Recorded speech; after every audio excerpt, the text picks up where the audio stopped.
the Gulf Screen Guild Theater.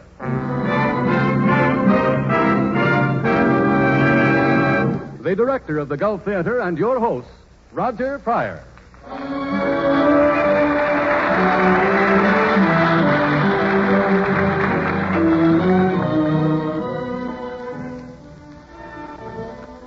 Our play tonight, The Enchanted Cottage by Sir Arthur Wing Pinero, is a modern fable in which we meet Helen Hayes as Laura Pennington and Frederic March as Oliver Bashforth. And now, as stage manager, I call for lights, music, curtain.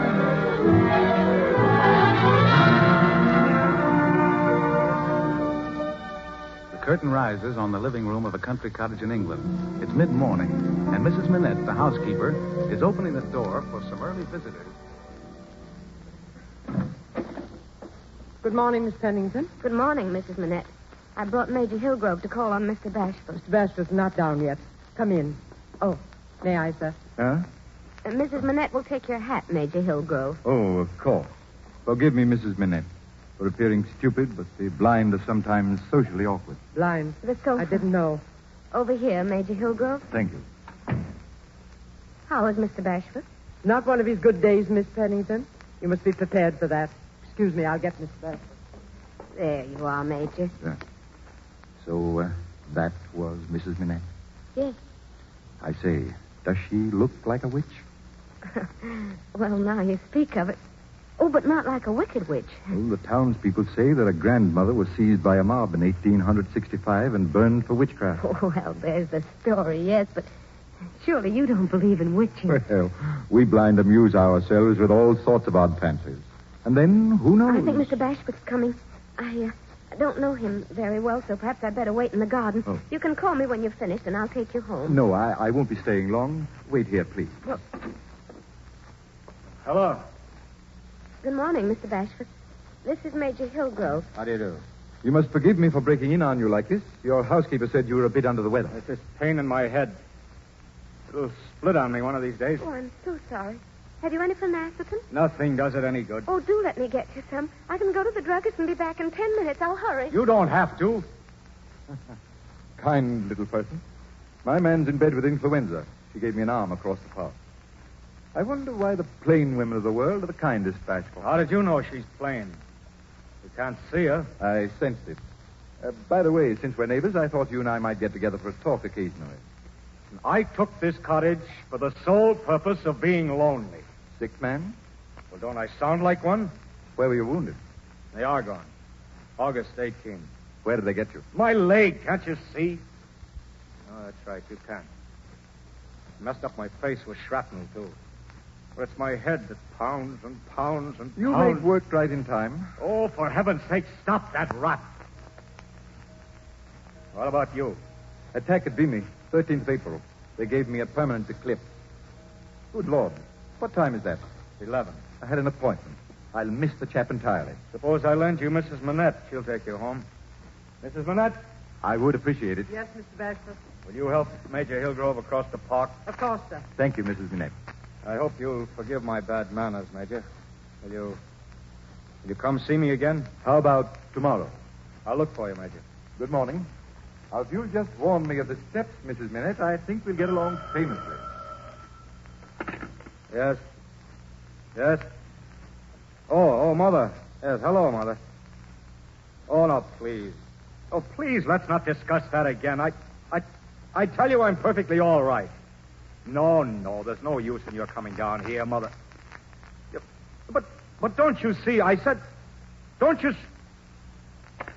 Hello, you... Mr. Bashford. Huh? Oh, Miss Pennington. Yeah, the Major remembered an appointment, and Mrs. Minette took him home. Oh, I hurried as fast as I could. Here's the phenacetin. Thank you. There's water there in the carafe. Yes. 2 tablets now and 2 more in 3 or 4 hours, if your head still hurts. Now, you must lie down here on the sofa. I'll fix the pillows. Thank you. It's best to keep quiet after phenacetin. There. Is that comfortable? Yes, very. Well, good morning, Mr. Bashford. I say, Miss Pennington. Yes? Hey, I've discovered I shall have to leave this cottage. Leave? You mean for good? Yes. Hide myself somewhere or other. But hide from whom? My people. They won't let me alone. I mean, they will pester me and torment me. Torment you? I came down here because they were turning me into a raving lunatic with their meddling. You see, they don't realize that I'm done. I'm finished. I'm washed up. But, Mr. Bashford, that isn't true. When you've rested and your head's They better... don't realize that I have to avoid people who knew me as I was, healthy, strong, and active. They don't know how I loathe the shriveled face and shrunken carcass. Mr. Bashford, you can't... You mustn't say those things. I'm sorry. I shouldn't be pouring all this out on you. Oh, it isn't that. I'm terribly upset. You see, I was just talking to my mother on the telephone before you came in. You know what their latest plan is? They're sending my sister Ethel down here to take care of me. Won't you like that? Ethel. We've always fought as long as I can remember. She irritates me. She rubs me raw. I can't stand anymore. But if she's your sister, Mr. Bashford, I should think... She's a tyrant. A meddlesome tyrant. You must relax. Just lie back and close your eyes. There, Mr. Bashford. I hope you won't be angry with me for offering you advice. Oh, why should I? Everyone gives me advice. You know, it isn't good for you to live alone. Whether you remain here in this cottage or go somewhere else. Oh, Mrs. Manette looks after me. You can't count on Mrs. Manette or any housekeeper. Why don't you fall in with this plan of your people's? Give it a try. Pain in my head's more than I can stand. Dreadful that you should have no companion. Nobody to read to you or play cards with you on a wet day. Fill your pipe for you. Chat over the news in the papers in the long evenings. Oh, I don't mind it. Better than having my family around. But you're not well. You need someone. Why, often and often, during the rough weather we've been having lately, when the wind has been roaring in my chimney and my fire hissing at the rain, I've pictured you sitting here alone, and I... Oh, they'll be waiting lunch. I really must go. No, wait. No, don't go yet. Oh, but I must. You see, it's... No. You're kind. You're very kind. You wouldn't get on a man's nerves. Strip the very skin off of him. Goodbye, Mr. Bashford. Now, look here.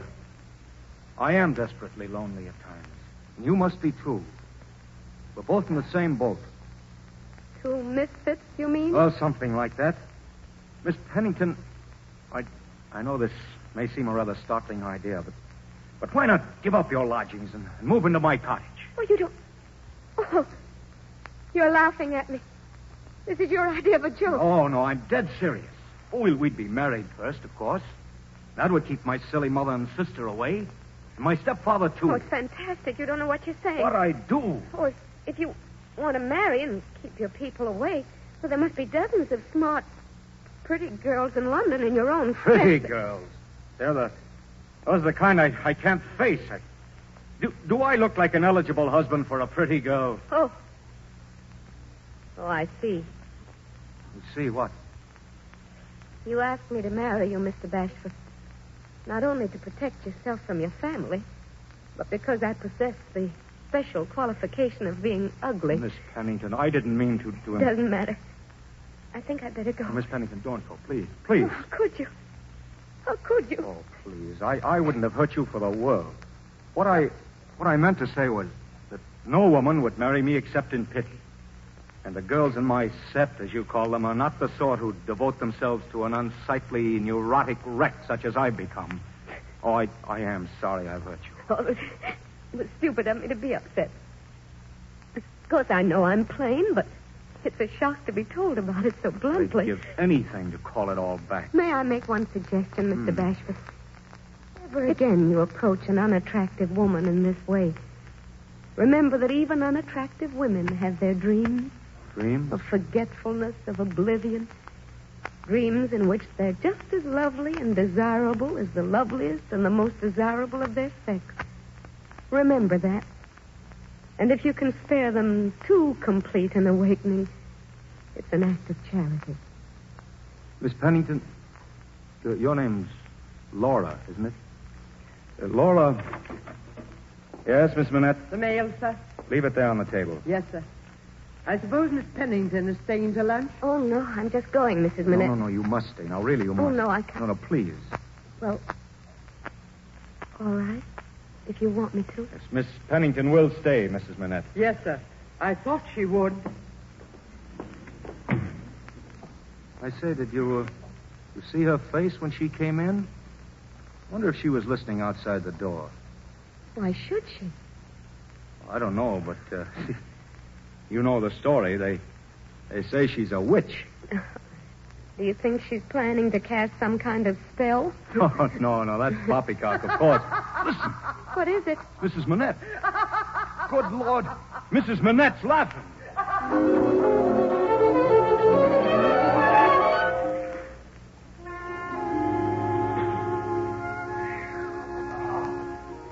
People may call this a hill, but I say it's a mountain. Oh, you can't take it. That's what comes of not eating your bread crust when you were little. Oh, you've got it all wrong. Bread crusts that'll make your hair curly. Oh. Here, let's sit down. Look, you can see the whole countryside from here. There's the river, there's the crossroads, and there's the church, see? Hey, Laura, Yes, Oliver. Mother phoned again this morning. Ethel's planning to move in on me next week. So I'll have to disappear. You mean go away? Must. I've got to. I'll miss you. Oh, don't think I won't miss you. I'll always remember these last 2 weeks. I shan't forget them. We have had fun. When will you go? Tomorrow. So soon, oh no. Well, I wouldn't have to go at all if you'd marry me. I can't ask you to love me, but we do get along. We could be happy together. Very happy. I need you. Do you, Oliver? Desperately. Be kind. Say yes. Then yes, Oliver. Yes.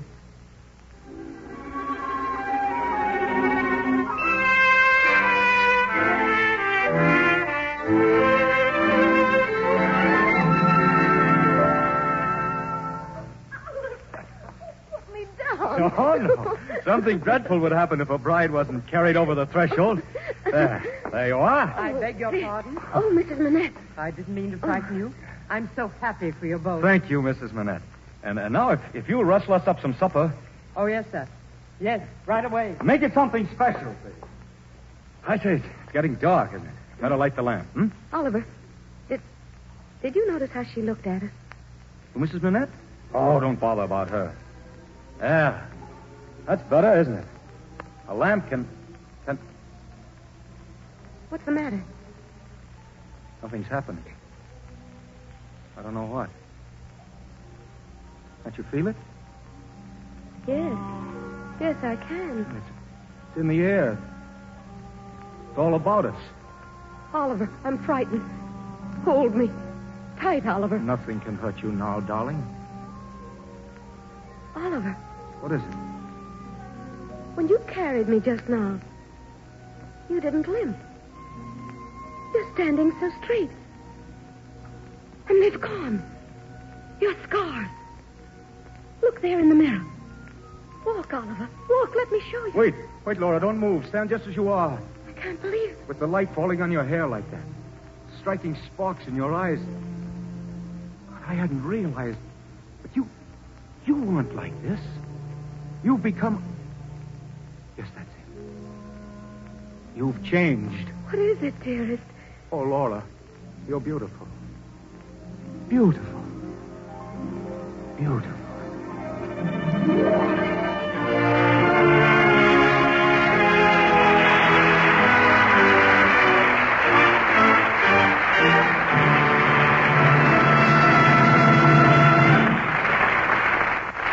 And now, in this brief moment before the curtain in the Gulf Theater rises on Act 2 of the Enchanted Cottage, we'd like to send all our neighbors here in America our best wishes for the Thanksgiving season.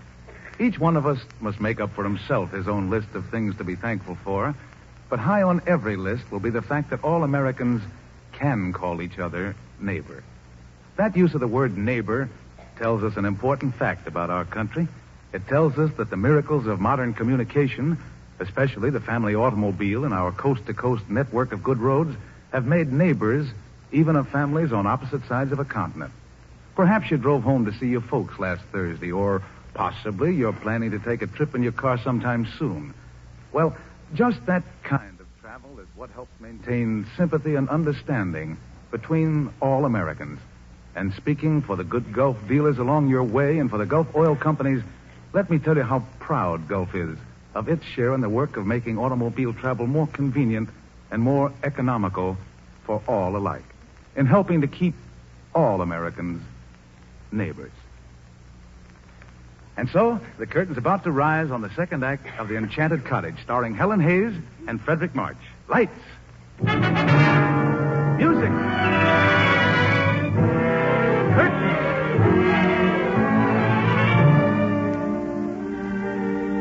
It's the next evening at the cottage. Oliver and Laura, frightened and incredulous at the spell that's been cast over them, send for their blind friend, Major Hillgrove. I had my man bring me over as soon as I got your note, Bashforth. Is something wrong? If you could see us with your eyes, I mean. We had to talk to someone. You sound frightened. You understood from Oliver's letter, didn't you, that something had happened, something out of the common? Vaguely. Well, I didn't dare be more explicit in the letter. You'll never believe us, Oliver. No one could. Major Hillgrove, I'm not plain anymore. She's beautiful. Gloriously beautiful, Hillgrove. And Oliver, oh, if you could see him. Laura's growing lovelier and lovelier every day. And Oliver stronger and straighter and But handsomer. don't you hear the difference? Yes, don't you hear it? Major Hillgrove. Why, yes, yes. Oh, I'm frightened. I'm so You frightened. see, we believe. I know you laugh at us, but we believe it's that woman. Woman? Mrs. Manette. You know, my housekeeper. The witch. Oh, don't laugh. Don't laugh, please. We believe it.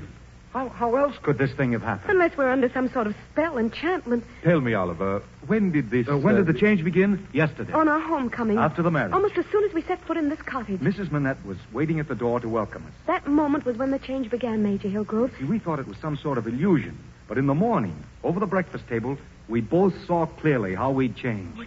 So frightening. But why? What is there to be alarmed about? But don't you see, if Mrs. Manette is a witch and our transformation is due to sorcery, well, what she's given she can take away. Exactly, Hillgrove. Supposing I offend Mrs. Manette, or Oliver does. It's so easy to offend without meaning to. Oh, you must advise us, Major Hillgrove. What'll we do? Yes, what? Well, I do hear this change in you, and I say take the gift and enjoy it without question. Accept it humbly as a heaven-sent miracle, and thank God for it on your bended knees. A heaven-sent miracle. Yes. Yes, that's just what it is. A heaven-sent miracle.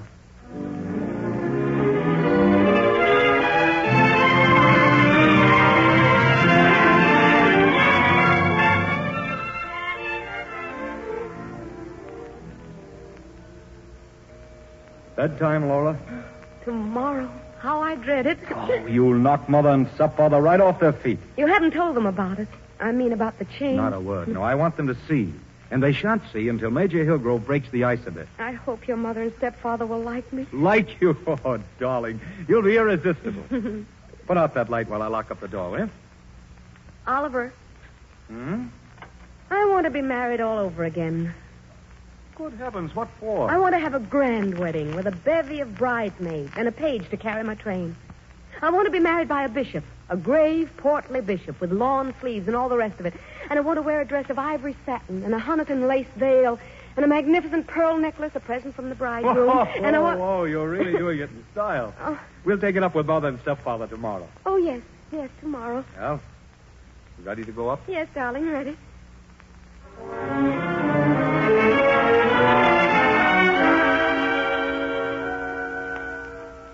Mr. Smallwood, your son Oliver and his wife have been kind enough to invite me to meet you and Mrs. Smallwood here this afternoon. I had no idea that my daughter-in-law was having him at home. Yes, we were under the distinct impression that our visit was to be a family affair. Purely a family affair.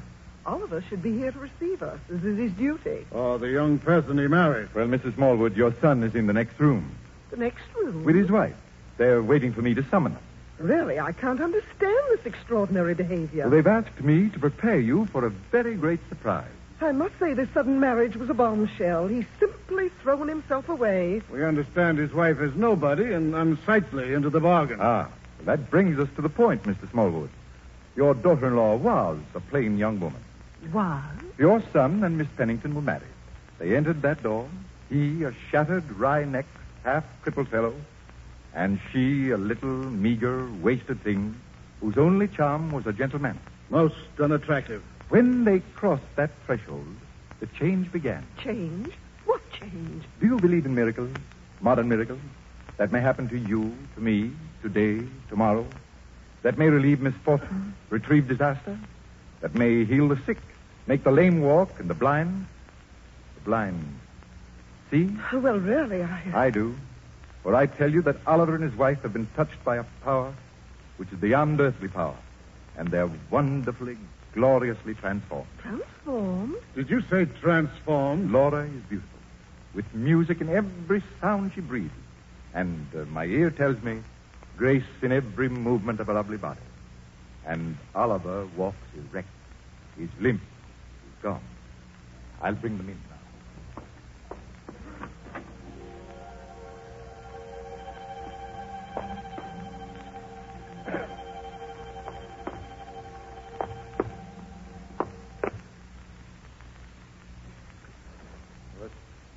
This is my wife, Mother. I hope you and she will be great friends. Stepfather, this is Laura. How do you do? How do you do? It's so kind of you both to come to see me. Mother? I suppose Major Hillgrove's explained the way it all happened. Happened? Yes, the change in us. You ever know anything so marvelous? I mean, you can't judge of the change in Laura, of course, but you can see the difference in me. My dear boy, Yes. The change is most marked, Oliver. Most marked. Mark, is that all you've got to say? Well, look at us. Poor Oliver. Don't you We're very see sorry, Ollie. We had to go away so quickly. We warned you this is only a flying visit. Mother. Oh, Major Hillgrove, how could you? Never mind, Agnes. Goodbye, Oliver. Every happiness, my dear. Come, Agnes. I'll write you soon, Oliver.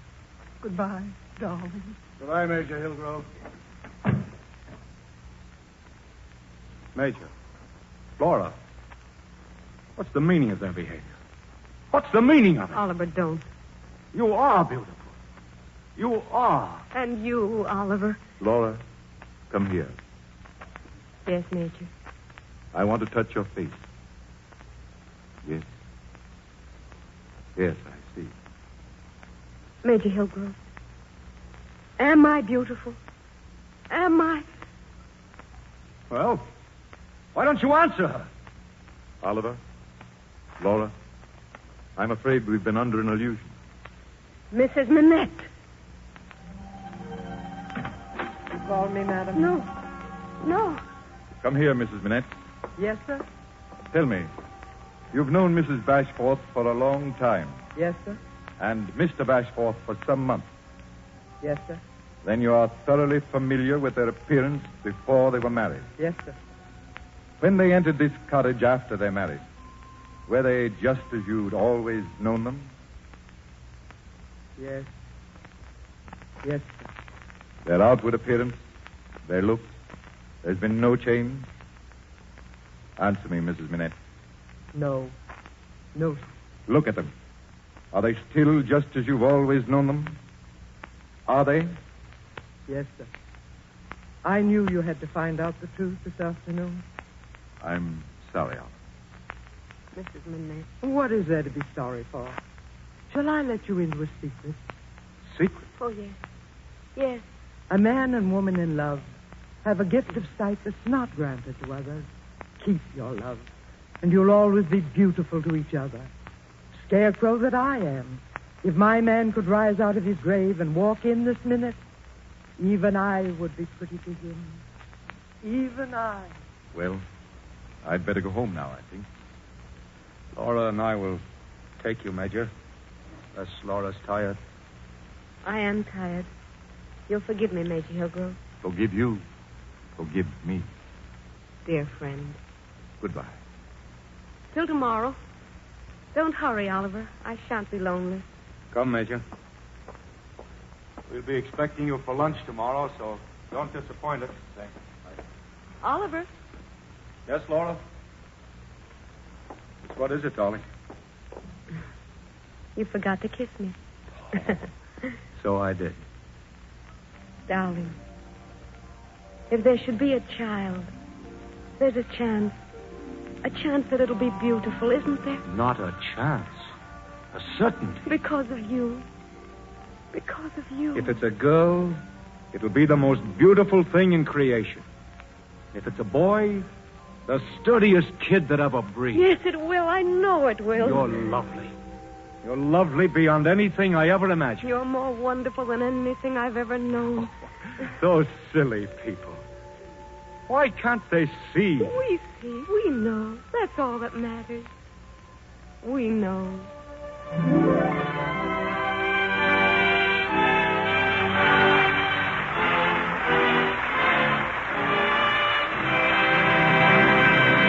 Thank you, Helen, and thank you, Freddie. Thank you very much. And now, ladies and gentlemen, here we are, ready for our weekly question box, in which the stars appearing on the program are asked one question each, and if they fail to answer, they have to pay a forfeit. Good night, folks. It was nice meeting you all. Wait a minute, Freddie. Wait for me. Oh, you too, Helen? Oh, yes. I just remembered to let some potatoes on the stove. Oh, now, Helen, you're not afraid of questions. Oh, yes, Roger, I am. Whenever I hear a lot of questions, I start getting confused. Well, that's natural enough. I know that often when there's some kind of a discussion, lots of us get confused because we hear so many different statements that it's hard to know what to think. Isn't that right, Harry? Yes, it certainly is, Roger.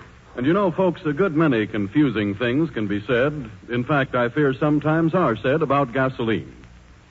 The important thing, however, for you to remember always is to buy the product of a company in which you have the utmost confidence. A company whose avowed policy is to manufacture and sell only the finest products that skill, science, and great resources make possible. And will you remember also that this is the policy of Gulf, that its gasolines, Good Gulf and No Nox, are today greatly improved over what they were even 6 months ago. Just as 6 months ago, they were better products than they were the year before. All this is done as a matter of course, and is the result of forever keeping pace with every known means of product improvement. With Gulf, the policy of constantly improving the quality of its products is a pledge that you motorists will find maintained whenever you stop at the sign of the Gulf orange disc. Thank you, Harry Von Zell. And now for the question box. The first question goes to Freddie March. Freddie, I'm going to give you the history of a certain star. And whenever you think you know who it is, you say so. All right. Now, she was born in London, has appeared in 37 stage productions, introduced the song Limehouse Blues, and has appeared in more Noel Coward shows than any... Wait a minute. Gertrude Lawrence. Absolutely right, Freddie. And incidentally, Gertrude Lawrence will appear in the Gulf Theater next Sunday with Herbert Marshall and Johnny Mac Brown. And now here's a question for Helen Hayes. Helen, do you know Bing Crosby? Oh, yes. Well, that was an easy question. Goodbye. Wait a minute. That's not the question. What's Bing Crosby's real full name? Bingham? No, I'm sorry. He probably wishes it were, but his real name is Harry Lillis Crosby. And Helen, golly. for your forfeit, you must read this. Oh. The quality of mercy is not strained. It droppeth as the gentle rain from heaven upon the place beneath. It is twice blessed. It blesseth him that gives and him that takes. That's right, Helen. That's easy. But now read it as Jimmy Durante would read it. Come on.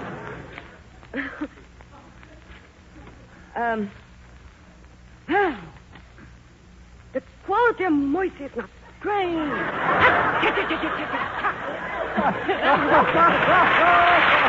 Thank you, Helen Hayes. And now, ladies and gentlemen, before we say goodnight, we'd like to extend you an invitation to tune in next week when we bring you from New York Gertrude Lawrence, Herbert Marshall, Johnny Mac Brown, and, of course, Oscar Bradley and his Gulf Orchestra. Until then, this is Roger Pryor saying goodnight, everybody. Helen Hayes appeared tonight through the courtesy of the makers of Campbell's Soup. This is the Columbia Broadcasting System. KNX, Los Angeles, the voice of Hollywood.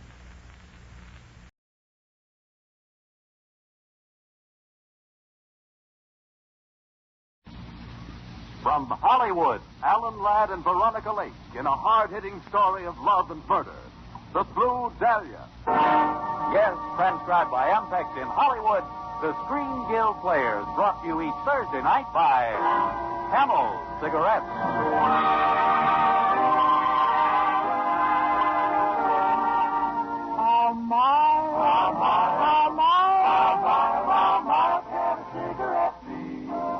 Make the Camel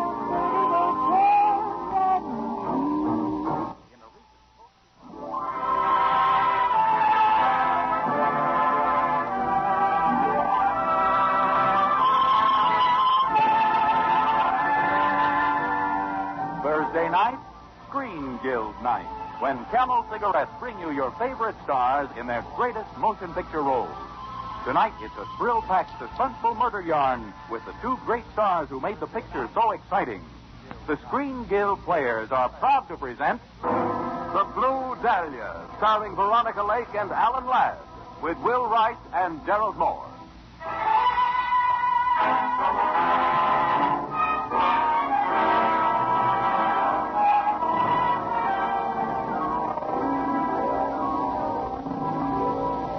I don't know what I expected that night. Coming home suddenly like that after 3 years in the South Pacific. I don't know what I expected. I only know what I found. I walked in on a party. Very loud and very wet. I walked in and my wife was kissing another man. Johnny, you didn't let me know. I never dreamed it. Eddie, I want you to be my husband, Lieutenant Commander Johnny Morrison. Hello? Johnny, this is Eddie Howard. He owns that nightclub, the Blue Dahlia. You must have heard about it. Misty, you got the wrong lipstick on your face. I like it. Well, I don't.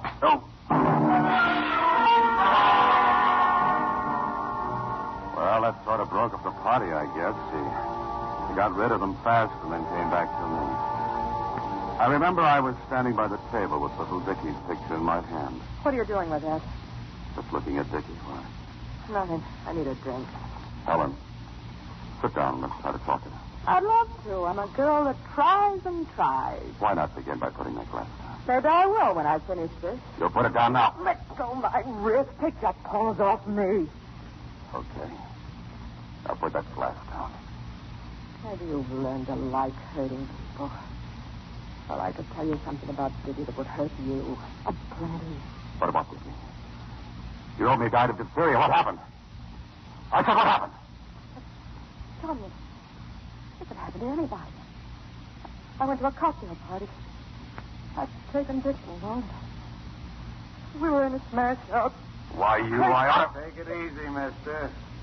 A little noisy in here, ain't you? Who are you? My name is Newell. Most folks call me Dad. I'm paid to keep order in this hotel, and that includes these bungalows. Just doing my duty. Walking in without knocking? Those doors of the patio are open. Better close them. It's going to rain. Okay. Maybe you'd better close the blinds, too, if you're going to push your wife around. And never use a gun, Sonny. Makes too much noise. Good night.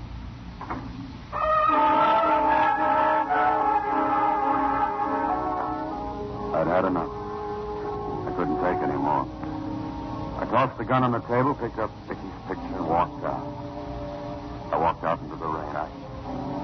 I didn't know where. I just walked. And then later I was standing on Cahuenga Path, standing there in the rain and watching the cars race out of Hollywood.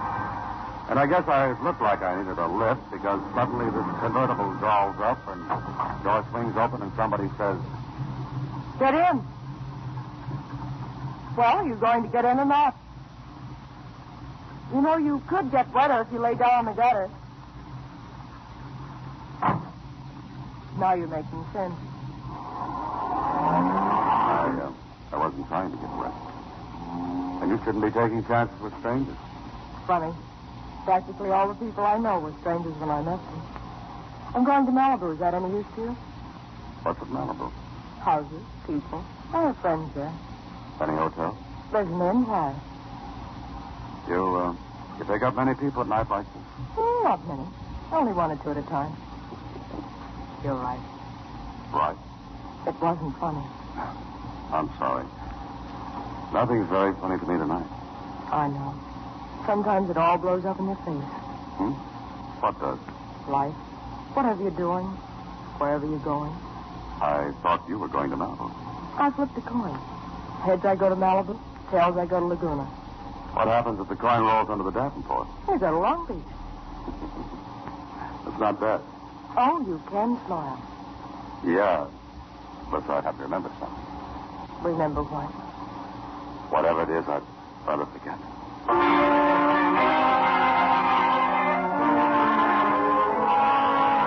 Hello, Eddie. It's Helen. Huh? What about Joyce? Just walked out on you, huh? Said you was going up the coast. Puts us in the same boat, I guess. Johnny walked out on me. Yeah, about an hour ago. Eddie, listen, I'm scared. I gotta see you.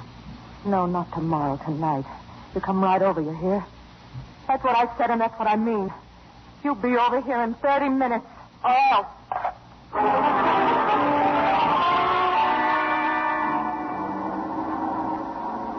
Look out, that truck. Pretty good idea to watch where you're driving. Sorry. I was looking at your bag. Those initials. Wondering what the JM stood for. You don't have to wonder, I'll tell you. That's no fun. Let me guess. Jimmy? Why? You like Jimmy? I knew a boy named Jimmy once. He had rabbit teeth. That worry you? No. You sure that coin you flipped came up heads? Why? Well, we passed Malibu 20 minutes ago. That worry you? No.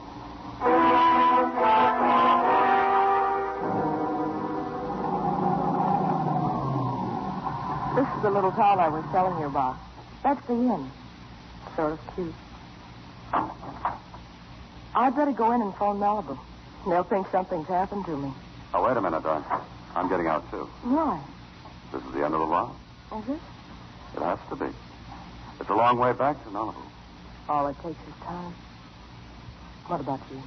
There's a motel sign up ahead. And tomorrow? I'll get a bus to somewhere. Just anywhere? As long as it's not back. Well, this is where I'd say thank you if I knew how. I didn't do it for thanks. Yes, I guess I know that. Don't you even say goodnight? It's not good night. It's goodbye. I don't like to say goodbye. You don't have to. But it's been nice knowing me, hasn't it? Now it's over. It's just as though you'd never seen me before. Every guy's seen you before. Somewhere. The trick is to find you. I guess I didn't find you soon enough. So long.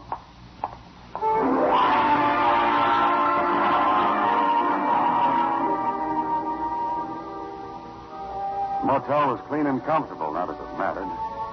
I couldn't have slept much anyway. I checked out in the morning, walked back to the inn to get some breakfast on the bus schedule. I left my raincoat and my bag at the cashier's desk and took a table overlooking the ocean. I was sitting there minding my own breakfast, trying not to think of the night before, and suddenly it jumped up and hit me right in the face. Good morning. Sleep well? What's the matter? Don't you remember me? I'm trying to. Say, whatever happened to Malibu? I guess it's right where we left it. I stay here at the inn. What? Do I have to have a reason? No. Jimmy, why don't you go back and fix it up before it's too late?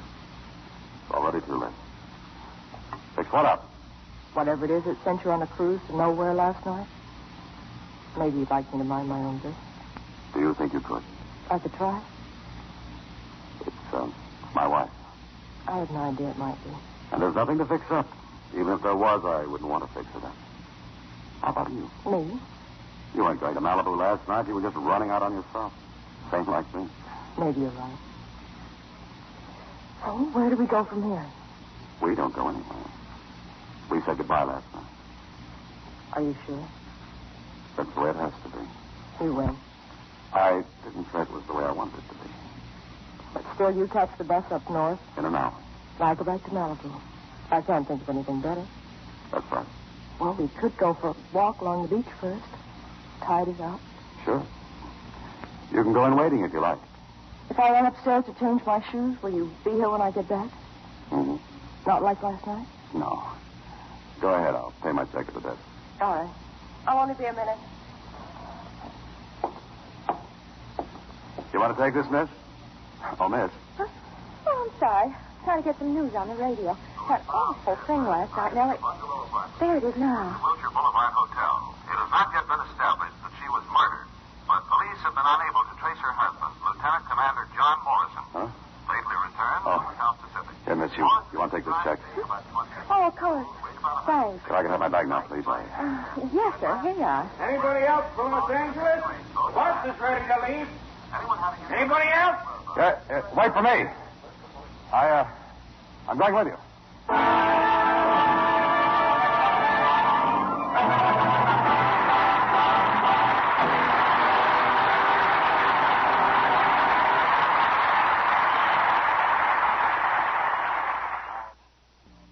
Camel Cigarettes now present Act Two of The Blue Dahlia, starring Alan Ladd and Veronica Lake with Will Wright and Gerald Moore.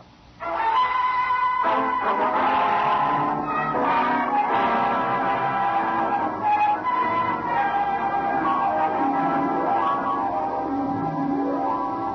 was 10,000 miles and 100 years to Los Angeles. If that bus had made one more stop than it did, I think I'd have tried to get out and walk. All the way back, I knew what I was going to do. I kept thinking of that house dick, Newell. He might know something. So then when we got in, I ducked into a phone booth and put in a call. Newell? Yeah, he works here, but not this morning. Where is he? I've got to talk to him. He's downtown, mister. He's in conference with the police. You're sure that's the way it happened, Newell? You saw Harwood go up to the Stames bungalow and ring the bell. That's right, Captain. No answer, so he went away. Went away where? Well, Lieutenant, there's a side gate to the hotel grounds. He went out through that. What time was it? About 7 o'clock. It was raining. You like to stand out in the rain? I have to make my round, see if anything's okay. That's a house detective's job. You got a pass key to the bungalows. Yes, I have it. Oh, wait a minute, gentlemen. You don't think that Why not? Lots of genial old parties like you commit murders. That ain't a very nice thing to say, Captain Hendrickson. Mrs. Morrison's lights were on. Her radio was going. Why would I try to get in? You tell us. She didn't answer when Harwood rang. Didn't that interest you? Would that be any of my business? Say, Captain, you and Lloyd here got a nice technique. Had me going for a minute. No hard feelings, of course. That's all, no, for now. You know, this is a terrible thing for the hotel. Yeah, kind of tough on the Morrison dame, too. Go on, beat it.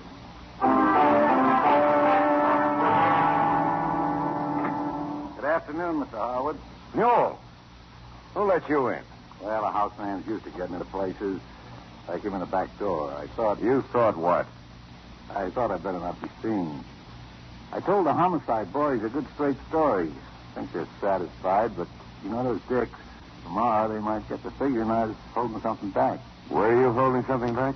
Well, last night I kind of hung around for a while. I mean, after you rang Mrs. Morrison's bell. Pretty wet, wasn't it? Weather don't bother me. I used to be a copper myself. I didn't know you had a key to her bungalow. How much do they pay you on that job, Newell? $20 a week in crowns. Not very much, is it? No, it's not suspect. Be nice if you could make a little more. By coming here. Oh, now, wait a minute, Mr. Howard. You've got me all wrong. I just thought maybe if I could... Shut up. You. Only got 100 on me here. Thanks, Mr. Howard. This sure is nice of you. Did you say you were leaving? Leaving? Oh, yeah. Matter of fact, I was. You're going out the back way, of course. Of course. Maybe next time I'll use the front entrance, huh? Yeah. Maybe. If there is a next time.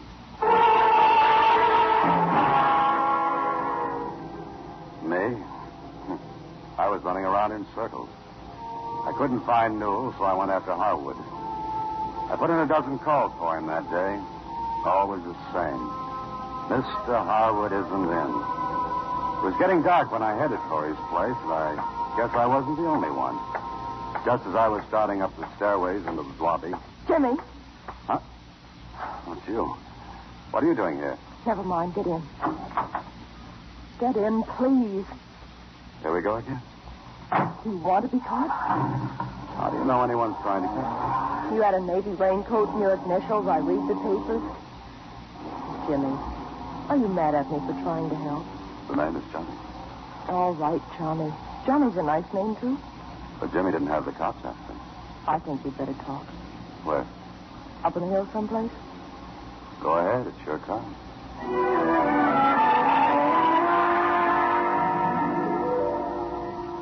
I've always liked it up here. Stand and look down at the whole city. Takes a lot of lights to make a city, doesn't it? Johnny, I know you didn't kill your wife. Do you? How? Just from knowing you?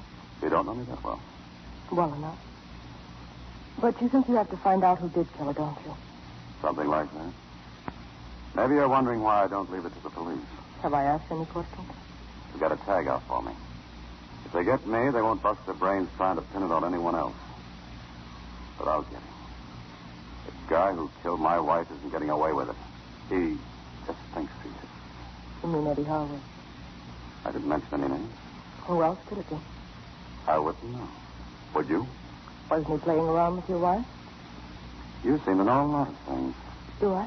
Like how to wait for me in front of Harwood's place. You get around. And your timing's good. It was good last night when you picked me up. Or was it? I don't know. I don't know anything. I don't even know your name. You'll have to trust me, Johnny. I've got something to straighten out, too. You'll have to trust me a lot. I don't have any time to play games. Suppose you keep yours secret and let me keep mine. Okay, Johnny. That's the way you want it. Coming back? That's okay, too.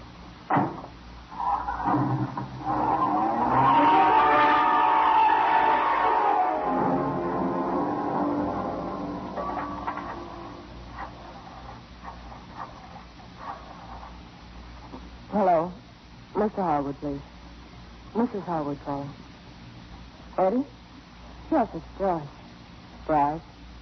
Yes, I just got back from Malibu. Would you like to take me out to dinner? No, I want to go to my place first. I'll have to change. Yes, the Blue Dahlia. About an hour.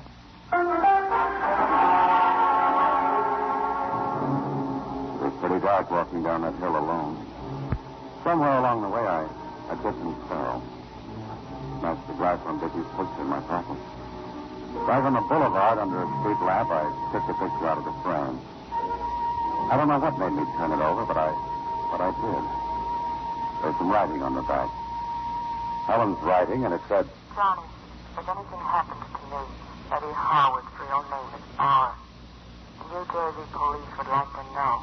The charge is murder.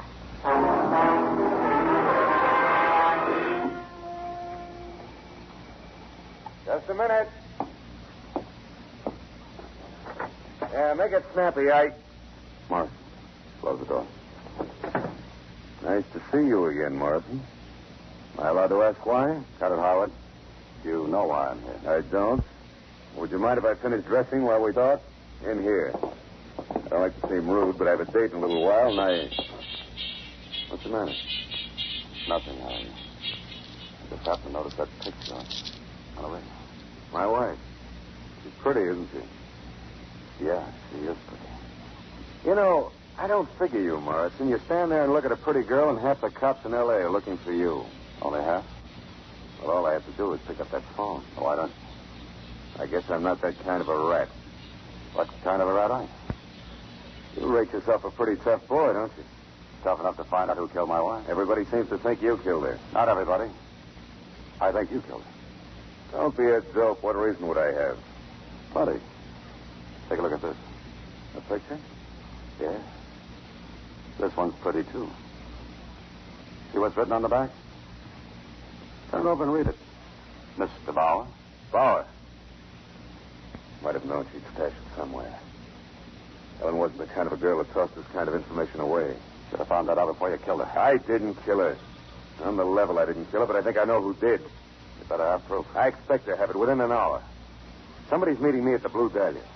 If I figured it right, Where'd that come from? Stop! Hey, you stop! Back door. The alley. Yeah. Here, take it easy. Is it bad? I haven't got a chance. Listen, Morrison. You gotta get over there. The Blue Dahlia. The Blue... Howard.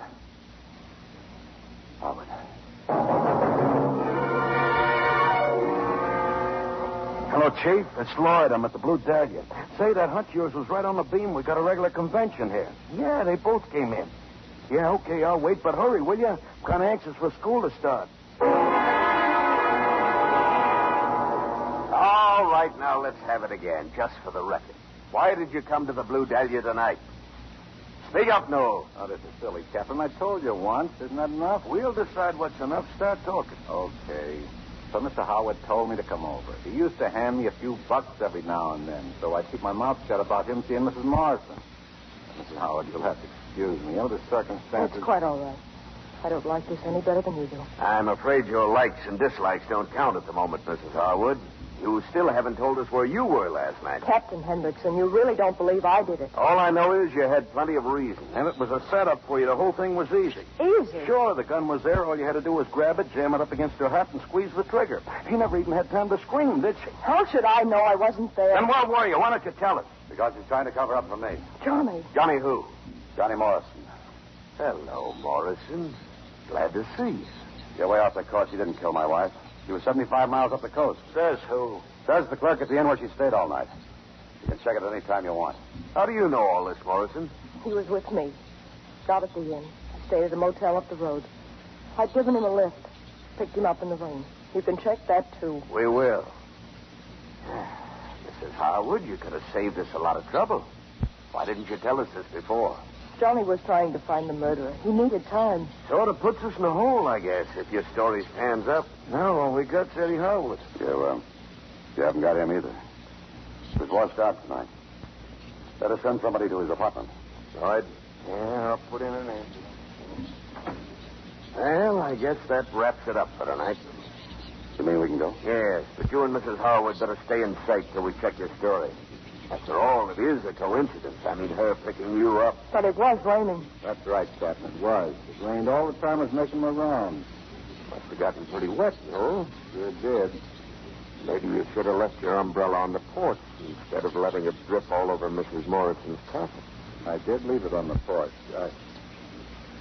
Well, I mean, that is... You told us this morning you didn't go in. Well, yes, I know I did. But... What were you after? A little blackmail? Now, wait a minute. You got me all Maybe wrong. raising the ante because her husband came home. I resent that, Captain. What was she going to do? Report you to the management? Or was she going to let Harwood take care of you? Or maybe she was going to blow a hole in you herself. The gun was right there. All you had to do was grab it from her.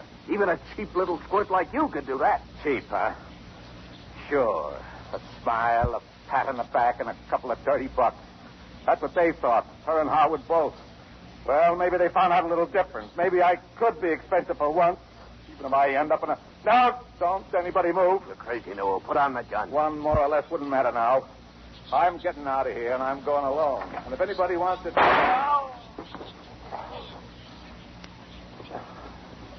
Gentlemen, wait a minute. You've got me... Oh, wrong. Lloyd. Yeah, Chief. He was backing out with that gun in his hand. Okay. Better make that ambulance call a double.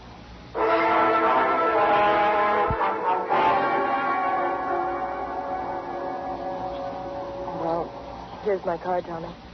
Yeah, I guess it is. We seem to be saying goodbye again. I guess it's not so tough this time. Is it? Look, last night when I made myself walk out on you, remember, I said every guy I'd seen you before, somewhere. I remember. But the trick was to find you.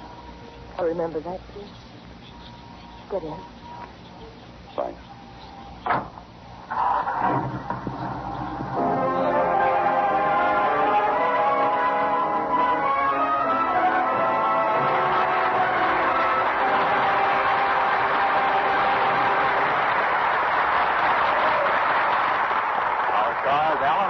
Veronica Lake will return to the microphone in just a moment.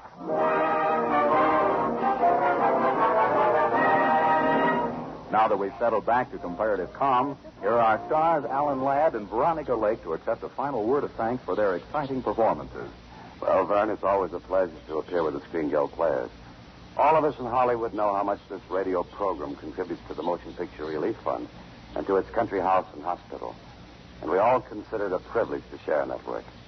Right, Veronica? Absolutely, Alan. And for more reasons than one. Each week, our sponsors, the makers of Camel cigarettes, send free smokes to servicemen's hospitals. Among other hospitals, free Camels are being sent this week to Veterans Hospital, Amarillo, Texas, U.S. Naval Hospital, Philadelphia, Pennsylvania, and U.S. Marine Hospital, Savannah, Georgia. Happy smoking, fellows. Your cigarettes are on the way to you now with the compliments of Camels. The Screen Guild players are directed by Bill Lawrence and transcribed by Ampex. The adaptations are by Harry Cronman. Remember, Thursday night is Screen Guild night. And next week, one of the most hilarious comedies ever brought to the screen. You'll laugh, you'll chuckle, you'll roar with delight. Yes, it's Bachelor Mother, starring Joseph Cotton, Lucille Ball, and Charles Coburn. Don't miss it for anything. The Blue Dahlia was presented through the courtesy of Paramount Pictures, whose current release is Bride of Vengeance. Alan Ladd will soon be seen in the Paramount production, The Great Gatsby. Veronica Lake will soon be seen in the 20th Century Fox production, Slattery's Hurricane. One way to make your dreams of a new home, of travel, or of a college education for your children come true is to invest regularly in United States savings bonds. Start saving regularly now by buying United States savings bonds through the payroll savings plan where you work or through the bond-a-month plan where you bank. For fun and hilarity, don't miss Camel Cigarette's other great show over these same stations.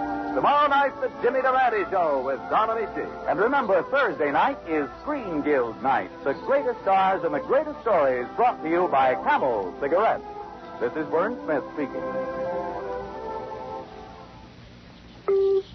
Music by Fred Waring follows next on NBC.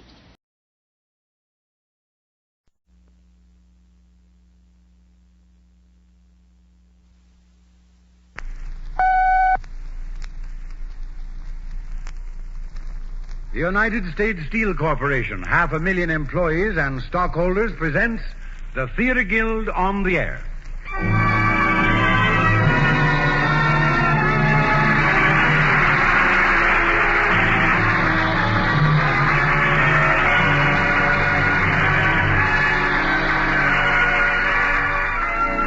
United States Steel presents the Theater Guild, one of America's foremost theatrical producers, bringing into your home every Sunday evening the most famous plays of Broadway. Tonight's play is Paul Osborne's Mornings at 7, with an all-star cast including Stuart Irwin, Shirley Booth, Eileen McMahon, Ralph Morgan, Gina Dare, Ida Heinemann. Co-director with Teresa Helburn of the Theater Guild to tell you something about the play and the players. Mr. Lang. Thank you, Norman Brokenshire.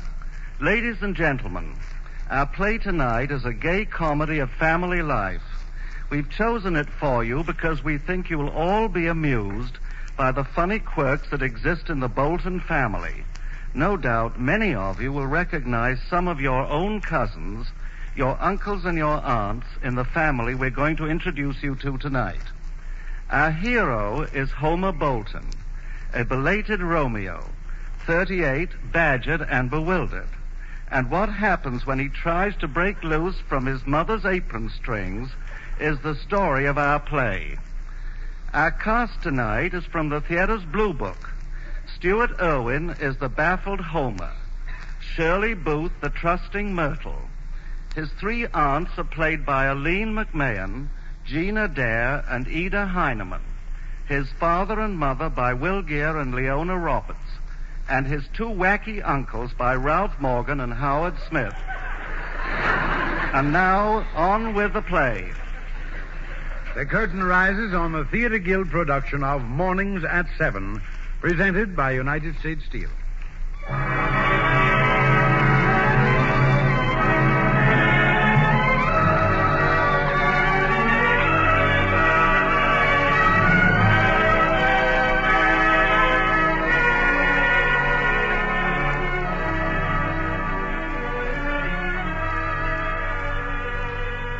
This is a story about a 38-year-old boy and how he grew up in one day. It's the story of Homer Bolton and his secret wife, Myrtle, his rather eccentric father and mother, and his numerous aunts and uncles. It's a tale of young love, of deep, dark intrigue, and the skeletons that rattle in every family closet.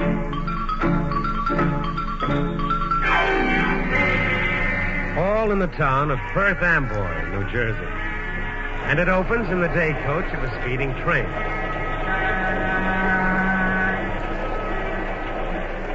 there, boy, the next stop. Hurry there, boy. Homer? Yes, Myrtle? Don't be nervous. Here, have a gumdrop. No, thanks. Myrtle? Yes, Homer? I am nervous. I can't help it. I keep thinking. Me too. I keep thinking whether I'm doing the right thing. A man has to assert himself sometime. I'm 38 years old, Myrtle. That's old enough to be married, don't you think? Oh, yes, dear. I read about a man who was a grandfather at that age. Still, you don't have to tell him right away. I've waited 7 years. I can wait a little longer. No, it's about time my father and mother and everybody met you. A man has to assert himself sometime, Myrtle. A man has to come up to his mother and father and uncles and aunts and say, I want you to meet my wife. We've been married 7 years. Is that what you're going to tell them? No. It wouldn't be right, Myrtle. Sometimes the truth can give pain. You wouldn't want me to give my mother pain, would you? No, dear. They know we're engaged, of course.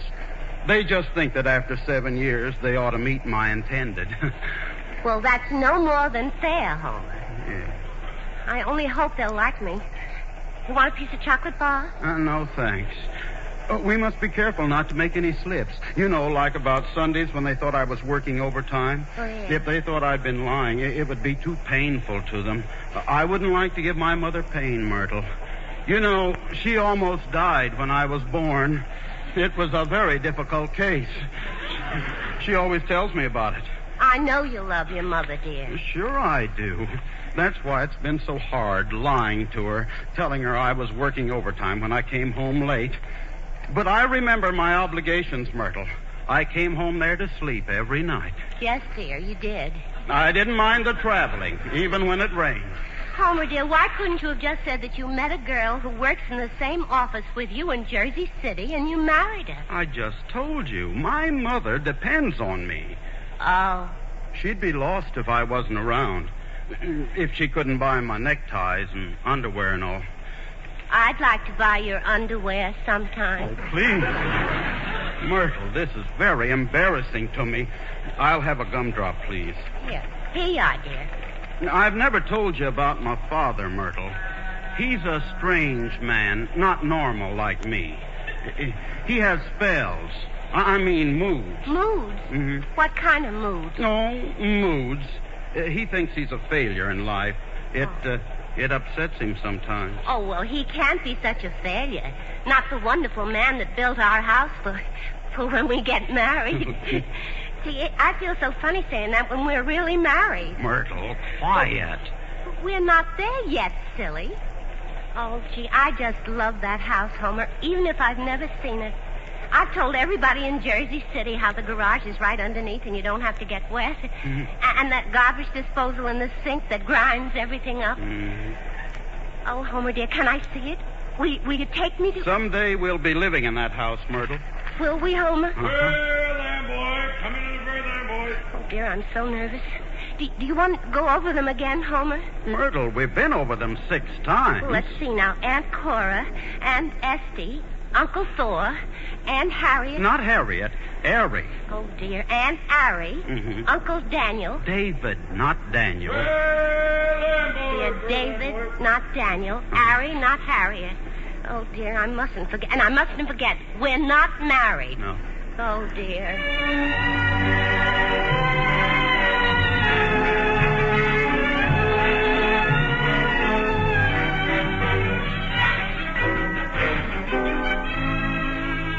There's no fence dividing the backyards of the 2 adjoining houses occupied by Homer's family. An old butternut tree rises in dead center, and under it, safe from the afternoon sun, are some Adirondack chairs and a glider. Just now, they're occupied by Aunt Cora and her husband, Uncle Thor. That is short for Theodore. Oh, dear. Oh, I'm so excited. Feel my heart, Thor. It's palpitating. Now, control yourself, Cora. Oh, do you suppose the train is late? Oh, dear, maybe he couldn't find a taxi. Now, Cora, you sound just like your sister Ari, always fluttering around and worrying about everything when she isn't sticking her nose right into it. Cora, is Homer here yet? Did Merle come? Oh, hello, Thor. Good afternoon, Ari. Not yet, dear. They're not here yet. I bet he changed his mind, decided not to bring her. Ari, do you suppose we'll get to meet her? If she comes, that is. Oh, of course. Homer wouldn't bring any girl of his home without introducing her to his aunts who live next door. And his uncle. I live there, too, Harry. Now, starting pretty early in the day, aren't you, Thor, to tell me I'm not wanted? Now, Harry, I didn't mean any such thing. 25 years I've been living in that house with you and Cora. If you want me to get out, why don't you say so? Harry. Now, that's enough.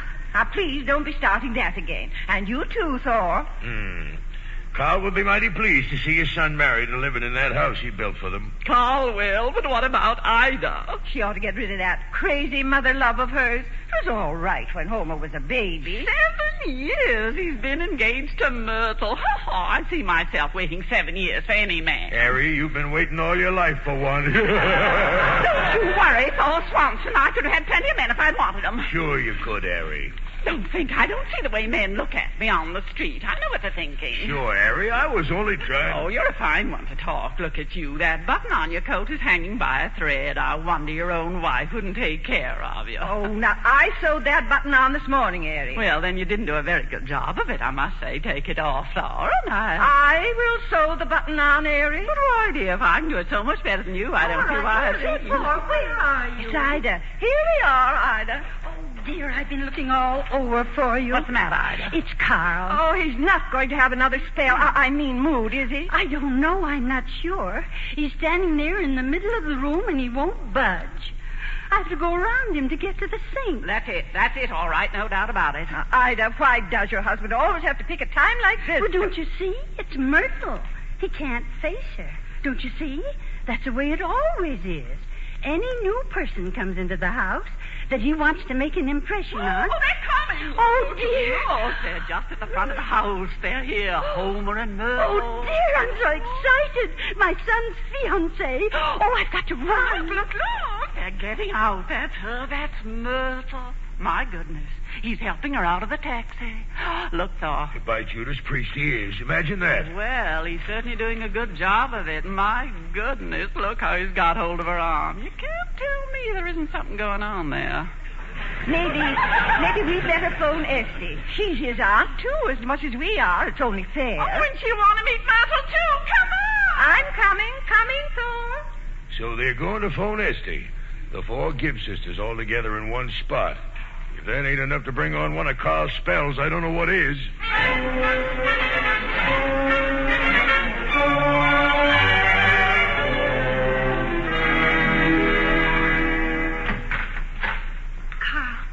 Carl Bolton, is that you over there in the yard? Here I am, Ida. Well, you come right back here. Just ought to be ashamed. Your only son bringing his fiancée into the house, and you running away. I just met her, Carl. She's a sweet, lovely... They don't want to see me. But they do, Carl. They do. Well, why should anybody want to meet a failure like me? Oh, Carl, you're just giving in to it. Now, stop it. Myrtle is here. You've got to help entertain her. You're the host, Carl. You just can't have a spell now. I never asked much out of life. Never made many demands. All I wanted to be was just a dentist. Oh, my goodness. Now, never mind about that now, Carl. That's not so much to ask, just to be a dentist. Charlie Watson went on and became a dentist, but I wasn't up to it. Well, of course you were, Carl. It just didn't work out that way. I had a lofty ideal, but I never achieved it. Well, you're just as good as anybody, Carl. Look what a success you made of the contracting business before you retired. I'm a failure, just a failure. Oh, oh, goodness, here they are. He's bringing her out here. I guess I better be going. Oh, Carl, don't run away. Come back here. Mother. Oh, hello, Homer and Myrtle. Did you find Mr. Bolton yet, Mrs. Bolton? Well, I guess he must have gone for a little walk. Oh, dear, and I did so want to meet him.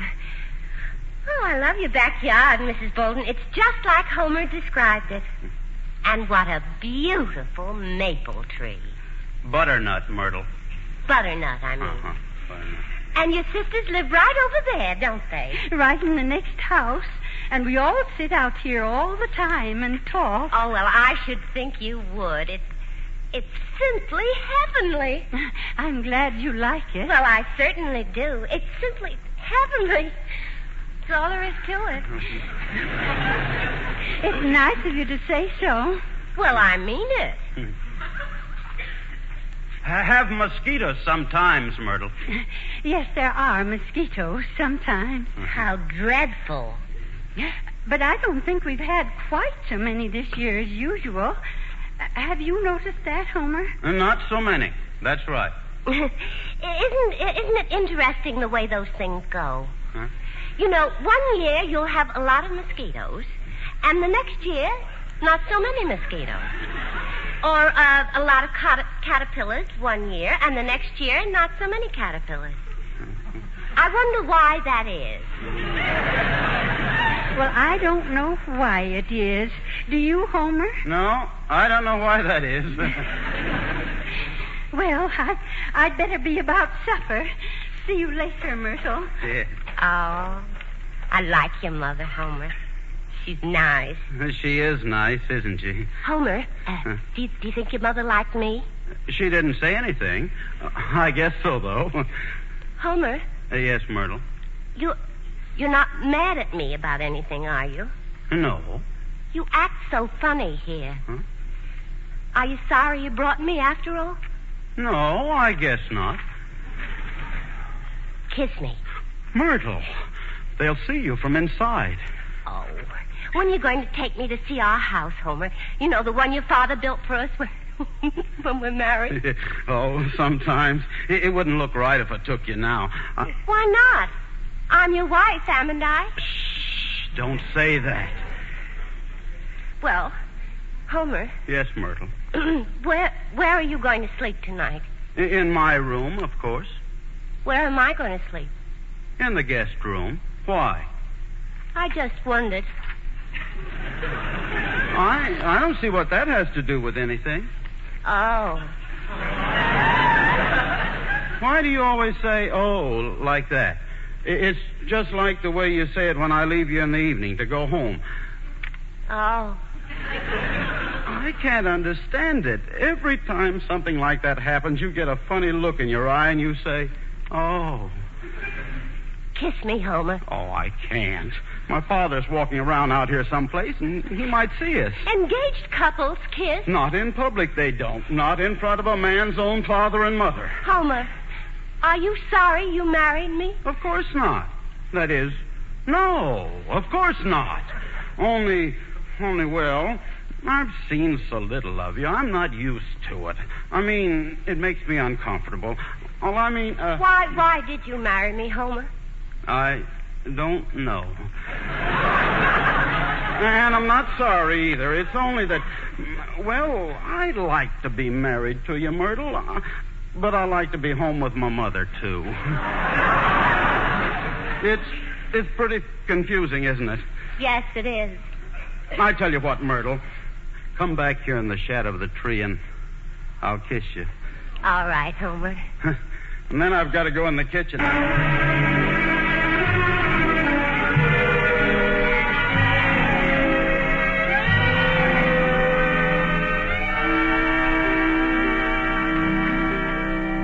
It's you, Homer. Why didn't you stay out there in the yard with Myrtle? I want to talk to you about Father. Now, Mother, is he having one of his spells again just when I bring Myrtle? No, Homer. Did he lean his head against the tree and start talking about going back to the fork again? Did he? Answer me, Mother. No, it hadn't got to that. Oh. Anyhow, I phoned your Aunt Esty just to be sure. She can handle him better than anybody, and she's coming right over. She'd better hurry. Imagine me bringing Myrtle home for the first time and him talking about going back to the fort. Well, he didn't. It was one of those dentist spells this time. Oh. Speaking of Myrtle, I think she's just as nice as she can be. Well, I wish you wouldn't leave me alone with her all the time. It's embarrassing. I don't know what to say to her. Well, what do you say to her when you visit her in Jersey City? Well, that's different. We don't talk much. Colman, you ought to get married. Mother. I mean it. Oh, but, Mother, I like living here at home with you. Mother, But what about the house your father built, especially for you, for when you get married to Myrtle? He expected you to move in 7 years ago. I don't know that I want that house, and Myrtle gets so personal sometimes, Mother. Well, what do you mean? Oh, she wants to know all sorts of things. Today she said she'd like to buy my underwear for me. that does sound rather funny. Of course, after your marriage, you'll be buying your underwear. All wives do. Do they? Well, there's something awfully nice about Myrtle, though. Of course there is. She's awfully good-hearted, and she does nice little things for you all the time. Does she? She's awfully lonesome down there in Jersey City, too. Mother, if I was to live with Myrtle, do you think I'd get used to it? Live with her? Why, Homer. Oh, I mean marry her, of course, Mother. Would I get used to it? Oh, now, Mother, what's the matter? Mother, you're crying. Well, I never thought of that. I never thought that she'd be buying your underwear. There, you see. I knew you didn't really want me to marry her. But I do. It would make me so happy. So happy.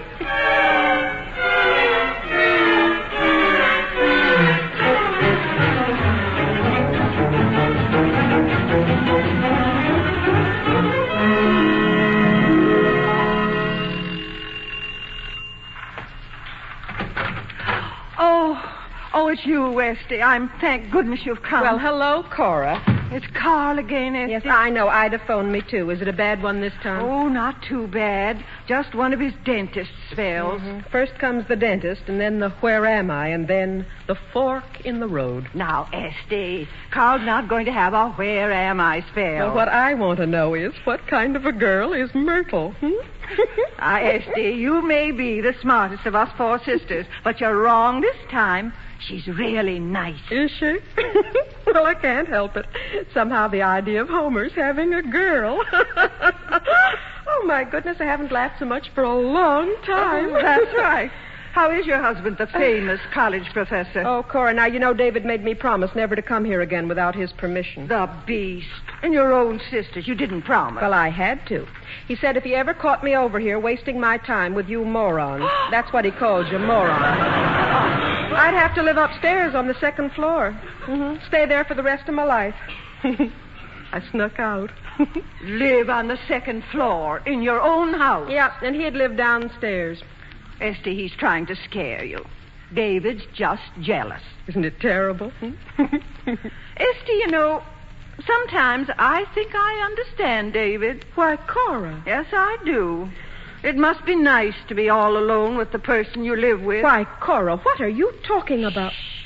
I don't want Erie to hear this. Let's go out in the backyard. Oh, all right, Cora. Now, tell me what this is all about. Esty, do you suppose Homer will marry Myrtle? Well, I don't know, dear. Why? Because if he doesn't, Carl has promised to let me have the house on Sycamore Drive that he built for them. Well, what do you want with that house, Cora? I want to live in it. I want for Thor and me to live in it, all by ourselves. Mary can have my house. She can have everything that's in it. I see. Well, when is Carl going to let you know? Well, if Homer doesn't set an actual date with Myrtle while she's here, well, Carl says they'll never marry at all, and I can have the house. Shh. Who's that? Oh, it's Carl. Look, Cora, you go inside and get Myrtle. Bring her out here to meet Carl. Otherwise, he'll never go into supper. All right, Esty. Mm-hmm. Oh, why, hello, Carl. Who's that? It's me, Esty. Well, you glad to see me, Carl? I'm always glad to see you, Esty. How's David? David's fine. Glad to hear it. Wonderful man, your husband. Wonderful man. Even if he does think we're all morons. Is he still teaching? Oh, no, he quit. He thought the president of the college was a moron, too. Myrtle's here, Esty. Oh, yes, I know. Let's go in and meet her, Carl. No, not just yet. Just let's wait a minute. Fact is, I sort of had one of my old spells come on, Esty. I'm all right now, though. I'm fine. Great shape. It's just that, I'm not a stupid man, no, Esty. I know you're not, Carl. I'm not an educated man like David, but I'm not a stupid one. Well, of course you're not. Then where am I, Esty? Where am I? Now, Carl. That's what I say. Where am I in life? I'm caught, Now, Esty. listen to me, Carl. Listen. Now, you don't think you're the only one who feels this way about things, do you? Well, I don't know, Esty. Well, I think lots of people feel the same way you do, only they don't go around having spells about it. But I'm... Now, just think of all that Cora's been through, never having a home of her own. Harry living with her and Thor all the time. And Thor, now, what about him? Did Cora tell you about the house on Sycamore Drive, Homer's house? Yes, she said you might rent it to her. Should I, Esty? Well, why not, if Homer isn't going to use it? Now, Esty, Homer ought to marry that girl. He ought to leave this house, get out on his own, and it's bad for him here, Well, Esty. now, that's up to Homer, isn't it, Carl? Yeah, I guess it is. Esty, I always feel better talking to you. You're the smartest of all the sisters. Well, that's very nice, Carl. What? Why, if it isn't Homer and... Aunt Esty, this is Myrtle Brown. She's my fiancée. Why, how do you do, Myrtle?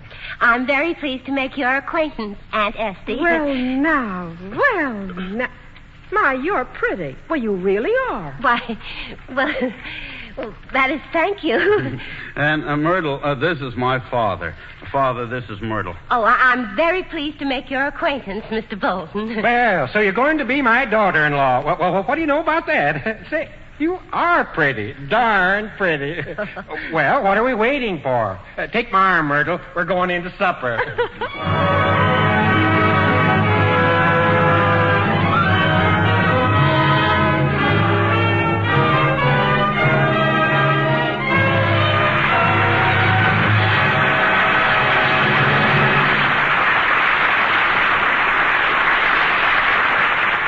The curtain has fallen on the first act of Mornings at 7, produced by the Theater Guild on the air and presented by the United States Steel Corporation.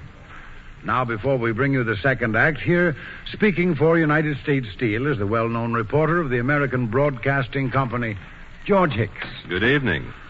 I hope you had a good dinner today, and I hope you paid some nice compliments to the lady who planned and prepared the meal.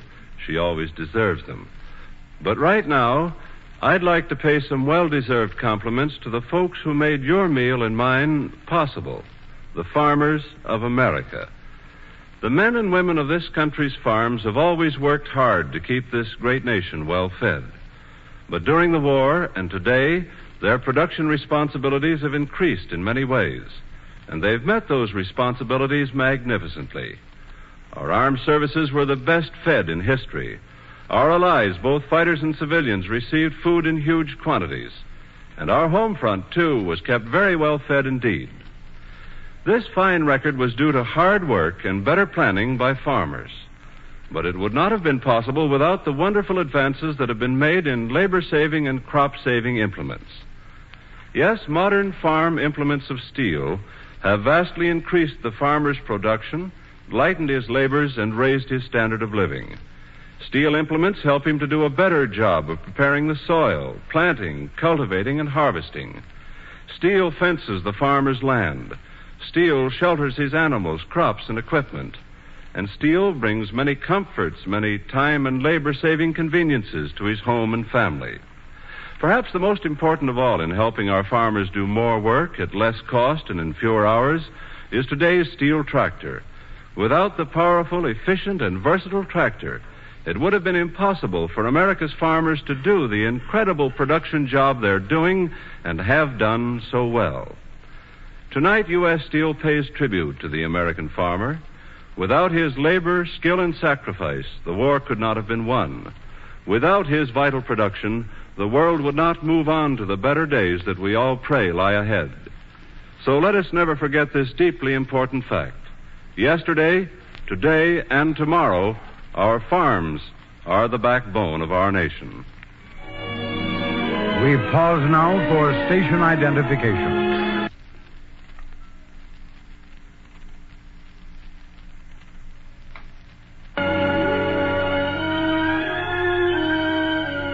The curtain rises on the second act of Mornings at 7 with an all-star cast including Stuart Irwin, Shirley Booth, Eileen McMahon, Ralph Morgan, Gina Dare, Howard Smith, Leona Roberts, Will Geer, and Ida Heineman.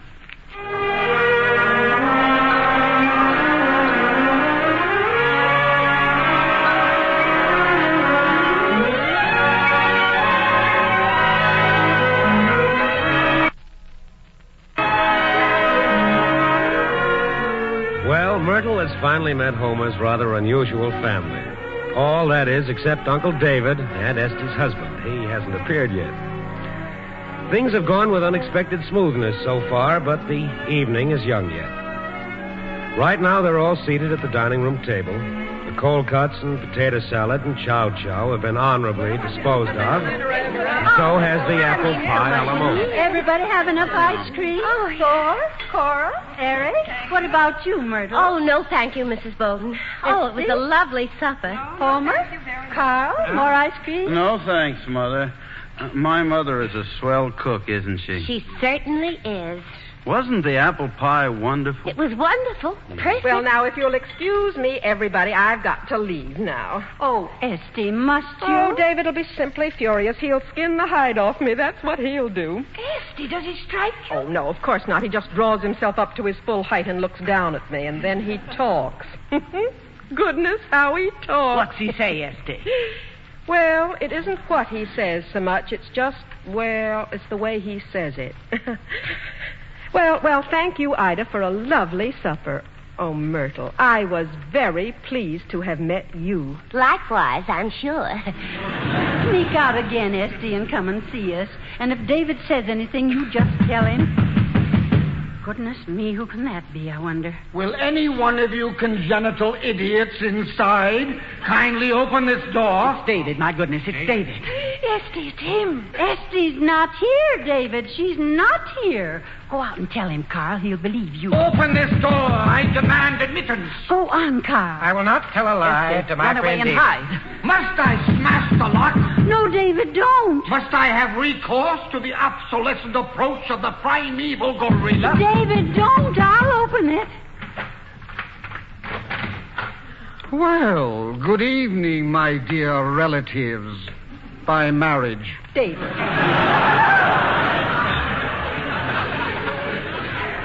Ah, Esther, my wife, is David, it not? What are you doing here? I was just coming home. I really was. See, Myrtle is here, you see. I just ran down She's only been here a minute. Now, Ida's right. See, she phoned me that Carl was having a spell. That's true, David. I had a spell. But I'm all ready to go now. Oh, come on, dear. Well, what are you staring at? Why are you looking at us all that way? And God created man in his own image. Male and female created he them. I'll never be able to understand it. Good evening, Carl. Good evening, David. Cora, Aranetta, Ida, Thor, Homer. Have I missed anyone? Uncle David, I'd like to present my intended, Myrtle Brown. Really? And what is it you intend, Homer? Well, never mind. Good evening, Myrtle Brown. Good evening. I'm very pleased to make your acquaintance, I'm sure.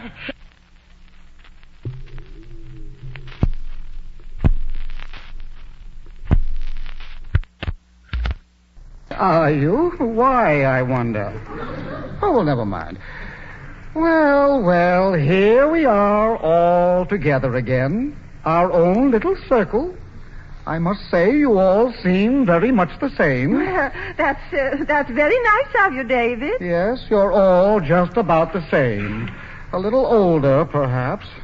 But I can still see the same bright, intelligent expressions on your faces that I remember so vividly. Well, has no one anything to say? A conversational gambit? An opening wedge, perhaps? It's nice weather we're having, isn't it? Thank you, Myrtle. And now, before I leave you, there is just one thing more. You have all visited at my house. Not in recent years, thank goodness. But you have been there. Well, now, since Esther has decided it will be better for us to live apart from David, each other... I decided no such thing. From now on, I will be living on the lower floor. For goodness sake. Esther on the second. I shall have a new kitchen installed off my study, that we need not jostle each other. What's he mean, Esther? David, you couldn't. What's he mean? Silence. Thank you. Esther is a free agent now. She has a perfect right to have anyone she wishes visit her. Doubtless you will be there a great deal. Now, none of you will come into the lower floor where I shall reside, of course. But may I suggest that as you pass through the entry hall and on up the stairs, you be as silent as possible? Thank you. But, David, you don't really mean it. That was our understanding, was it not, Esther? It seems so to me. But, David, these are my sisters. Now, they're all I have. I've got to have something in my life. And now you have your sisters. Who am I to deprive you of that? That's what I say. Who are Harry. you two? I don't care. I haven't any right to treat you like that. I don't think so either. Please. David, dear, we don't do any harm. We just talk. I have a good time with my sisters. I don't care how ignorant they are. Of course she doesn't. Give it to an Esty. We're behind I you, want to be Esty. able to come down here any time I want to. And I don't want to live on the second floor either. Silence, if you please. Thank you. Good night, Ida. Well, Theodore, Cora, Aranetta. Good night, David. Good night, Homer. Good night, Carl. Good night, David. Good night, Myrtle. Good night. I'm delighted to have made your acquaintance. You won't any of you forget my little reminder, will you? About being quiet when you visit Esther? You know, of course, how much you all depress me. Yes? Well, good night, then. By Judas Priest, David can be awful nice when he wants to be. If you want my opinion, David's an old fool. David's no fool. He is, Carl. He's nothing but an old I fool. said David's no fool. Why, Carl, whatever's the matter with Ida? Is he all right? David lives straight ahead the way he was meant to. Carl.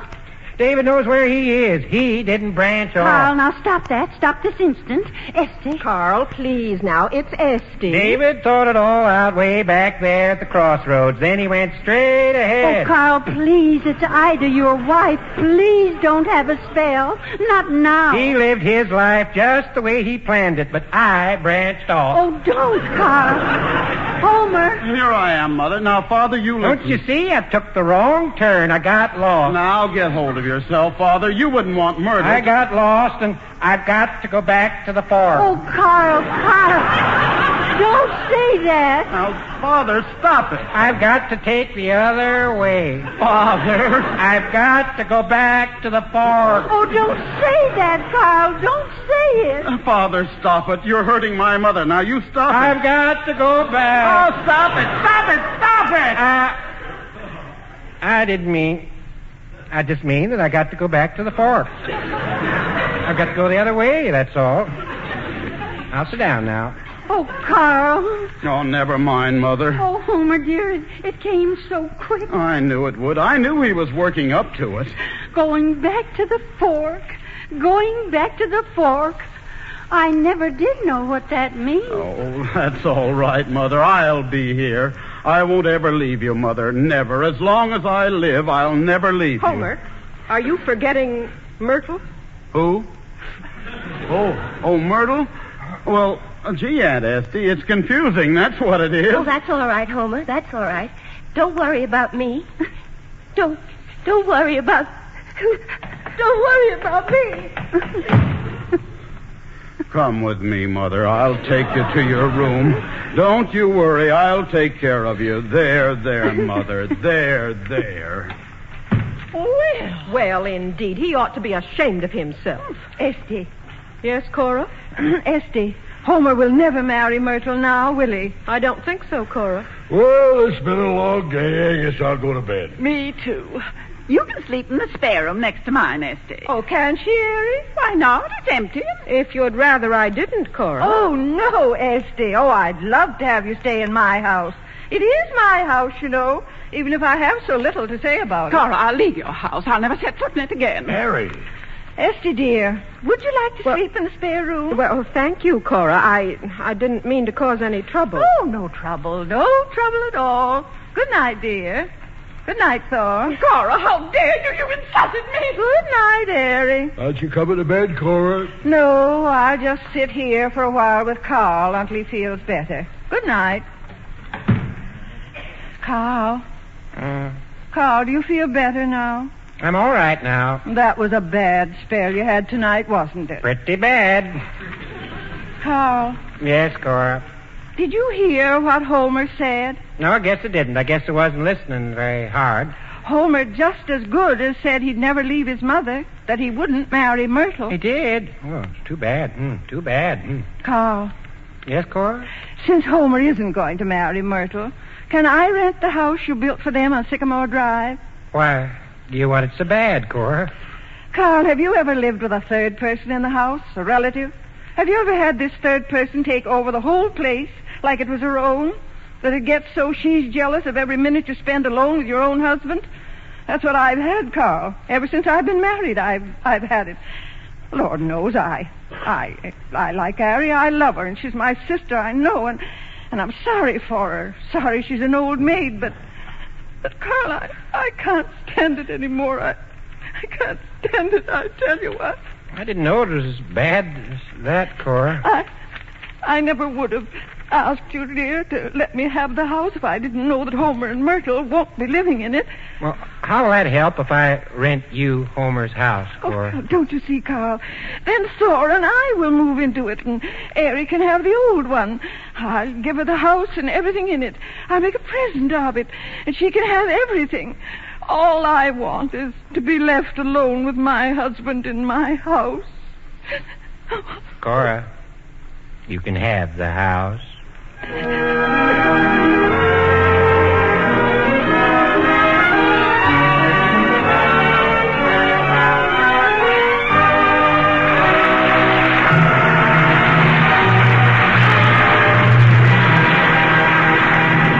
You're listening to KECA Los Angeles. The curtain has fallen on the second act of Mornings at 7, produced by the Theater Guild on the Air and presented by United States Steel Corporation. Here again for U.S. Steel is George Hicks. A few years ago, a southern farmer, as an experiment, bought several bushes of a new kind of berry called the boysenberry. He planted them, they prospered, and before long he had hundreds of well-filled bushes. But then a problem arose. Few in the South knew anything about boysenberries, and he knew of no market for them. The farmer wrote to a man he knew would help him. Within a few days, that man had found a buyer who took the entire crop. What's more, the farmer had orders to fill for all that he and his farmers could grow next year. Now, the man who performed that service without charge is a farm products agent, one of many employed by the Tennessee Coal, Iron, and Railroad Company of Birmingham, Alabama, a member of the U.S. Steel family. Helping Southern farmers is that man's job. As an agent of the Tennessee Coal, Iron, and Railroad Company, or TCI as it's known, he and his fellow agents in 8 other southern states work constantly to make southern agriculture better and more prosperous. The TCI farm agents have helped lead the South away from dependence on corn and cotton. They've helped establish many new and profitable crops, great new industries like raising cattle, hogs, and sheep, and many smaller businesses such as packing houses and processing plants, and have also done everything possible to find markets for these new products. Now, it may seem strange to you that a steel-producing company should be so interested in agriculture. It did to me, but the reason is very plain, and I think it's very good. The Tennessee Company is simply helping to create customers for the products it sells. The company manufactures many things for farm use, including fencing and metal roofing. Naturally, the sales of those things would not be very good if southern farmers had no crops or livestock worth fencing or covering. During the 20 years that the Farm Products Division has been in operation, its theme has been, as the South prospers and develops, so will the business of TCI. The company will continue to serve the South with enlightened and progressive business methods. For, like all members of the United States Steel family, TCI knows that its own best interests are firmly bound to the interests of its section and to the nation as a whole. The curtain rises on the third act of Mornings at 7, with an all-star cast including Stuart Irwin, Shirley Booth, Eileen McMahon, Ralph Morgan, Jean Adair, Howard Smith, Leona Roberts, Will Geer, and Ida Heinemann.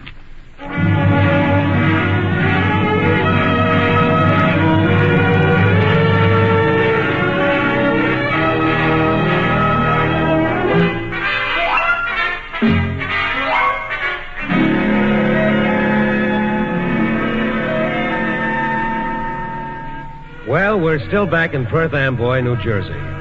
It's the morning after a rather disastrous night. Homer's father has had one of his worst spells. I beg your pardon, moods. Homer has indicated he would never leave his mother to live with Myrtle, a wife he's been secretly married to for 7 years. And worst of all, his house, his and Myrtle's, their dream home of the future, has been taken away and rented to Aunt Cora. Yes, it's the morning after. Out in the backyard, the birds are feeling very gay indeed. But not Homer. No, not at all.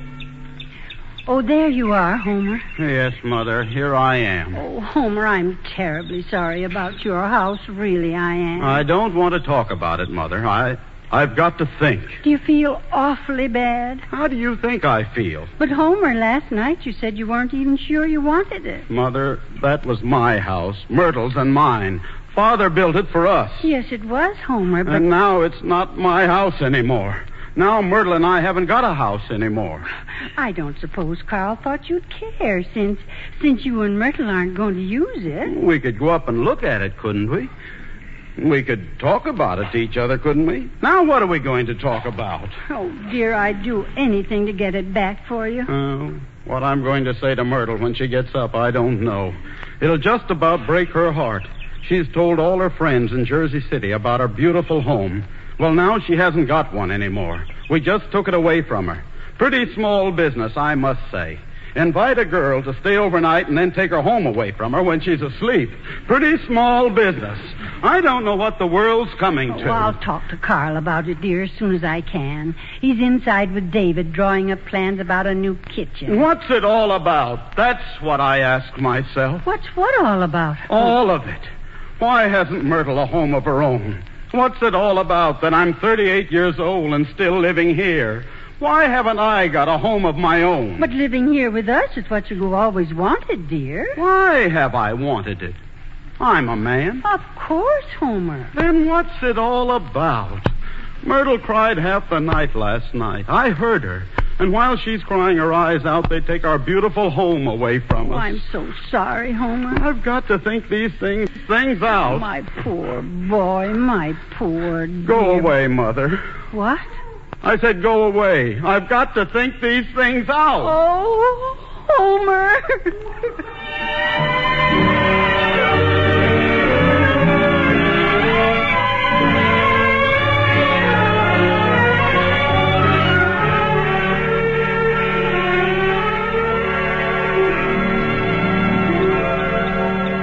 Good morning, Homer. Morning, Myrtle. Isn't it a lovely day? Is it? Oh, my, you can feel the sun on you as warm as toast. I thought maybe you'd like to take a little walk. Walk? Yeah, that's the first thing I thought of when I woke up this morning. I thought, Homer and I'll take a nice walk till train time.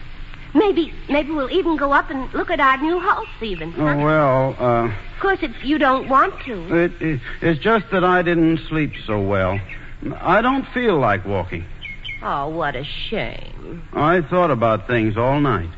Now, don't you feel bad about anything, Homer. I've thought it all out. I see just what you mean about not wanting to leave your mother. I think it's very nice of you, dear. We could go on just the way we have been. Evenings and Sunday afternoons. Well, it's not that, Myrtle. It's something else. What? It's about our house. Oh, nothing's happened to it, Homer. It hasn't burned down or anything. No, it's all right. Oh, my goodness, you scared me. You shouldn't say things like that. It's just that it isn't our house anymore. Our house isn't our house anymore. My father just rented it to Aunt Cora. Our house? Uh-huh. I guess after what I said last night, he thought we weren't going to be using it. Oh. Gee, Myrtle, I'm sorry. Oh, it's all right. Of course it's all right. It wasn't our house, was it? Not really. It was your father's. You couldn't expect him just to keep it empty until 7 years. You couldn't expect... I'll build you one myself, Myrtle. I'll build you a house that'll make that house look like a garage. And I never even saw it. Myrtle, I ought to have told them we were married a long time ago. I ought to have done it. Why didn't you, Homer? I got caught. Somehow or other, I got caught, like in a trap. Yes, your mother. She always depended on you. You've told me that often. I'm awfully fond of you, Myrtle. Are you, Homer? I'm fonder of you than anything I can think of. I think you're wonderful. Thank you, dear. I'm not going to let them get away with it. I'm not going to let them get away with it, do you hear? Why, Homer. We're going to get our house back, that's what. Aunt Cora's going to give it back to me. I'll make her. I'll tell them all about us, how we're married and all. I'll tell them everything. No, Homer, you mustn't. What would your mother think if she found out you'd been lying to her for 7 years? No. Myrtle, I'm 38 years old. I'm a man. I've got brains. I've always thought you were very intelligent, Homer. I'll think something up, some scheme, and then I'll spring it on Aunt Cora. No, Uncle Thor. She's crazy about him, and she'll do whatever he says. We'll get our home back, all right, all right. Come on, Myrtle. Yeah? No, not that way. Not through the house. Why not? Oh, my father and Uncle David are in the kitchen. Come on, Myrtle. Now, don't talk to me. I've got to think. I've got to think. This is the crisis.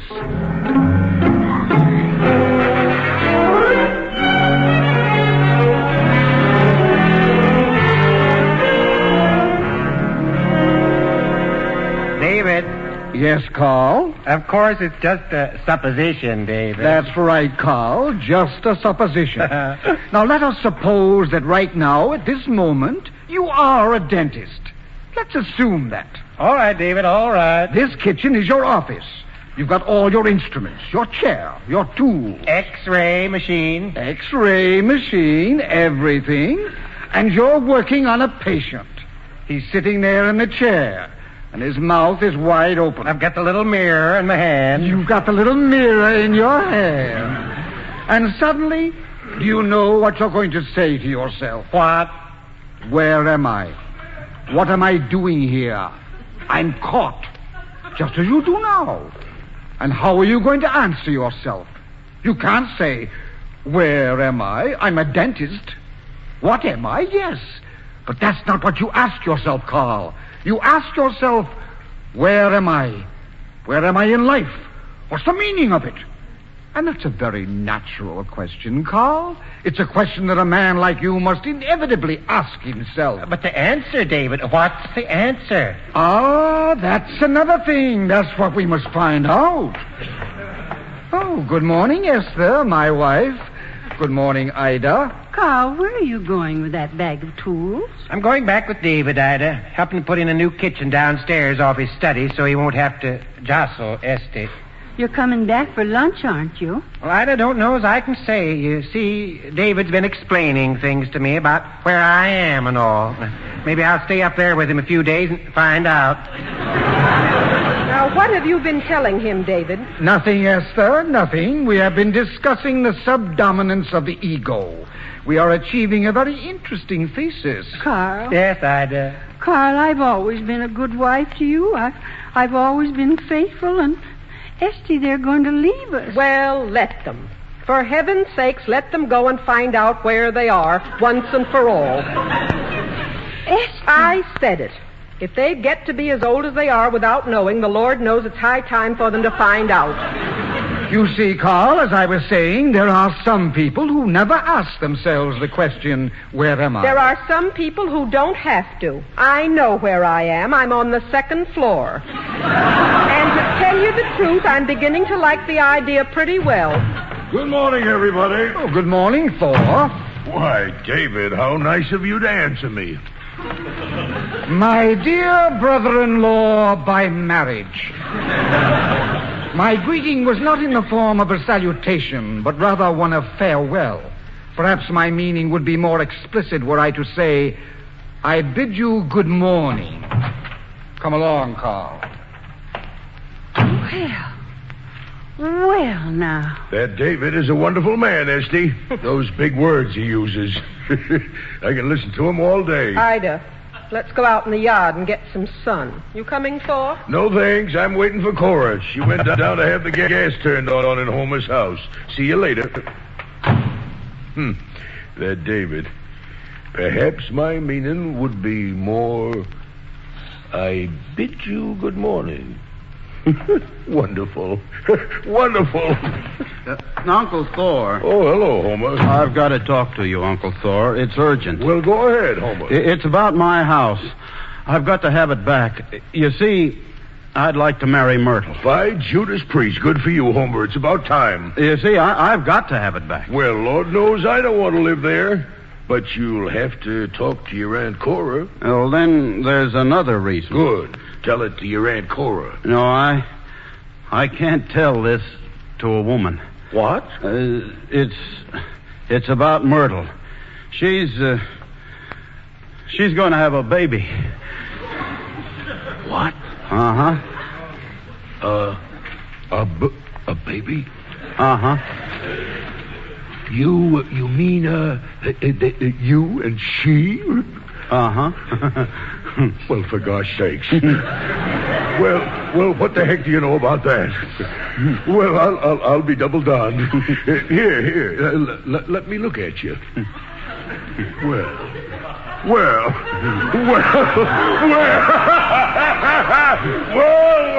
what the heck do you know about that? Well, if that ain't a pretty good one. By Judas Priest, Homer, I didn't think you had it in you. Yes, sir, you certainly had your old Uncle Paul fooled. Well, it's just one of those things, you know. Sure.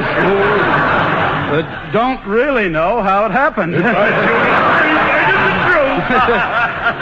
Kind of lose your head sometimes. Yeah, the truth. By Judas Priest, well, what the heck do you know about that? Uncle Thor, can I have back my house now? Can you have it back? Can you have it back? By Judas Priest, I'd like to see somebody stop you.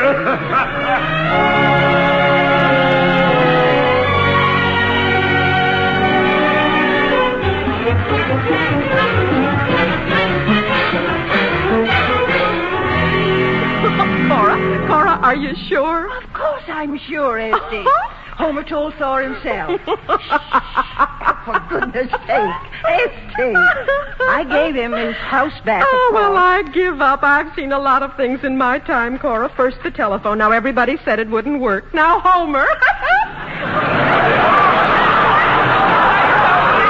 Harry, and I know all about it. Who told you?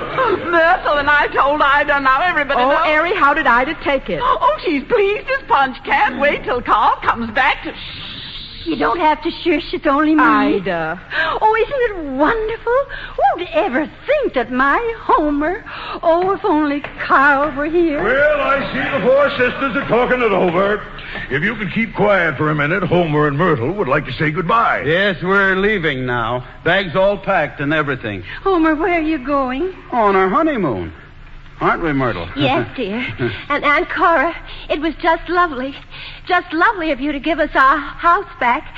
I want you to know that we think it was just lovely. Don't we, Homer? We certainly do. Oh, well, you're both very welcome, I'm sure. Mother Bolton, Aunt Cora, Aunt Ari, Aunt Esty, Uncle Thor. I just want to say that I think you're all the nicest people I've ever met. I've never met so many nice people before. I just feel like crying. Oh, dear, if Carl were here. Who's calling me? Who is it wants me to be someplace? Why, Carl. And David. Yes, Esther, my wife, we have returned. So soon? Yes, my dear. We have learned that we cannot build a kitchen off my study. A matter of plumbing, Esther. David, I could have told you there aren't any pipes in that part of the house. Yes, my dear. You were always the practical one. Oh, Myrtle, I see you're leaving. Yes, Uncle David. Isn't it wonderful? Wonderful, wonderful. I never stay here a minute longer than I have to, myself. Carl, they're going on their honeymoon, Myrtle and Homer. Already? What's the rush? Don't they have to get married first? Oh, well, we'll attend to that when we get up there. Where we're going. Well, what's all the rush? What's all the rush? Well, they're in a hurry, dear. You see, that is, Myrtle and Homer, they, well, come here and I'll whisper it to you. What? Oh, well, I'll be... what do you know about... You mean our Homer? She certainly does. Well, I'll be,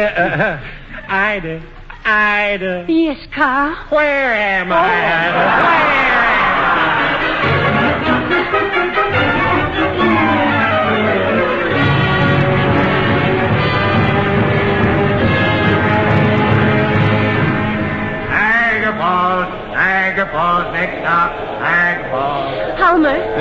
Myrtle.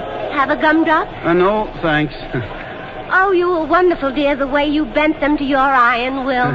I guess I was pretty good thinking up that yarn about you know. Oh, yes, it was a wonderful idea, Homer. I'm getting kind of nervous, though. Myrtle, what's going to happen, after a while? What do you mean, dear? Well, won't they be expecting? That is, after all, I did tell them that... Oh, you mean the baby? Yes. Oh, well, I wouldn't worry about that, dear. Huh? You see, we... Yes, go on. We are going to have. That is, well, we just are. You mean that... Yes, I didn't tell you before because I thought it might make you kind of nervous. Well, what do you know about that? Well, by Judas Priest, what do you know?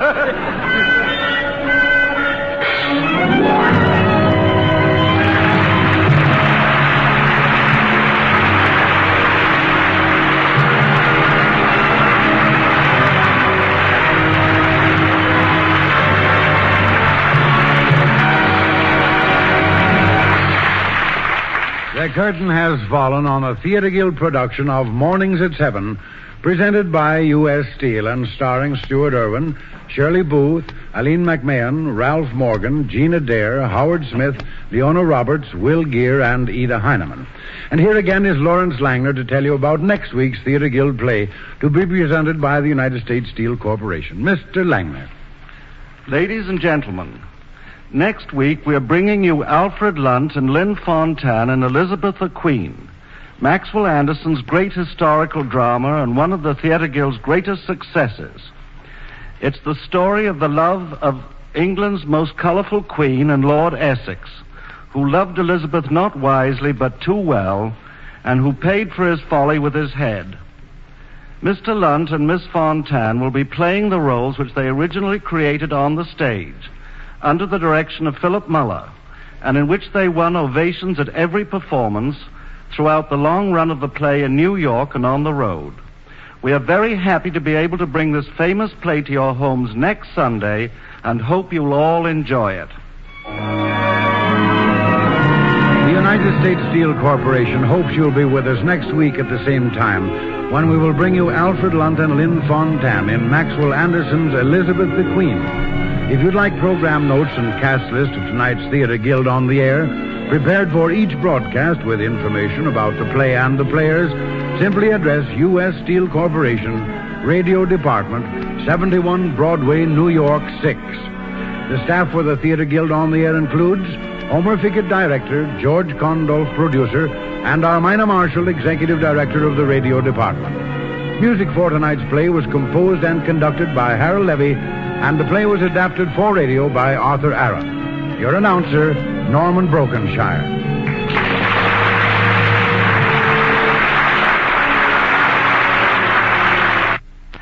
This is the American Broadcasting Company. 8 o'clock at KECA, Los Angeles.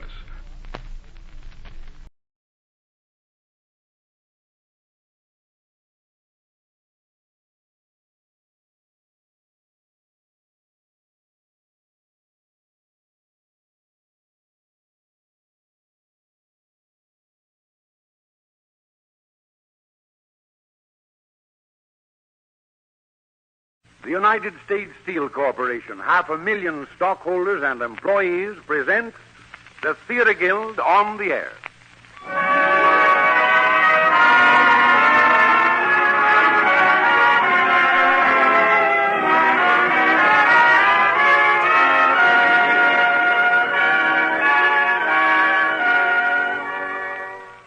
United States Steel presents the Theatre Guild, one of America's foremost theatrical producers, bringing into your home every Sunday evening from the stage of the Vanderbilt Theater in New York the most famous plays of Broadway. Tonight we bring you Sidney Kingsley's exciting melodrama, Dead End, starring Richard Conte as Gimpy, Alan Baxter as Babyface, and Joan Tetzel as Drina, and featuring Ann Burr, Ann Thomas, Agnes Young, and Danny Leone.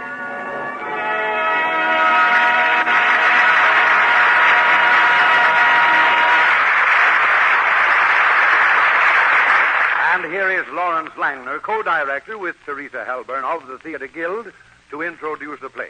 Mr. Langner. Ladies and gentlemen, good evening. Our play tonight is an exciting melodrama which ran in New York for nearly 2 years and produced that talented group of youngsters, the Dead End Kids. I think our play will interest you, not only because it's packed with tense dramatic situations and humorous incidents, but also because it's a challenge to all of us who have the future of young America at heart. Our hero tonight is the idealistic young architect, Gimpy, played by Richard Conte, and our villain is the gangster, baby-faced Martin, played by Alan Baxter. And now the curtain rises on Sidney Kingsley's melodrama, Dead End.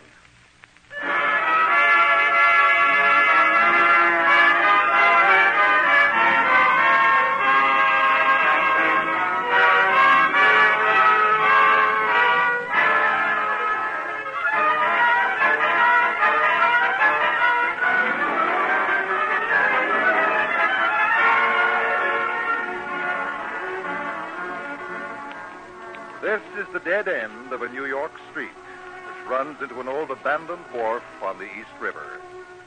If you listen, you can hear the tugboats chug and the ferryboats whistle. As so often happens in this great metropolis, rich and poor live side by side. To the left of the dead end towers the white magnificence of the East River Terrace, New York's finest apartment house. It has now grown a little mellow with age, a little grimed with city soot. The iron gate to its garden still opens in the rear to the dead-end street. A few yards beyond the gate stands a diner, called as usual, the Coffee Pot. Across the street, where once stood a row of tenements and abandoned old houses, the ground is now cleared. Before this clearing, a crowd is gathered. A band is playing.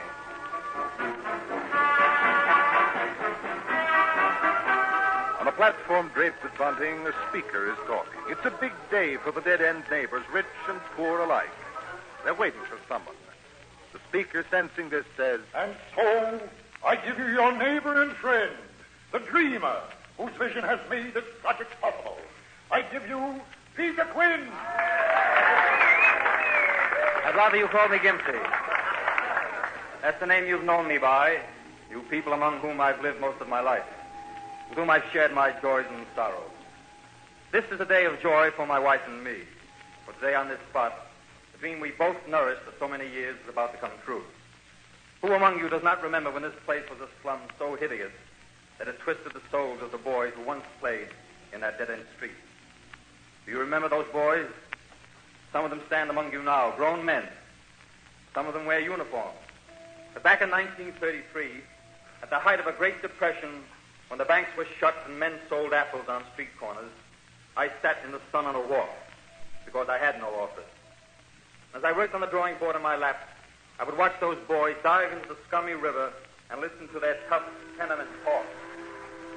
How's the water, Tommy? Cold? That's the nut. Look out, I'm coming out.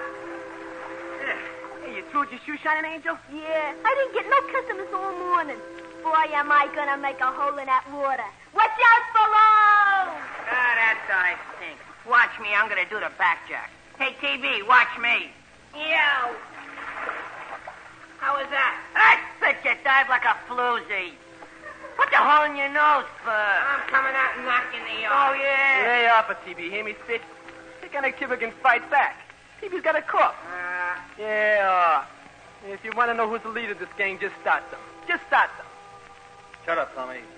Everybody knows you're leader of the gang. Hiya, Gimpy. Hey, Gimpy, you got a butt? No.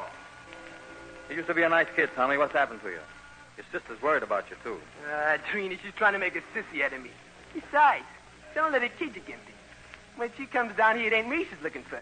She wants to see you. Me? You're crazy. She's got a mash on you, I can tell. You're full of hot air, Tommy. Hey, what's you drawing, Gimpy? Houses? Gee. Hey, Spit, looky here. Gimpy's drawing houses. I'm coming. Only I don't understand. What's the good of houses on paper? You've got to draw them on paper before you can build them. Go on. He puts them on paper because he's got a gimp in his leg and can't build. Hey, Tommy, look at what's coming out of the fancy joint. Yeah, that's that special kid wee-wee. Hey, what are they using the back door for? They They fixing a street in front of that house. Gas main broke or something, you know. It's an air drill. Oh, man, where is our chauffeur? He's on the corner with the cab drivers, Master Phillips. Shall I get him? Your father wants him. Hurry up. Hey, kid. Hey, wee-wee. What are you, boy or girl? He's a girl, can't you see? I'm a man. A man! And I can name all the presidents of the United States. That's more than you can do. Oh, yeah, Tommy could. I'll bet you $1 Tommy could. Put up your dollar. Here's mine. Gee, a whole life $1. Go on, Tommy. Show him, Tommy. Washington, Adams, Jefferson. Now let's see your Tommy name the next three. Madison. Let me see. Harrison? Wrong. Well, who cares anyway, you little sissy? I'll spit in your eye and drown you. Hey, what's that junk you got in your mouth like a horse? Oh, it's a brace to make my teeth straight. What? Why, I could do that with one wallop. You try and you'll be arrested. Look what's gonna arrest me, fellas. Did you ever hear of Judge Griswold? He is my uncle. Oh, yeah? Did you ever hear of Judge Perkins? He sent me to reform school. Hey, Tommy, what do you say we give him the works? Okay, let's mobilize. Go on, beat it. I'll call the police. Come inside, Master Phillips. The chauffeur says he... Wait till I get you, Percy. I'm gonna fix your wagon. Hey, guys, we gotta get that kid away from there. Did you see that $1? Yeah. Oh, we gotta get him. Yeah, that's sissy. That's my uncle. That's my brace. Shut up. Quit hollering and think how we're gonna get some dough. Gee, if we had a nickel, we could all go to Schulte's, and while I was buying a chocolate bar, you guys could steal something. Hey, look at them guys coming down the street. Maybe they'll buy a shine from you, Angel. They got dough, I bet. Yeah. Boy, look at them clothes, flashy, huh? Go on, Angel, get the lead out of your pants. Hey, mister, you want to shine? Go on, beat it. You the other guy, you want to shine, don't you? Come on. What's the matter, you cockeyed? Can't you see we got one? Hey, wait a minute, Run. Want to run an errand for me? Sure, where? Right up the block, number 418. Mrs. Martin, 4th floor. Tell her a friend of hers wants to see her here. Okay, 418, 4th floor, Mrs. Moore. Come on, fellas, let's go swimming. Last month, the rotten egg. Let's go back to St. Louis, boss. It ain't safe here. What's the matter? You afraid? I told you what I came here for. I want to see my mother, Francie. Besides, I like this old wharf. It reminds me of when I was a kid. You go to that old tailor shop I told you about in the corner. Ask the old man where Francie is. Go on, stop bellyaching. I'll wait here for you. Excuse me, but don't I know you from somewhere? No. I could have sworn He said no, didn't he? Now go on, beat it. I got it. Martin, babyface Martin. I ain't Martin, you louse. Don't you recognize me, Marty? Okay, you asked for it and you get it. Put that gun away. Marty, I'm Gimpy. Don't you remember Gimpy? Shut up. My name's Johnson. Get it? Johnson. We were kids here. I was one of your gang. You don't have to worry about me. Oh, yeah. It was that funny little lame kid used to mind my clothes when I went swimming. And you keep your lip buttoned up.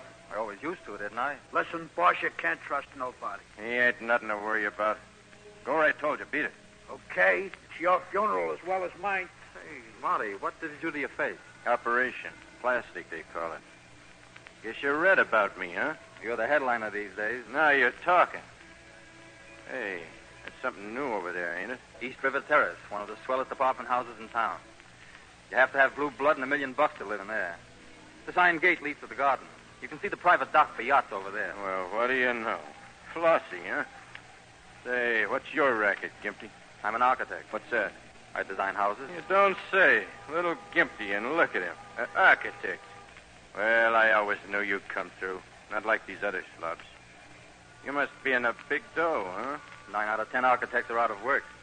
There's a depression on, remember? So what's the good being an architect? Don't ask me. Strictly speaking, I'm not even an architect. Before you're an architect, you've got to build a house. Before anybody lets you build them a house, you've got to be an architect. And for that, you had to go to high school? College, too. 6 years. Say, Marty, how smart is it for you to come back here? I ain't here. I'm out west. I read the papers. You want to know something? I ain't seen my old lady in 7 years. One reason why I come back. Boy, 7 years. Since the day I come out of reform school. You've sure gone a long way since. I never could quite believe it was you, Marty. To kill 8 men. Hey, what you trying to do? Tell me off, you punk. You know better than that. I'm not so sure. Maybe you'd like that reward it's up for me. $4,200 is pretty big dough for a jerk like you. You can trust me, Marty. Couldn't quite believe it was you. What'd you think I was going to do? Hang around this dump for Santa Claus to take care of me? Look at you. 6 years you went to college, and what do you got? I ain't like you punks freezing and starving. For what, peanuts?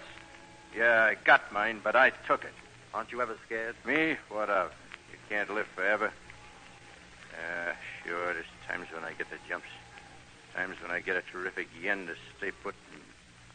Hey, you remember that kid, Francie? She was my girl when we was kids. Oh, yeah, I remember. You don't make no more like her.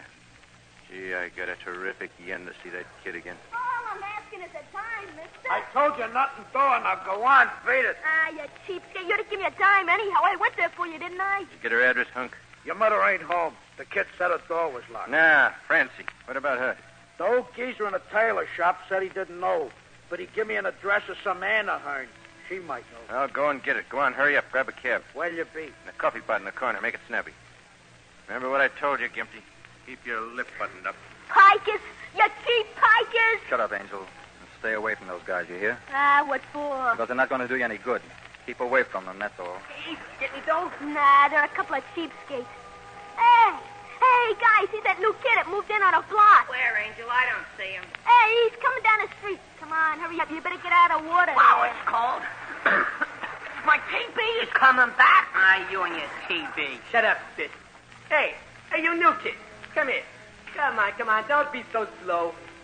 What's your name? Freddie Miller. Want to belong to our gang? Yeah, sure. Got any dough? You gotta be initiated. I got 3 cents. Give me it. That's all you got? Search him. You don't have to. I'll take my pockets out you. Look, there ain't no more. Listen, you. If you want to belong to this gang, you gotta get a quarter, see? Where am I going to get a quarter from? You can snatch it from your old lady, can't you? Well, that's a cinder steal. Ah, you sissy. Come on, gang. God, just no spit. Hey, you. Hey, give me back my 3 cents. I don't want to hang out with you. Scram, punk, scram. Hey, give me back my 3 cents. Let's mobilize them, Tommy. What do you say? Okay.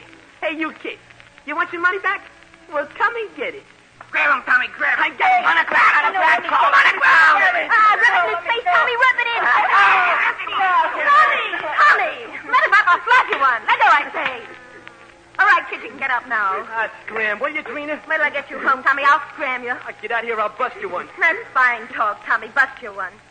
What are you scratching your head for, you buggy? Come on home. I'm going to wash your hair in kerosene. What are you crying about? They hurt you or something? He took my 3 cents. Tommy, did you take this boy's 3 cents? I did not. Well, who did? Who's got that money? Not me. Don't look at me. Sis, give him back his 3 cents. Oh, so you're the one, Sis. Might have known it. Come on, fork over. Try and make me a floozy. Well, cracky, you talk like that. I'll suck your right. Don't you hit your loss? That's my sister. Give her that dough. Go on. Here. Here's your money, kid. And you around here, aren't you? You look like a nice boy. Stay away from these bums. They're no good.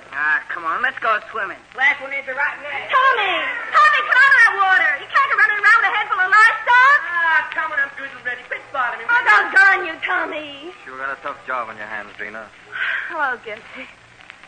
What are you going to do with a kid like that? As long as you live around here, I don't know. Oh, it's not that he's dumb, either. Teacher says he's one of the smartest she's got. But he plays hooky all the time. This neighborhood is no good for kids. It's different when Mom was alive. She could handle him. Between the two of us, we used to make enough money to live in a decent street. Oh, boy, the minute I start working full-time again, I'm going to move out of here so fast. Me too, Trina. You drawn again, Pete? Can I see it? If you want to. It's a new idea in community housing. Huh? Yeah, I like all that open space around the buildings. Trees and grass and everything.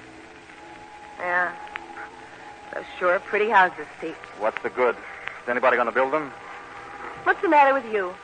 Why don't you build them? With what? No?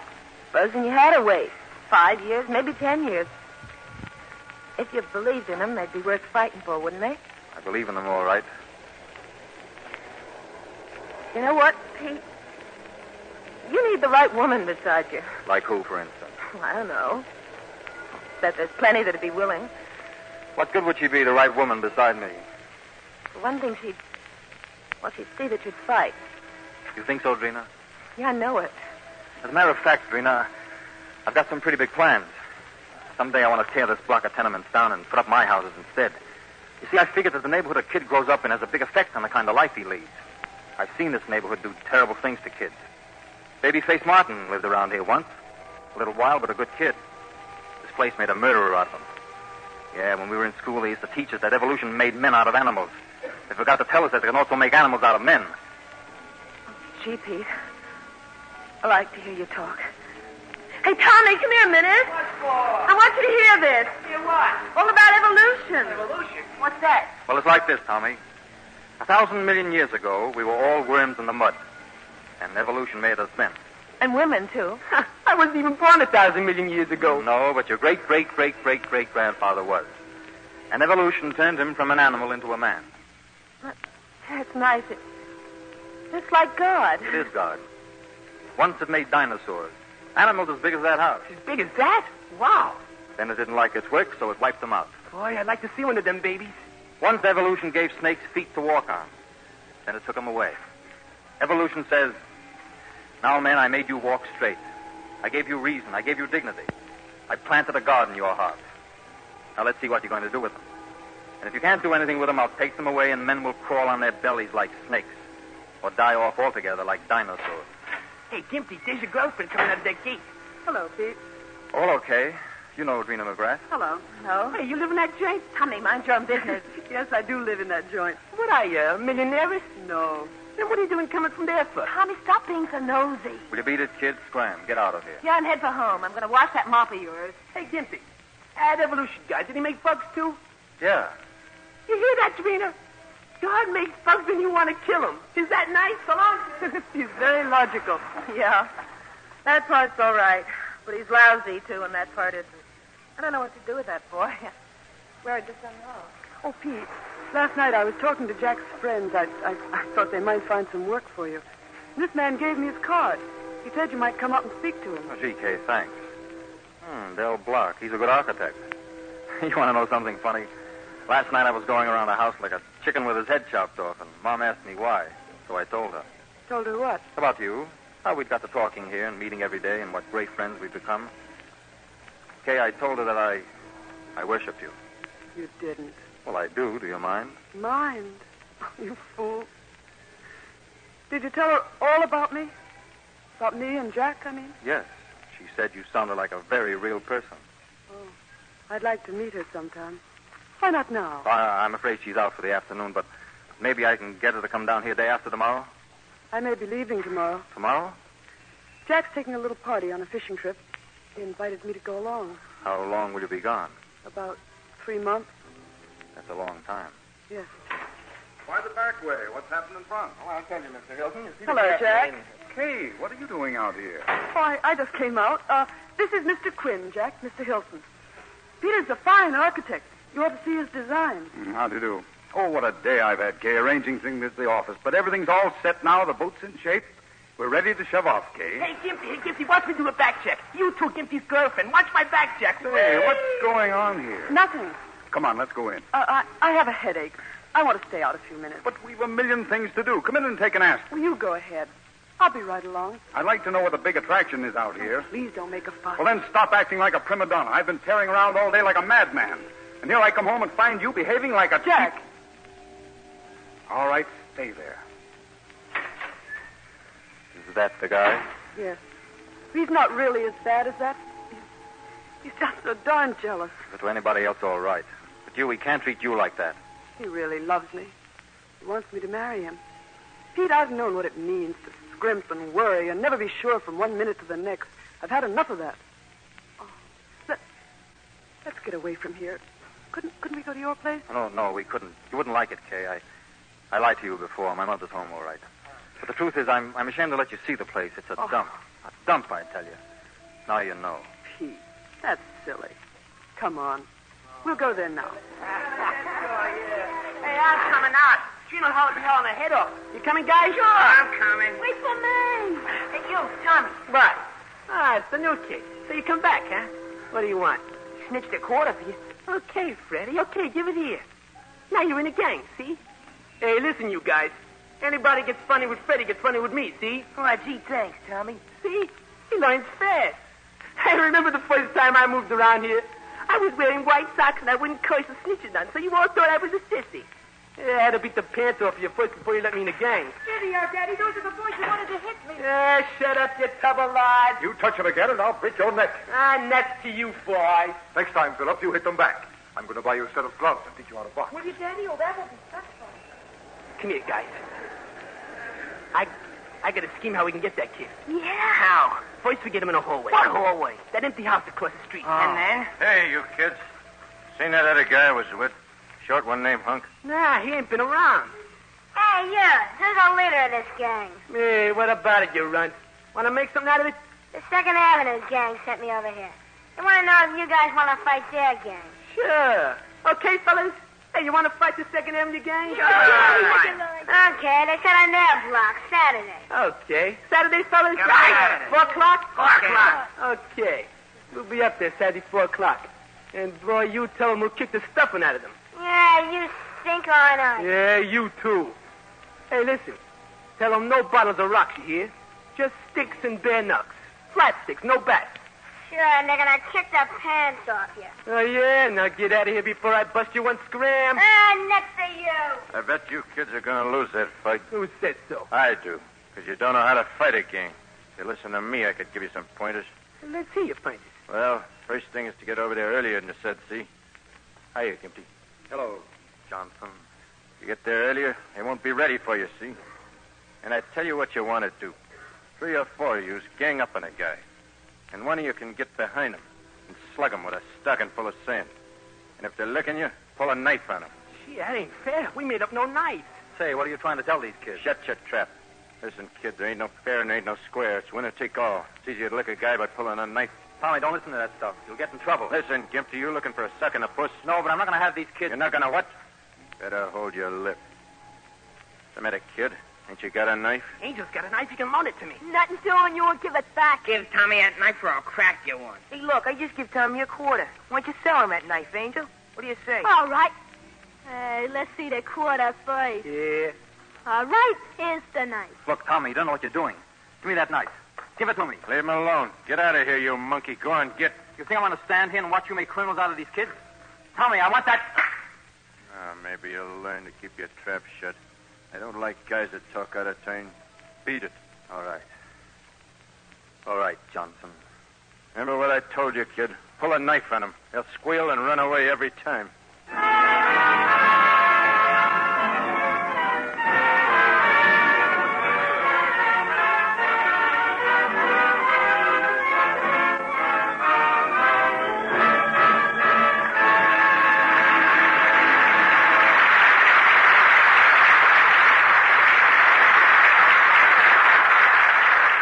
In a moment, we will continue with the second act of Dead End, produced by the Theater Guild on the Air and presented by the United States Steel Corporation. And here, speaking for United States Steel, is George Hicks. Good evening. It's still winter, but I know many of you are already planning your summer vacation. This year, such planning is mighty pleasant. Wartime travel restrictions are gradually being lifted. Before long, you'll be able to go as far and as fast as your taste in transportation and your pocketbook will allow. But whether you go by automobile, bus, train, plane, or boat, you'll travel faster and more economically because of steel.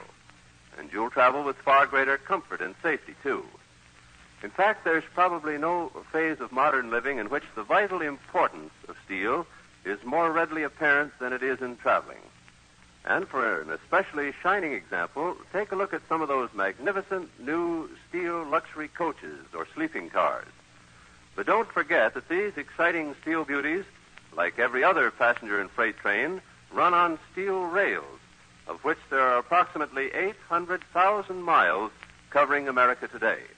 And it is these steel rails, which began replacing iron rails back in 1864, that have made possible the almost incredible developments in the speed, safety, and efficiency of our great American railway system. U.S. Steel is especially proud of the part it has been able to play in the constant development of better rails and better steels for all the needs of America's railroads. Serving the railroad industry is one of the many ways in which U.S. Steel is privileged to serve you, the public.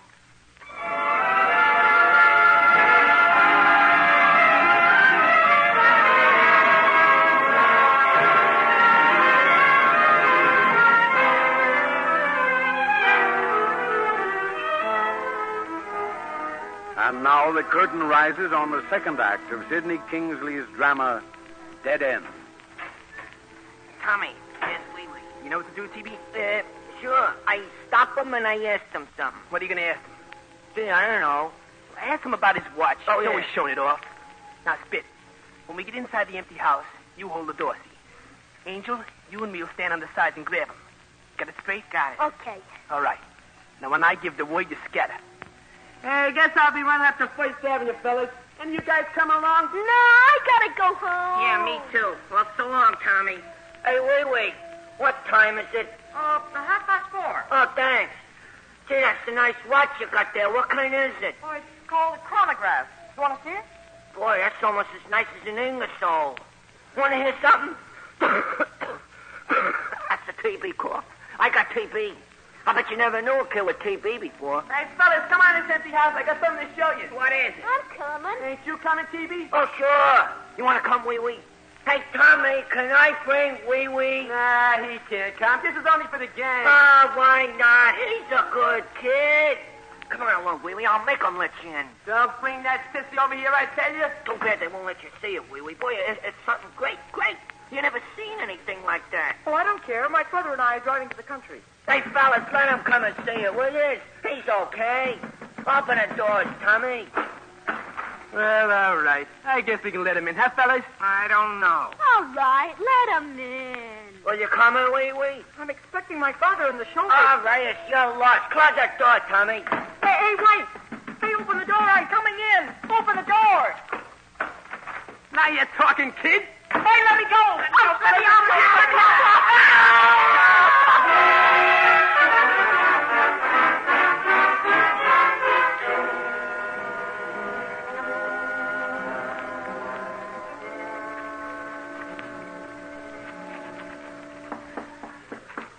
Who is it?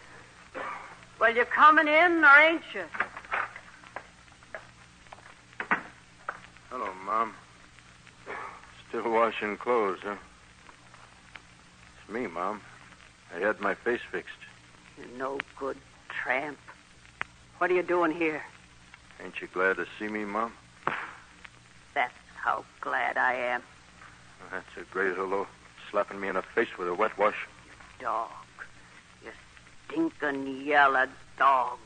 Mom, what kind of talk is that? Don't call me Mom. You ain't no son of mine. What do you want from me now? Nothing.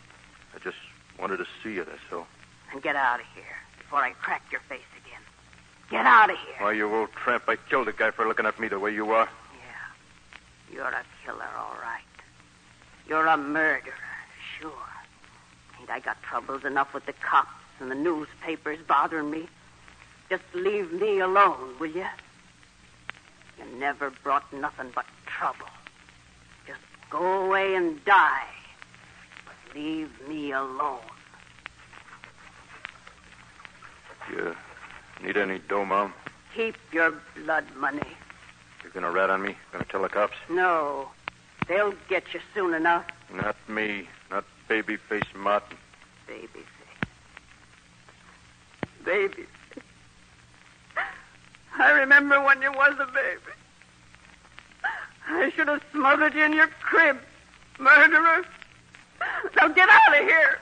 Go on, get. Just leave me alone.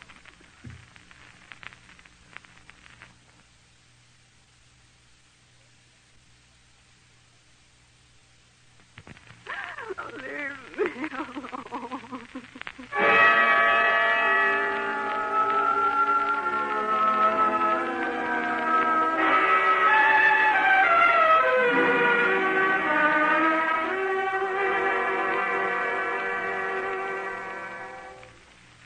We pause now for station identification.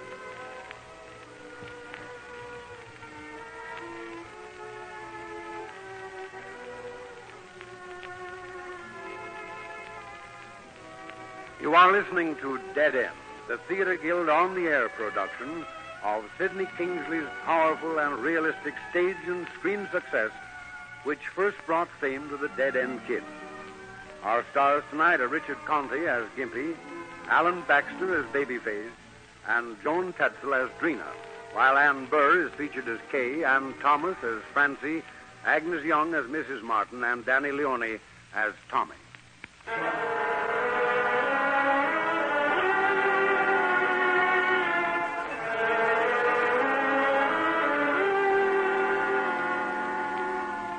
From an old wharf at the dead end of a New York waterfront street, Peter Quinn, an unemployed architect, watches with troubled eyes the life of this neighborhood where squalid slum and swank apartment house stand face to face.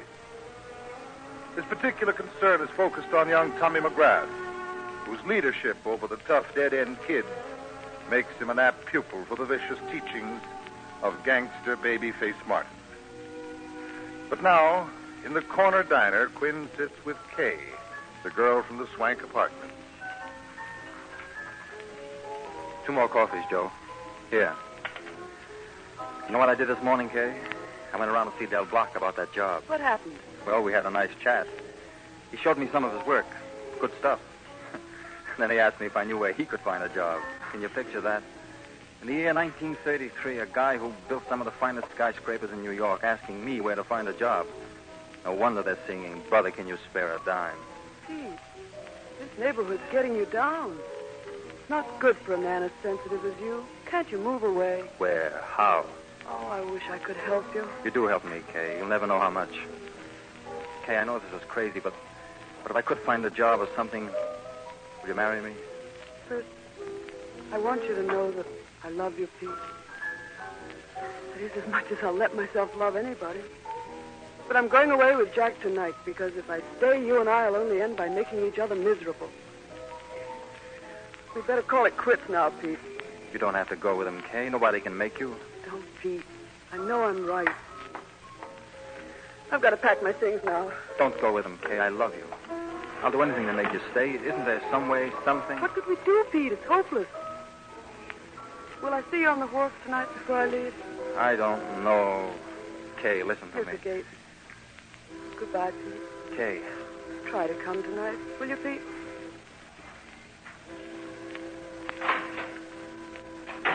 Hey, Gimpy.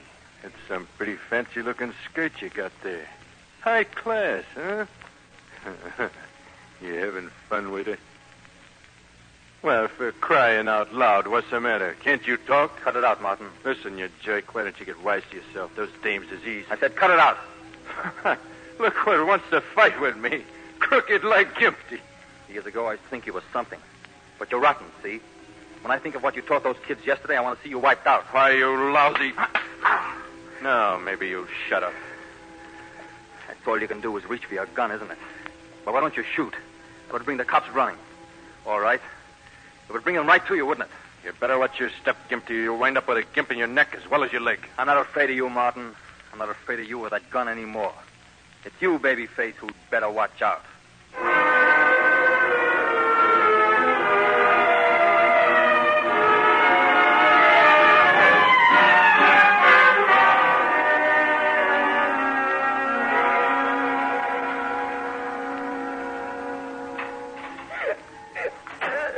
Philip, now stop crying and tell Daddy what happened. They beat me with a stick and took my watch away. I swear I'll send that whole gang to jail. Would you know them if you saw them, son? Yes, Daddy. Wow, is that water cold? My teeth is knocking Tommy. Yeah, your lips are blue. I better get dressed before I start coughing There they again. are coming out of the river. That Tommy, he's the leader. Oh, you little thief, you're going to get what's coming to you. Hey, you. Tell me, will you, what's the big idea? What makes you think you can beat this boy and get away with it? He's the one that took my watch, Daddy. I did not, you fat little jerk. Give me that watch or I'll break your neck. You got it. Let me go. Norman, call an officer. I'm going to have this thief arrested. Get the police, Norman. Oh, mister, don't turn me over the cops, will you? Hey, you jerk, you're breaking my arm. Hey, fellas, help me. Gimpy, help me, will you? Hey, listen, you're hurting that kid. Let him go. Hurt him, I'll kill him. Hey, mister, you're choking me. Look out, I got a knife. Tommy, drop that knife. I'll stab you, mister. Let me go. I'll stab you. Oh. Daddy, you got away. Oh, Daddy, your hand is bleeding.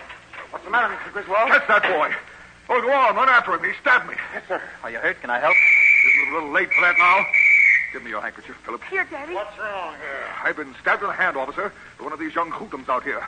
I want that boy arrested. Sure. Do you know who he was? Oh, how would I know who he was? I feel sick. I'm going in and call a doctor. But I want that boy caught and arrested, you understand? Come on, Philip. I'll do the best I can. Say, who does that guy think he is, anyhow? Haven't you heard, officer? That's the great Charles Griswold. He's Judge Griswold's brother. Oh, well, that's different. You know any of those kids he was talking about? Me? No. Hello, Drina. Say, Peter, Sorry I can't help you, officer. It might be any one of a million kids in this neighborhood. maybe you'd better forget it. Not if he's Judge Griswold's brother. I'll ask around inside. Drina, tell Tommy to keep away from here for a while. Why? What's he done? Just tell him to keep away. Gosh, I don't know what to do with that boy. Pete, can I ask you something? What is it, Drina? There's a fella I know always asking me to marry him. I've been wondering if maybe I ought to for Tommy's sake. He's got money. What do you think? He's got money, sure. Why not? That doesn't sound like you. No? How do you know what's going on inside of me? Don't you think I know how it feels to be in love? Want somebody you can't get? Hey, you're a smart girl. You're pretty, too. Don't give me any of that taffy. You don't even know I'm alive. I hate to see you butting your head against a stone wall. What are you talking about? You know. Sure, she's beautiful. Pete, she's not for you. Well, I got something to work on anyway. They heard the other kids call him Tommy. Hey, girl, you know a kid named Tommy something? No, I don't. What did he do? Pulled a knife on some high muckamuck in there. Was the man hurt? No, just a cut in the hand. But boy, is he burned up. Not that I blame him. Can you picture a kid like that pulling a knife? Where do they learn that stuff? Yeah, where do they learn it? Right here on this street. That's where they learn it. I gotta go home. So long, Pete. Yeah, in this neighborhood they learn everything. Say, officer, tell me something. Supposing a guy knew where Babyface Martin was. He'd be lucky. There's a reward for that cookie. $4,200. I wasn't thinking about the reward. What I wanted to know was, how could a guy go about reporting him? Phone the Department of Justice. They'd be down here in a minute. Hey, wait a minute. Do you know where Babyface Martin is? Colorado, the newspapers say. Yeah? Well, I guess I better start hunting this Tommy squirt. But I'm telling you, Mac, whoever turns Babyface Martin in is taking an awful chance. He's a killer.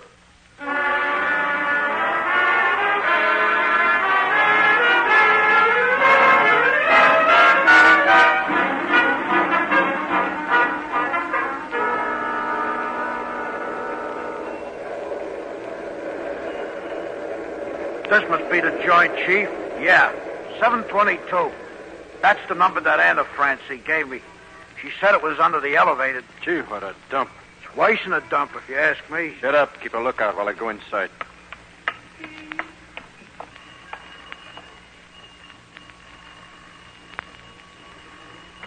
Hey, what's the idea of keeping ringing that bell? You going to a fire or something? Francie. Gee, what's come over you, Francie? You look... How do you know my name? Who are you? Well, for the love of Mike. It's Marty. You've done something to your face. Plastic, they call it. Gee. Yeah, I'm glad to see you, Marty. Come on inside. Here, this way. This is my room. Hey, what kind of joint is this? The house? I live here, that's all. Francie. Gee, I've been wanting to see you, Francie. No. No, don't kiss me, Marty. What's the matter? Ain't it good enough for you? It ain't that. It's me. I ain't feeling good, so I don't want you to kiss me. That's why. I ain't never forgot the way you kiss. I ain't neither. Oh, go on. You with all your fancy dames. I read about you in the newspapers. Where do I come off? You ain't got nothing, them dames. No guts, no fire. But you've been in my blood, Francie. Ever since we was kids. You've been in mine, if you want to know. Remember the nights we used to sit down there in a walk? Yeah, I remember. The sky used to be full of stars, and I was full of dreamy ideas. I was 14 then, going on 15. Come here. Come to me. Only don't kiss me. Come closer. Oh, Marty. Gee, what a couple of crazy kids we was then. Gonna get married, we was. I bought a ring at the 5 and dime. Yeah, only we didn't have money for the license. Gee, seems like yesterday. Yesterday. Seems like a million years. Marty, listen. You gotta go away and hide. I don't want them to get you. What's the difference where I go? They got the finger on me. But I'll tell you what. I'll scram out of here if you come with me. Oh, what do you want with me? I wouldn't be no good for you. I know what I want. Yeah. This is a pipe dream I'm having. A Minnie the Moocher kicking the gong around. Listen, I got the dough now, kid. We can do it. But I'm sick, Marty. Don't you understand? I'm sick. What's the matter with you? If I got the dough, couldn't the doctor fix you up? It's too late now. I can't go with you. Can't you tell by looking at me? Ain't you got no sense? Now stop asking me. Why didn't you get a job? They don't grow on trees. Why didn't you start first? Why didn't you? What a sucker I am. Twice in one day. First my mother and then you. Shouldn't have come back. Here's $20. Buy yourself something. Oh, baby, that's some roll you got. You could choke a horse on that. Couldn't you spare me another 20? Hey, what do you call this? For 2 bits, I'll knock you... All right, Marty. Will you do me a favor? For old time's sake. What? Will you kiss me? Here, on a cheek. Please. Just once. Thanks, Marty. Goodbye.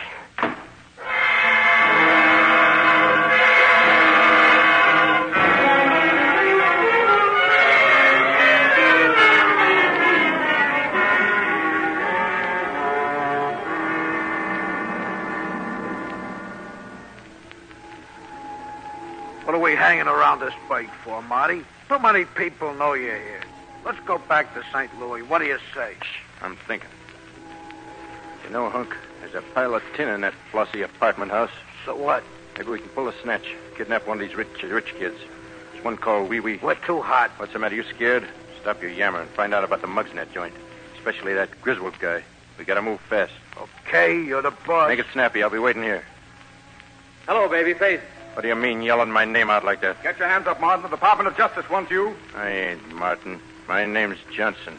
Want to see my driver's license? Keep your hands out of that pocket. Guess that'll hold you a while, Flatfoot. As for you, you guilty rat. Oh. That got him all right. Where'd he hit you, Detective? Oh, in the side. Are you hurt bad, Bob? Can you sit up? I should have plugged him right away, Jerry. You don't give a snake like that a break. Anyway, we got Babyface Martin, Bob. The department will cite you for this. Hey, look at Spit. The G-Man's here. What's going on here? Who shoots? Boy, they sure made shot meat out of this guy. All right, officer. Department of Justice. We had a machine gun set up on the terrace. Hey, that's the guy whose shoes I shine. You better get this man to a hospital, officer. Break it up, you kids. This ain't no circus. Hey, officers, grab that boy. He's one of the gang that stabbed Mr. Griswold. Where? This one? He's a Spit. Look up the cop. Oh, no, you don't. Stand still or I'll slug you one. Oh, let me go. I didn't do nothing. Oh, no? You just beat up a boy and stabbed his father, didn't you? I didn't have nothing to do with it. It was a kid named Tommy McGrath. Tommy McGrath, huh? Where does he live? On First Avenue between 53rd and 54th. All right, come on. Show me where he lives and I'll let you go. Hurry up with that ambulance, officer. As soon as I can get to a telephone. Your partner's going to be all right, isn't he, Detective? Sure. Say, you're Peter Quinn, aren't you? Yes. Well, thanks for the tip, Quinn. Come over to the office tomorrow and get the reward. No thanks. I didn't turn him in for the reward.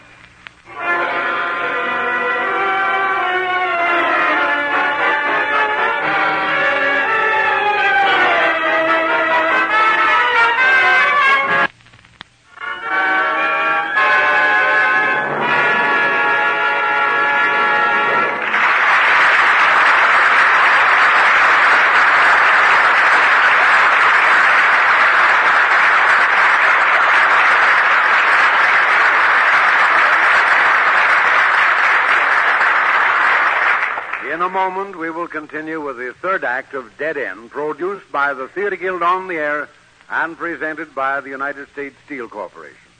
Here again is George Hicks.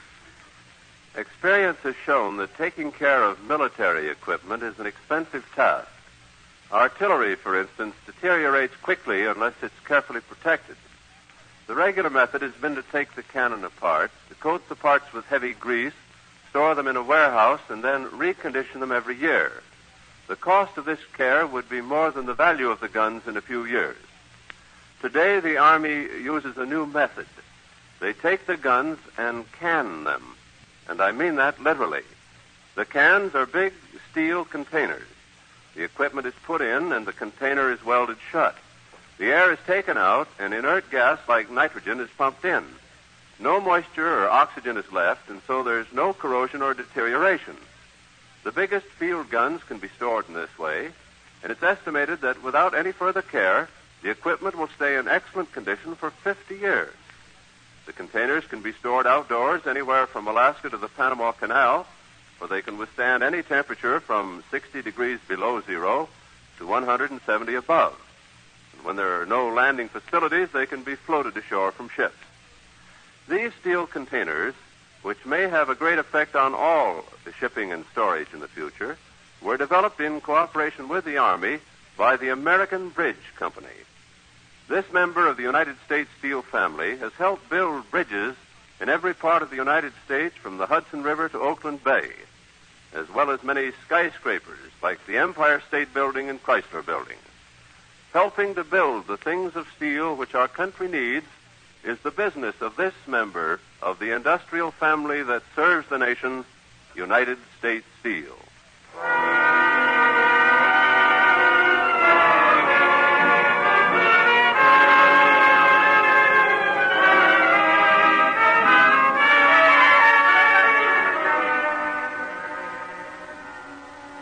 And now the curtain rises on the third act of Sidney Kingsley's melodrama, Dead End. And all of a sudden the shots come. The paper said they found 20 grand in his pockets. Boy, he must have been a smart guy. Babyface, sure. He was top. Public enemy number one. Boy, he had guts. He wasn't scared of nobody. He could knock him off like that. Boy, like not. Gee, what I couldn't do with 20 grand, gee. Boy, I bet you could buy a boat like that one on a private pier there. Gee, they got lights and flags and music. Some hot party, hey, guys? Gee, they must be going somewhere afterwards. Florida, maybe. Maybe through the Panama Canal. Fucking dancing. Hey, ain't that something? Trailing always. Oh, what a gaffer. What a... Hey, fellas, look at me. I'm dancing, too. Hey, look at me, fellas. Sit down, TV. You stink. Hey, fellas, you know what? The cops are wise to Tommy. They went up to his house. Some guy snitched. Hey, no kid. Did they get him, Freddie? Nah, Tommy's too smart. They come in the door so he goes out a fire escape. Where's he now? He's hiding out, Spit. Where? What do you think, where? Where they don't catch him, that's where. I bet $1 they sent him to reform school. They set me up for just swiping a bunch of bananas. Rotten ones, too. Tommy will get 2 years, 3 maybe. I pity the guy what snitched. Tommy's laying for him all right. Reform school ain't so bad. You learn a lot of things in reform school. Freddie, did you see Tommy? No. Did you, Angel? Did anybody? Not me. Nah. Ask Freddie, Jr. I bet he knows. They always hang out together. Freddie, please tell me. I'm half crazy. He hasn't shown up yet, and the cops are looking for him. Where is he? Tommy said not to tell. But I wouldn't hurt him. You know that. Freddie, you gotta tell me. All right, I'll show you. Follow me. Is he hurt or anything? Hey, TV, go over to secondary room and see if you can snitch some wood for this fire. Okay, but don't go away. Don't go away. I'll be right back. Angel, you stay here and watch the fire. Where you going? I'm going to trail Freddie and find out where Tommy is. What for? None of your business. Hey, Angel. Tommy, gee. Shut up.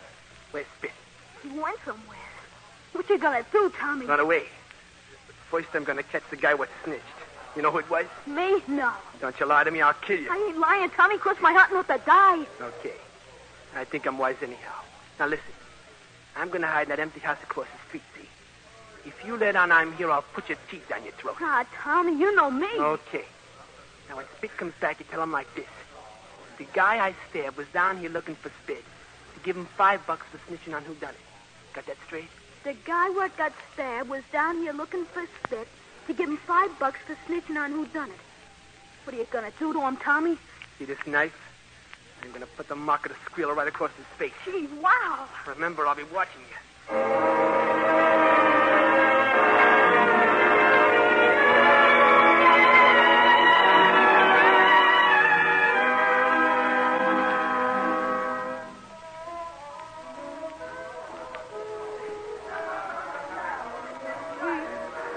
Pete, where are you? Over here in the shadow by the gate. Oh, forgive me, Pete. I couldn't get away any sooner. That's all right. Beautiful in here. I've been watching the boat party. It's turned out to be quite a brawl. Haven't you ever been on this terrace before? How would I get in here?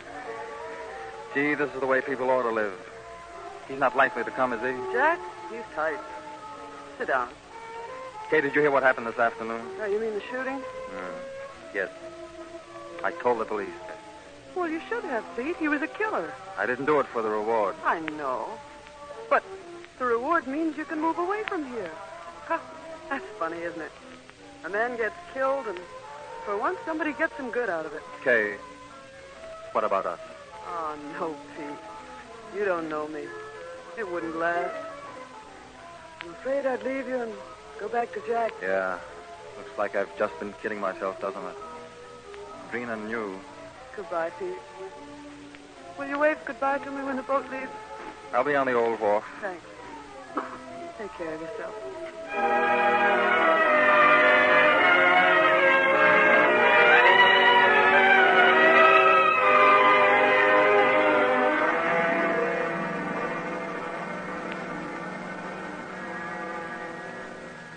Tommy wasn't there.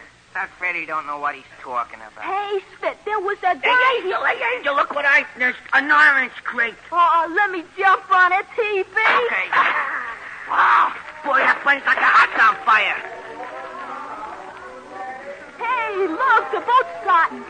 Oh, baby, that's some boat. Hey, look at that dame. She's waving at it. Hey, that's Skimpy's girl. She's waving at him. Hey, Spit, that reminds me. There was a guy here. You know the guy what Tommy stabbed? He was looking for you. For me? What for? He said he was going to give you $5 for snitching on who done it. Oh, he did? Well, where is he, Angel? Gee, Spit, did you snitch on Tommy? Sure I did. What's it to you? Hey, Angel, where'd he go? I want that $5. You'll get your $5, you fool pigeon. Gee, it's Tommy, wow! Oh, no, you don't. You stay on the ground. You're going to get something you won't forget so easy. Let me go. Hey, sir, I'll cut your throat. See this knife? Oh, Tommy, I didn't mean to. The cops had me. Oh, don't do it, will you, Tommy? I'll give you those bike wheels I swiped. Nah. I'll give you my image. Nah. Hey, fellas, stop him. Hey, Gimpy, he's got a knife. Stop that, you crazy kid. Let him go. Come near me, Gibson. I'll give it to you, too. Give me that knife, Tommy. Get away. Amy, only Yellow Belly used the knife. He squealed on me, didn't he? Tommy, where have you been? Trina, he's got a knife. He's going to stab me. Give me that knife. Put the light in my dark in enough hot water now. Give me that knife. All right, here. Get up, you rat, and beat it. Nuts to you, punk. Next time I catch, I'll slit your gizzard. Tommy, stop it. Those knives. What'll be next? What's happening to you, Tommy? I was only going to scare him. Listen to me. The cops are chasing you. You stabbed a man. You're a criminal. We're going to send you to jail. Look to see what you're doing, Tommy. They won't catch me. I'll run away. You run away? Where to? What are you going to eat? Where you sleep? How you live? You want to be a bum? All right, so I'll be a bum. That's fine. That's what Mama worked her life away for. That's what I worked for since I was a kid, so you can be a bum. Well, what do you want me to do? Let the cops send me up the river till I'm 21? You want that? No, Tommy, I won't let him touch you. We'll go away together.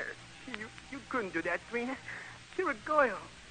Maybe if I give myself up and tell them I didn't mean to do it, they'll let me go, huh? I will let you do that. There you are, officer. Starting fire. Put that fire out, you kid. Come on. Tommy. Tommy, look out for the cops. You know, Trina, I think that's what I'm going to do. No, Tommy. Hey, mister. Tommy. Hey, mister, I'm Tommy McGrath. You what? I'm wait the a kid minute. that Come stabbed that here. man today.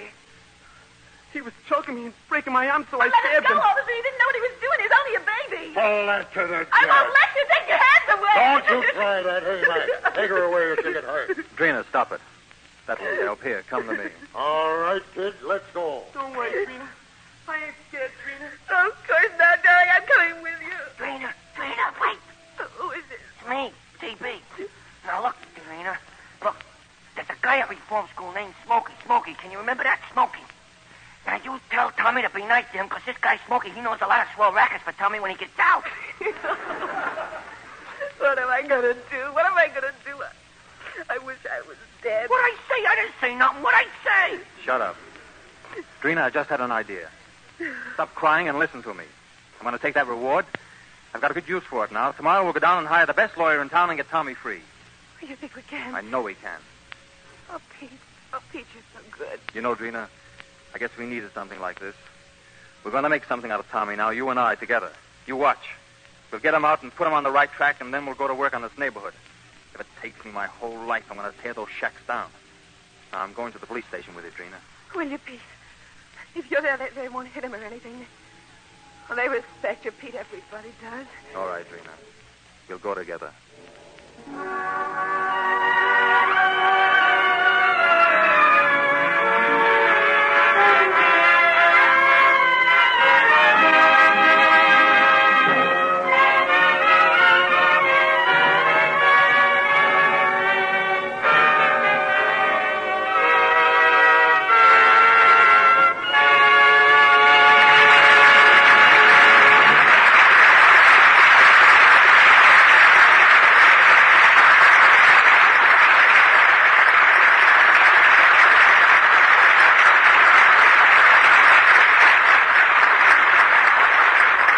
The curtain has fallen on the Theatre Guild production of Dead End, presented by United States Steel.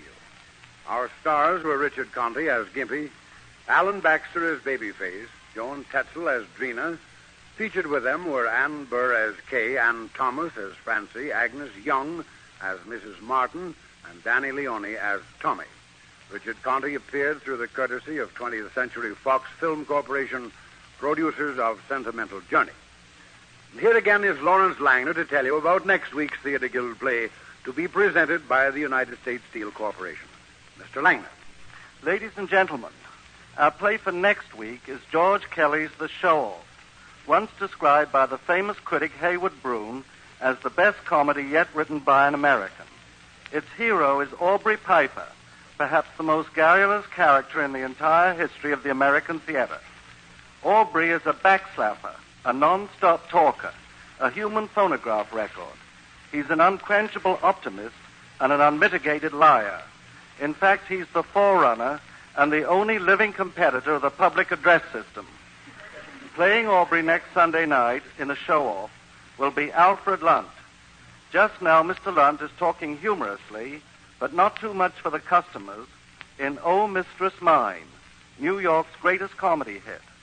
But maybe I'm talking too long and too much for the customers, so I'll end by saying, don't miss Alfred Lunt in a show-off next Sunday night. And now here is Norman Brokenshire again. The United States Steel Corporation hopes that you'll be with us next week at the same time when the Theatre Guild on the Air will present Alfred Lunt in that old-time great comedy by George Kelly, The Show-Off.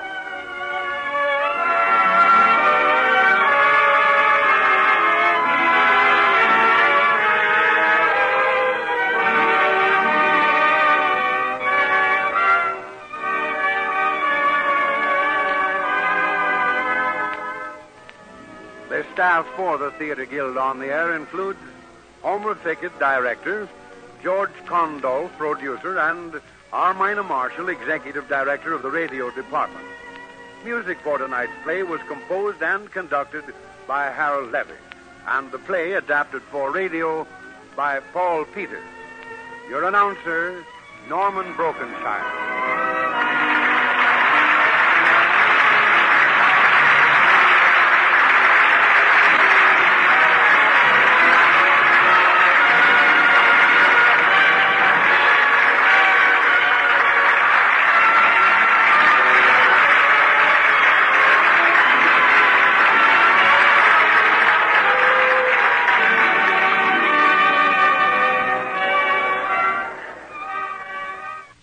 ABC, the American Broadcasting Company.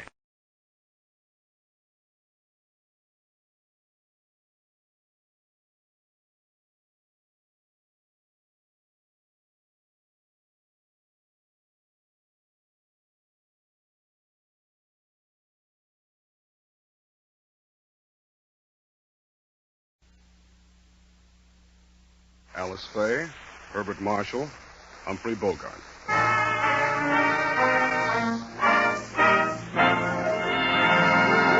The Gulf Screen Guild Theater.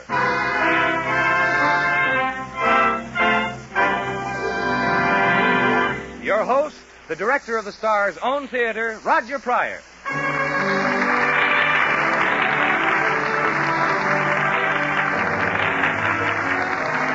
Good evening, everyone. Your neighborhood good Gulf dealer and the Gulf Oil Companies welcome you to the Gulf Screen Guild Theater.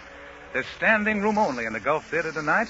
Hundreds of fans and motion picture people, too, have thronged here to the Gulf Theater in the heart of Hollywood to see one of the brightest comedies of recent years, If You Could Only Cook. The stars, three of Hollywood's greatest, Alice Faye, Herbert Marshall, and Humphrey Bogart. The music, as usual, will be by Oscar Bradley's Gulf Orchestra, with Frank Tours conducting. With just a moment before our curtain rises and our play begins.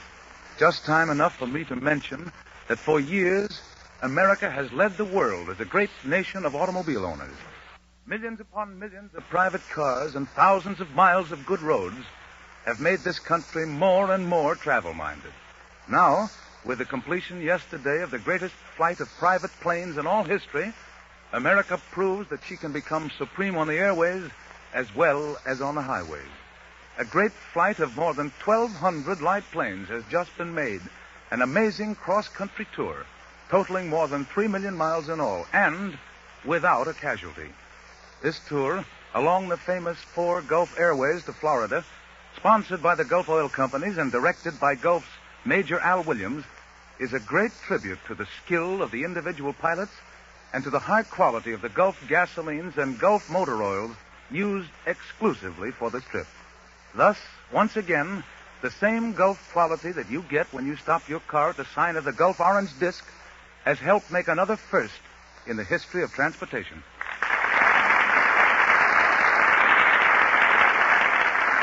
That applause you hear, ladies and gentlemen, is for Alice Faye, Herbert Marshall, and Humphrey Bogart, who are just entering our Gulf Theater stage.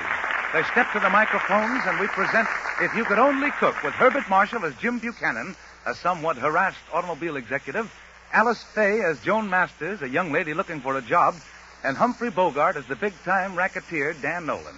I'll step into the role of his henchman, Flash. Here's the cue to the orchestra, and the show is on.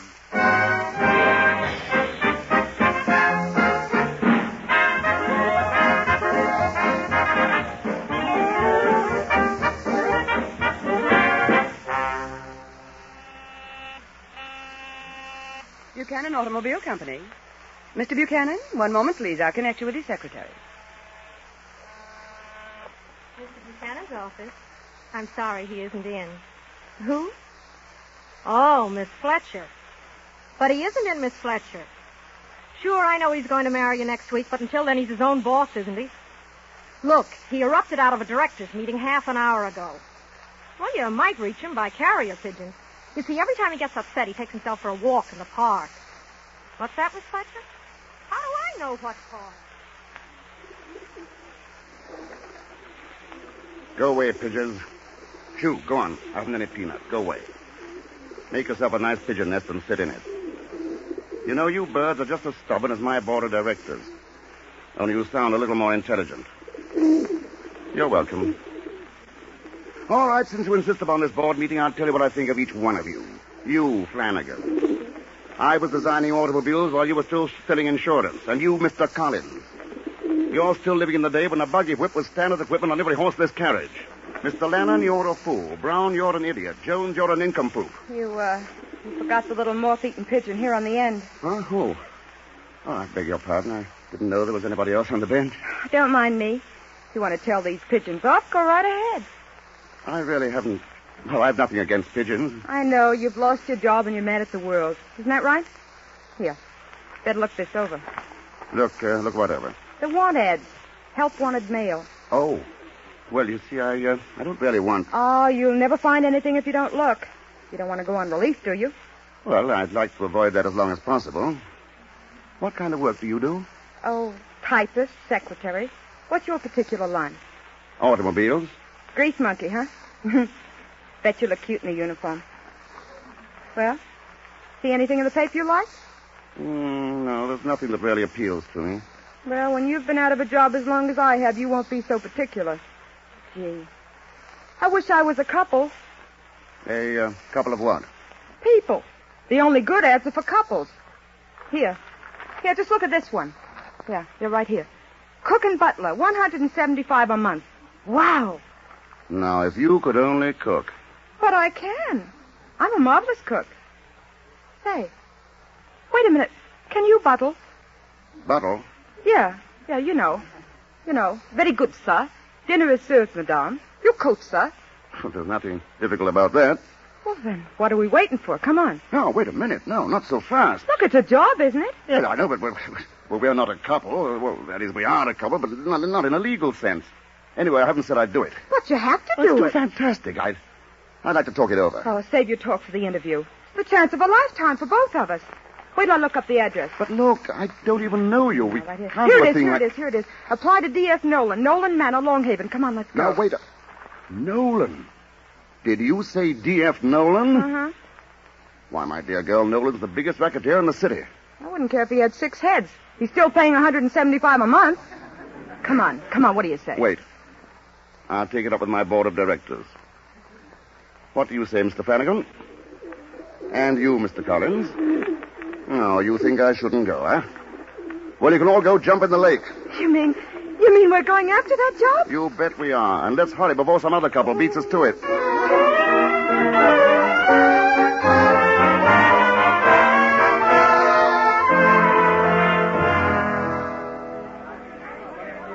Okay, Flash, start running them in. Send me the next couple. Okay, boss. Quiet! Wait your turn. Hey, you in the front. Come on in. Hey, Ben, thank you. Never mind thanking him. Let me see what you can do on that stove. Yeah? What's the recipe of your béarnaise sauce? How much garlic do you use? Garlic? In this sauce, Ben use no garlic, Mr. Nolan. No garlic. No garlic. Get out. Go on. But beat you it. want the cook? No garlic. Send in the next one, Flash. Okay, Frenchie, you're next. Come on, tell the boss what you can do with garlic. The garlic, Monsieur Nolan, huh? You like garlic, huh? Oh, oui. It is the perfume of the epicure. Gee, when you say it like that, it sounds good, too. Well, you take a medium-sized piece like this, drop it into the sauce. So... What? Did you hear that, Flash? He drops it into the sauce. Get out before I throw you out. On your way, Trixie, on your way. Here's the next couple, boss. Butler and cook. The guy seems to know his onions, but you better ask the dame about her garlic. Oh, come here, sister. Now, how much garlic do you use in béarnaise sauce? Garlic, Mr. Nolan? Well, Well? In this particular sauce, you want only the ghost of the shadow of the flavor of garlic. The ghost of the shadow. Mm-hmm. The garlic should be suspended between thumb and forefinger above the saucepan and gently wafted back and forth like this. The ghost of a shadow wafted back and forth. There. Now taste that, Mr. Nolan. Oh, baby, the job is yours. Honest? Sure. Say, what's your name? Joan. Okay. And how about your old man? My name is James, sir. James Burns. Swell. I always wanted a butler named James. Wait a minute, boss. Now, what's the matter, Flash? Well, if I'm going to bodyguard you, I got to ask these a couple of questions. You and your sense of duty. Hey, you two got references? References? References? Well, you see, sir, unfortunately, our trunks were lost. Yeah, they fell off the boat. What boat? Well, what difference does it make what boat? They fell off the boat. They're hired. Now, wait a minute, boss. I got a right to know what boat. Of course, it was the Mauritania. There. You see, Flash? Now, that's enough questions. Take them upstairs and show them where they bunk. I'm going to lap up the rest of this sauce. The ghost of the shadow.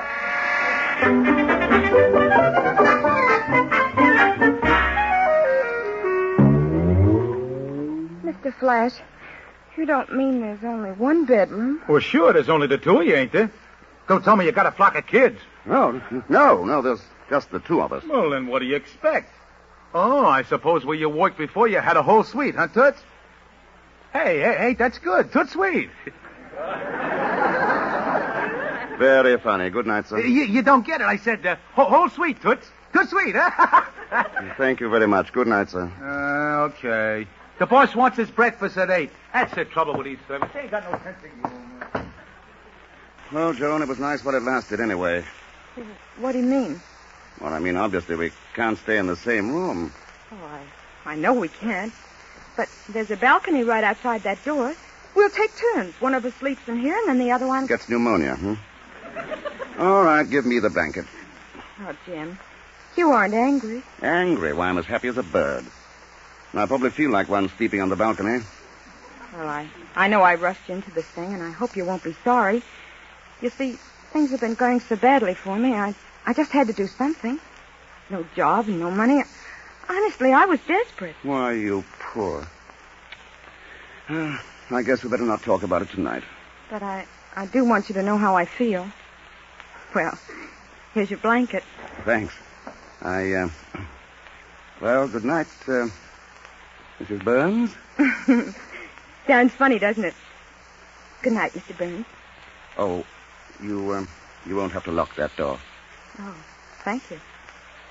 Well, good night.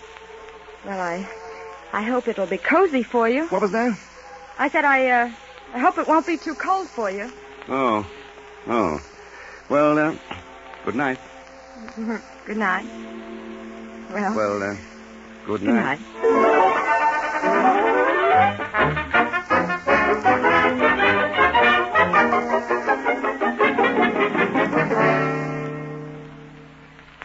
Mr. and Mrs. Burns all settled, Flash? Yeah, but, boss, I tell you, there's something phony about them two. Ah, you're too suspicious. Boy, what a cook. I'll lay you 6'2", and even right now, that guy's a G-man. Yeah, well, since when does a G-man travel around with a dame? She could be a G-woman, couldn't she? Now, listen, Flash, if there's anything phony with either one of them, they ain't going to live to talk about it. Now, stop worrying. Okay. Oh, but say, I just thought of something. They said they came over this morning on the Mauritania, didn't they? So what? So the Mauritania happens to be a troop transport now. So what? So if they was on the Mauritania, they ain't a cook and a butler. They're a couple of English soldiers in Egypt. Okay. Just keep your eye on them, that's all, and tell the boys not to open up when they're around. I still ain't going to lose a cook like that. Hey, look out the window. Oh, what is it, boss? Look, up there on the sleeping porch. Who's that guy with the blanket? Well, it ain't no Indian. It's that guy, James. I told you something was phony. He's going to sleep out on the porch. Now, put that gun away, will you? Now, you see? Supposed to be married, huh? And she's sleeping in a bedroom, and he's sleeping on the porch. Now, what do you think of your friend, the G-Man? I think he's a dope.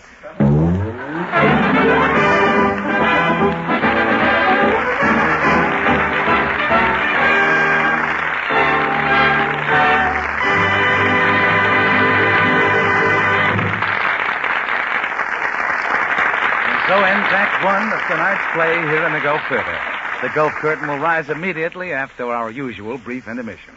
While we're waiting, we'd like to debunk some of the things you've been hearing lately and give you the straight-from-the-shoulder facts. All right, Bud. You know, folks, these days you hear a great deal about quick starting for your automobile. And a lot of the things you hear make quick starting seem like something magical and mysterious, but it's not at all.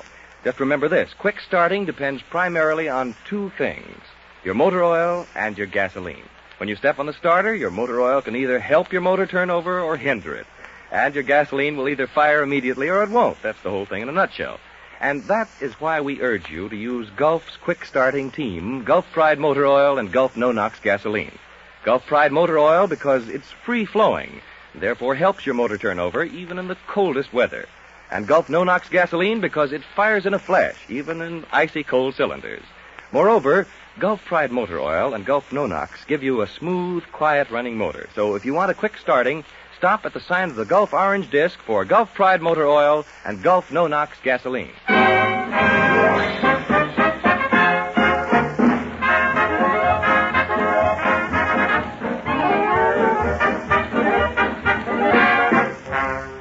It's a week later. We find our four friends pretty much as we left them, only more so. Nolan is crazy about Joan's cooking and is eating his head off. Flash still has his watchful eye and his suspicious leer, only more so. Joan is interested in her job, and Jim Buchanan, alias James Byrne, is interested in Joan, only more so. As our scene opens, Dan Nolan is at the dinner table, still eating his head off. I'll have another generous helping of that stuff, sister. It's delicious. Oh, but Mr. Nolan, I've already filled your plate 8 times. What do you mean 8 times? It was only 7. What do you think I'm, a pig? Very well, Mr. Nolan. You can have all you like. Do you mind if I go to the kitchen? I have some work to do. Okay, but leave the bowl here. Thank you. Why, Jim, what do you think you're doing? I thought I'd wash the dishes so you'd have a little less work to do. Well, thanks. But since when do you wash dishes with a whisk broom? Huh? Well, I couldn't find anything else. It does a good job. You know, I've been watching you for the past week, and I don't think you've ever done any real work in your whole life. That's ridiculous. Where did you work last? Why, at the Buchanan Automobile Company. What were you? Shipping clerk? No, I was really very close to Mr. Buchanan. Bucky, I called him. Really? I suppose you could walk right into Jim's private office. Jim? You mean Bucky? No, I used to call him Jim. Oh. You were very close to him, too, huh? Mm-hmm. I was his private secretary. He couldn't make a move without me. Really? Now, tell me more. Well, as a matter of fact, I'd still be with him. But, his fiancée is very jealous. She certainly is. I mean, I've heard a lot of office gossip. But he writes me and begs me to come back. You see, he's really in love with me. Yes, I think he is. I mean, I can see that he couldn't help it. Oh, he's wonderful. So noble, so tender, so sweet, and, so romantic. You're dripping soap suds on the floor. Why, do you know he cried like a baby? He was so heartbroken. But I told him to be brave. It was probably for the best. Yes, things generally are. Oh, I guess it's fate. Evelyn Fletcher gets married tomorrow and gets James Buchanan. And when I get married someday, what'll I get? I don't know. What? Probably get stuck with somebody like you.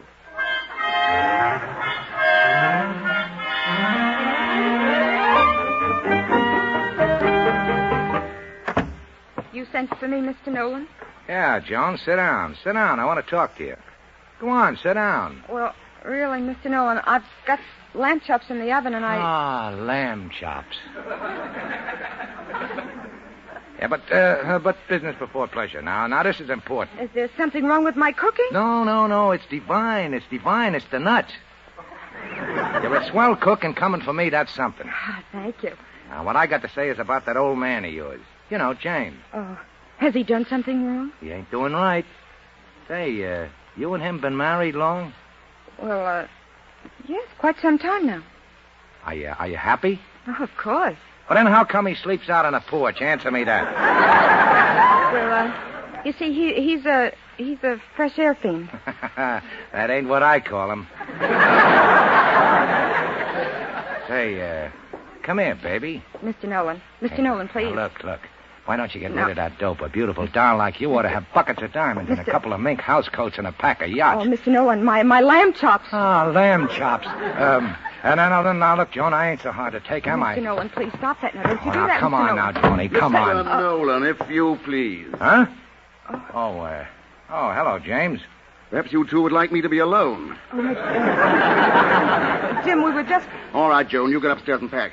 Look here, wise guy. Mr. Nolan, Joan and I are quitting. Jim. Oh, now, wait a minute, James. You don't want to fly off the handle. It's a fine thing when a married man can't trust his employer. Yeah, but I wasn't doing anything. Honest, I wasn't. I was only complimenting her lamb chops. Go on, Joan. I said pack our things. Now, look, James, I don't care if you are a husband. You can't come between me and her cooking.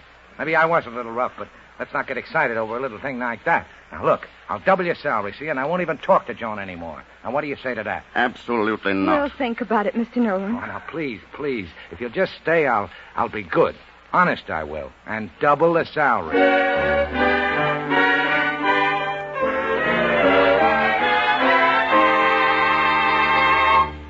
Now, look, Joan, you're sure I'm not thinking of staying. Well, why not? There's nothing vicious about Nolan. Why, he's as harmless as a kitten. Yes, and you're catnip to him. Now, Jim, let's sit down a minute and discuss this like sensible human beings. There's nothing to discuss. Come on, let's get packed.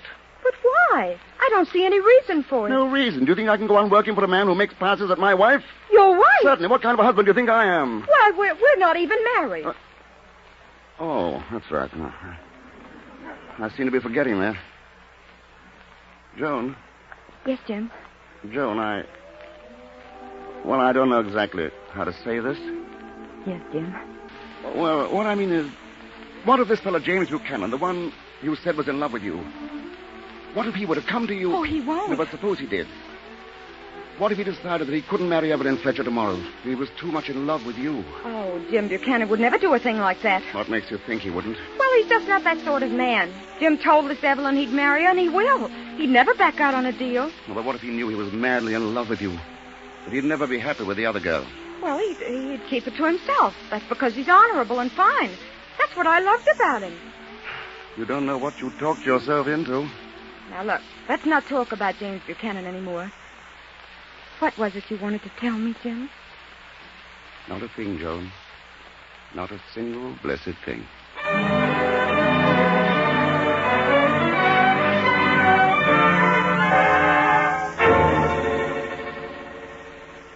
Don't stand there with a dumb look on your pan. I'm asking a simple question. Where's my butler, where's my cook, and where's my breakfast? And I'm trying to tell you, boss, That James guy has took a run-out powder, your cook's crying all over the kitchen, and you ain't got no breakfast. Oh. Is that so? Well, is that so? Just wait till I talk to that cook. Hey, you. Yes, Mr. Nolan. Oh, now. Look, baby, nothing could be as tough as that. Oh, he's left me. You mean for good? How do you know? He left me a note. Oh, well, you never ought to marry him in the first place. I never did. You mean he led you astray? Why, the dirty rat. One of them gigolos, huh? Oh, now, don't cry, baby. Don't cry. He ain't worth it. Now, look, I still think you're a swell dish.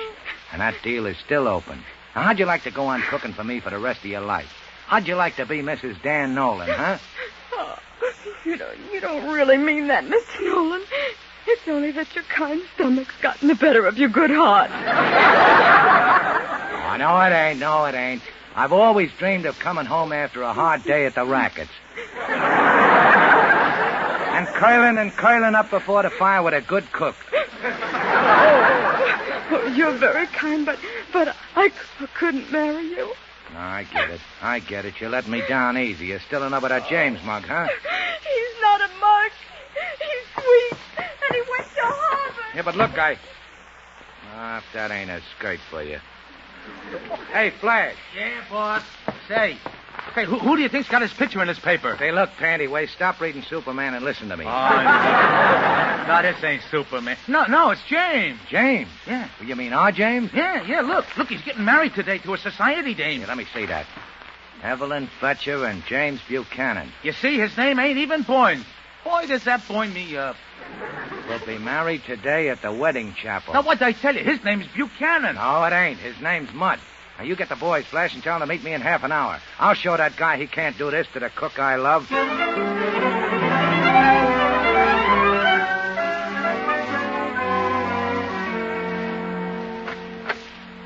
Evelyn. Jim, you mustn't come in. You're not supposed to see me in my wedding dress until the ceremony. I've got to see you, Evelyn. I've got to talk to you. But, darling, there isn't time. There's the wedding march. Evelyn, I'm not going to let you make a mistake. Yes? Pardon me. It's time for the ceremony. We'll be right there, Reverend Tupple. Thank you. Now, what do you mean you won't let me make a mistake? Well, I think you'll be very unhappy with me, Evelyn, and if you want to call off the wedding. Call off the wedding? Are you crazy? What about all my friends? What about all my bills? I mean, are you stark-staring mad? Yes. I do hate to keep bothering you all the time, but the guests are becoming restless. We'll be right out, Reverend Tupple. Oh, thank you. Now, Mr. Buchanan, I'm waiting for an explanation. Now, look, Evelyn, you don't care anything about me. I know it. You know it. The whole town knows it. What's that got to do with it? Yes, come in. Excuse me, I do hate to keep annoying you this way, but the ceremony... Oh, dear me, what's that? All right, everybody. Just stay put and you won't get hurt. Now stand to one side, Grandpa. I beg your pardon. I'm Reverend Tuttle. Oh, well, stick around. Well, if it ain't our little James. Hello, Nolan. What do you want? Get out of here. That's just what I'm doing, lady. Come on, James. I want to have a little talk but with he you. can't go. He's getting married to me. Not on my time, he ain't. Come on, James. Move and move fast. You too, Reverend Tuttle. I? Get going. By all means. You'll excuse us, Evelyn. Stop! Come back! You can't get away with this, James Buchanan. It's a trick. I'll sue you for breach of promise. I'll sue for $50,000. I'll sue for $100,000. I'll sue for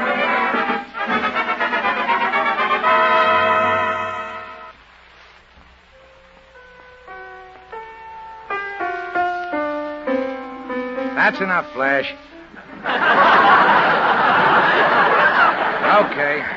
Okay, now let's get this thing over. Joan, you take hold of James's mitt like Reverend Tuttle says. Mr. Nolan, I refuse to be the bride at a machine gun wedding. See here, Nolan, I'd like to ask you something. You don't ask nothing. You've been trifling with her heart and ruining her cooking. Now you're going to marry her. But who said I wanted to marry him? Well, you told me you loved him not 2 hours ago. She did?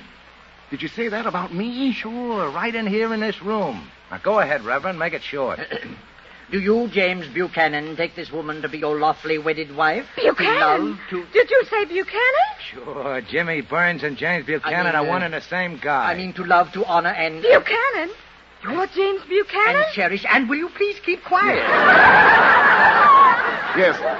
Buchanan, you know, the one you told me about. The one who's so sweet and understanding. As long as... Remember? I cried like a baby. I was so heartbroken, and you told me to be brave.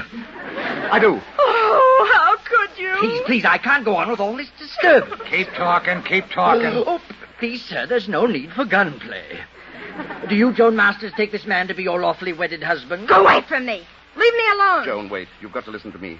You said once you were in love with Jim Buchanan. To love, to honor. You said that already. Yes, but I have to say it to both of them. As long as you both shall live. And you were laughing at me all the time, getting a great kick out of kidding me alone. Well, do you take him for your lawfully wedded husband? She does. Joan, darling. I love you enough for two men, Jim Burns and Jim Buchanan. In sickness Look, and... I've got a great solution. Why don't you commit bigamy? Marry both of us. In sickness and in health? I don't want to get married. I don't want to have anything to do with men. I don't want to marry anybody. Whom God has joined asunder, let no man put together. Oh, I mean... Joan, don't you understand? I love you. Oh, Jim. I mean, whom God has put asunder. Oh, dear, what do I mean? You mean you pronounce a man and wife. Okay, now they're married. Now let's get back to the kitchen. I'm hungry.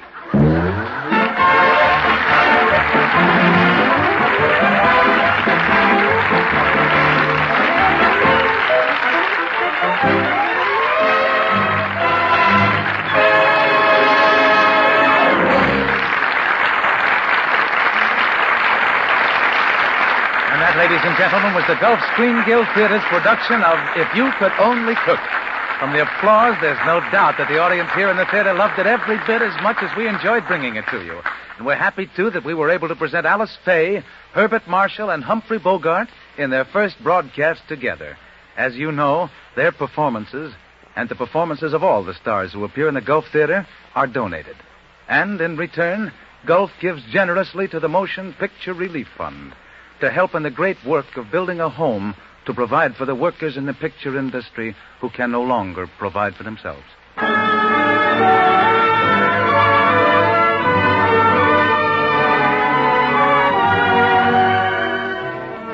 Next week, the Gulf Screen Guild Theater brings you the show you've all been waiting for, that rip-snorting comedy western, Destry Rides Again, with Henry Fonda, Paulette Goddard, Walter Brennan, and Lloyd Nolan.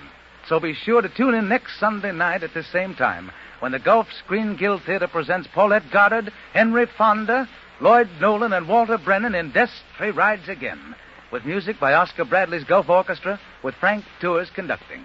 Until then, this is Roger Pryor saying good night, everyone, for your neighborhood good Gulf dealer.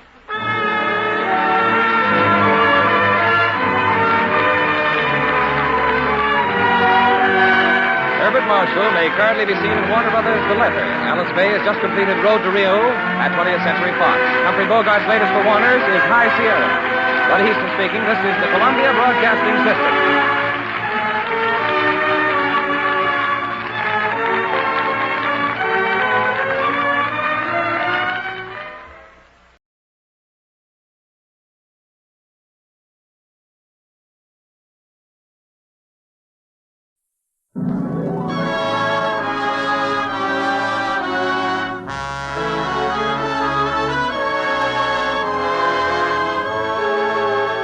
Esther presents the Screen Guild Players.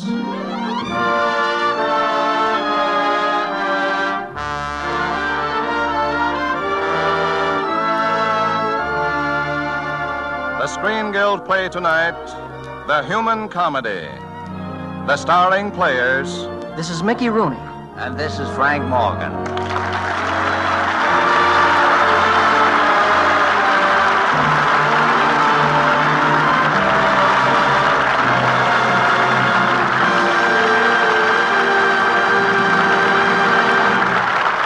It is with great pride and genuine pleasure that the Lady Esther Screen Guild Players present tonight a motion picture that is certain to be in the Academy Award group this year. Metro-Goldwyn-Mayer's The Human Comedy by William Saroyan. Our radio adaptation, which is necessarily condensed from the picture, stars Mickey Rooney as Homer Macaulay and Frank Morgan as Mr. Grogan. Ladies and gentlemen, The Human Comedy.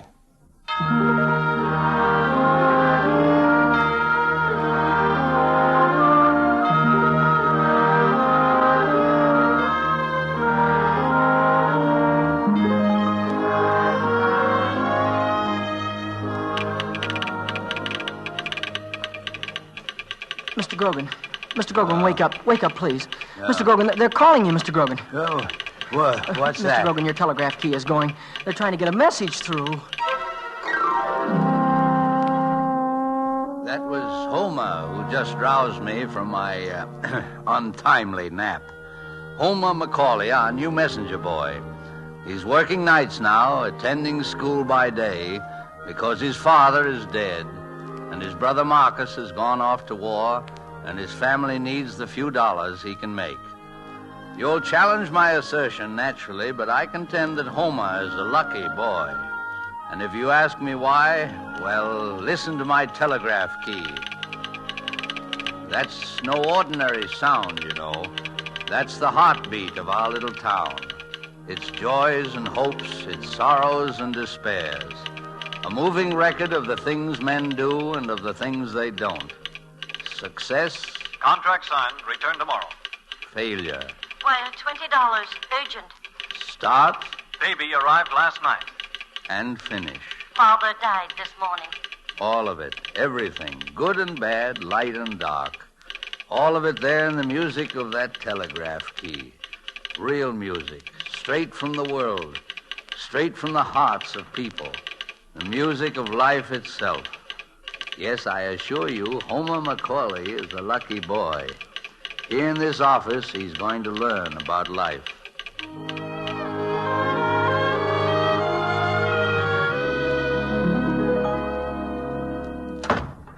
Here I am, Mr. Grogan. I'm back. Every one of those telegrams delivered. Well, that's fine, my boy. I should think you're just what this office needs in the night shift. Probably the fastest moving thing in the San Joaquin Valley.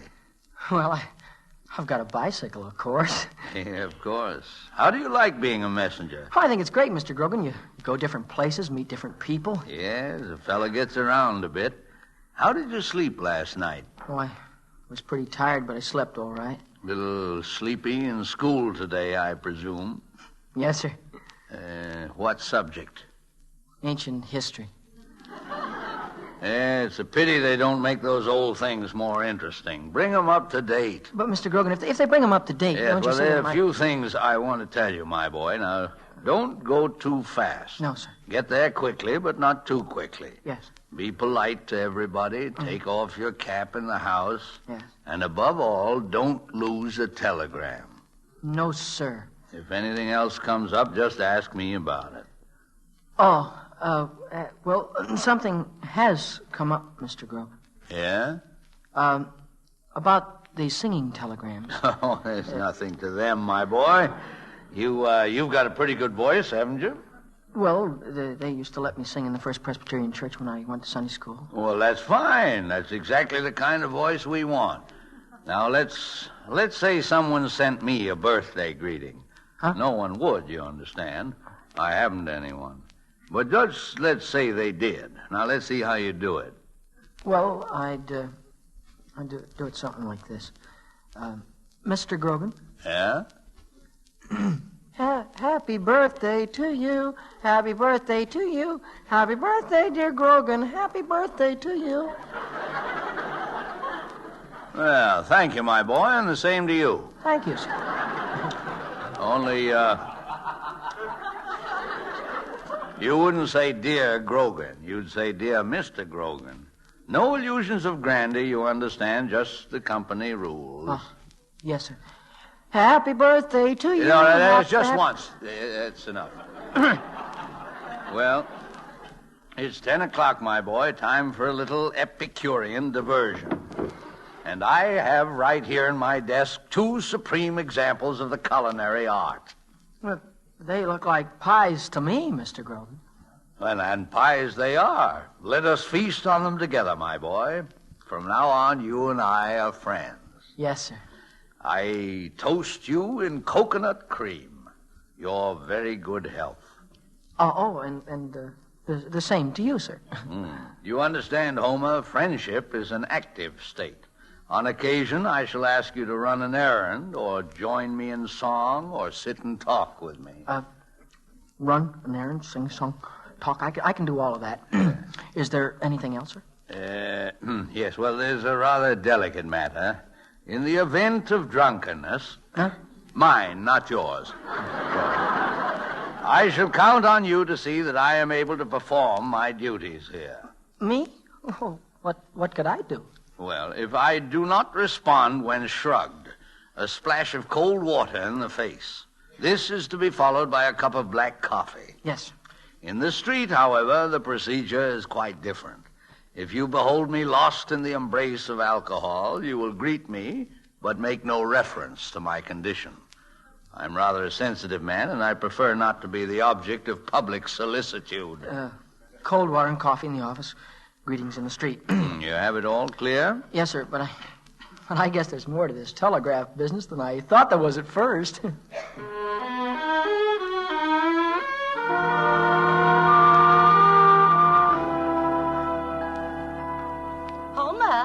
Homer, come on down. Breakfast is ready. Okay, coming, Ma. He's doing his exercises, Mother.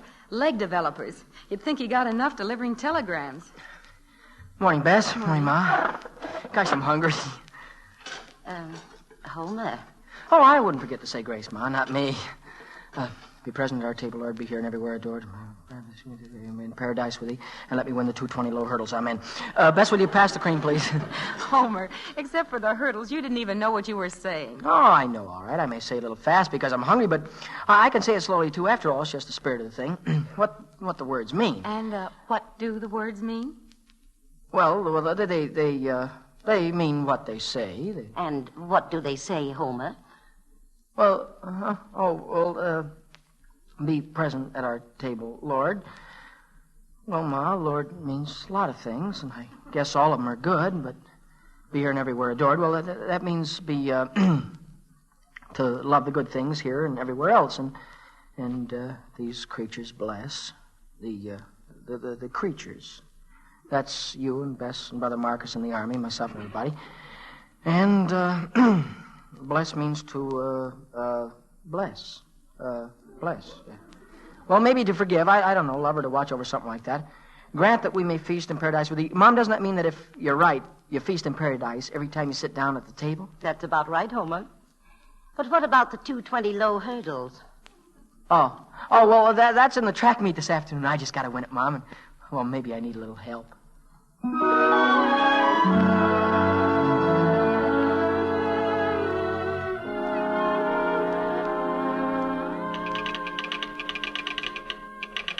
And so another day begins for Homer. A day like any other day and still quite different from the rest. A day when Homer learns a little more of life. There's a girl, you see. Her name is Helen Elliott, and she's in Homer's class at school. Not that she's overly aware of him, of course. A boy who's a telegraph messenger at night. No. Helen, I'm afraid, is interested in someone else. In Hubert Akeley III, whose father happens to be very rich. Hubert rather likes Helen, too. And besides, he runs the 220 low hurdles. So I imagined it's quite understandable if Homer picks a quarrel right in class. Hey, Hubert Akeley III. What did he ever do? Or Hubert Akeley II or the first, for that matter? Well, at least no Akeley's ever been a common fanfaron. Boys? Fanfaron? Miss Hicks, what does that mean? Homer, I've told you to... Oh, he's just ignorant, Miss Hicks. Hubert? Listen, number 3, don't you start calling me names I never heard of before. A fanfaron is a common larrikin, a hoodlum, a braggart. Ah, sit down, a fanfaron. Homer, Macaulay, and Hubert Akeley will remain in their seats after school. After school, but Miss Hicks, what about the track meet? I'm not interested in the track meet. But Coach Blenton is counting on me to win the 220 low hurdles. He told my father... Hubert, neither Coach Blenton nor your father is in charge of this class. You and Homer will remain here after school.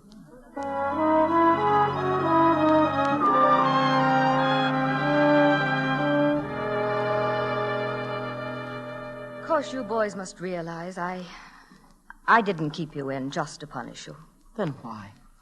I've always kept in only those who meant the most to me. But, Miss Hicks, isn't it a little inopportune today? What, my children, appears to be on the surface is no matter to me. I am not fooled by gracious manners or bad manners, such as I saw in this classroom today. Well, he had no right to talk about me. Say, what's the matter with you? You seem to think you're better than anyone else. You think that you're Homer, someday you will both learn that every man in the world is better than somebody else. and not as good as somebody else. In a democratic state, every man is equal to every other man, up to the point of exertion. And then every man is free to exert himself to do good or not, to grow nobly or foolishly. Miss Hicks. Differences, yes, but no special privileges. And you boys will begin to be men, real men, when, in spite of your differences, you learn to understand and respect each other. That's what we call being civilized.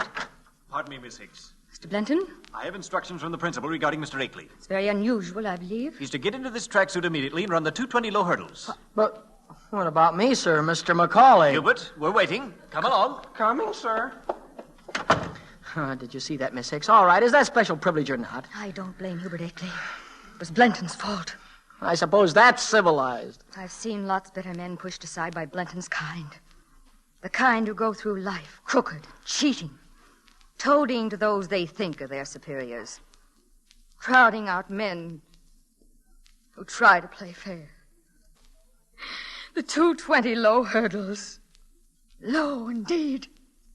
Blenton will be jumping over them all his life. Miss Hicks, don't feel so bad, please. No. Don't cry like that. Look, I'll stay in. I have it coming. Not much. You're going out there, too. Huh? Oh, gee, Miss Hicks, I never knew teachers were human like everybody else. And better, too. Homer, when you leave this school, long after you've forgotten me, I'll be watching for you in the world. I'll never forget you, Miss Hicks. I'll be watching today, too.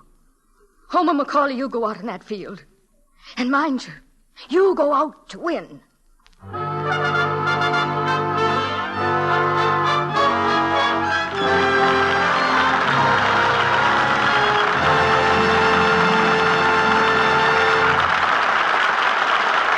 So ends Act One of William Saroyan's The Human Comedy, starring Frank Morgan and Mickey Rooney. The Lady Esther Screen Guild players will present Act Two in just a moment. But first, a word from our hostess, Lady Esther. Have you ever had an experience like this?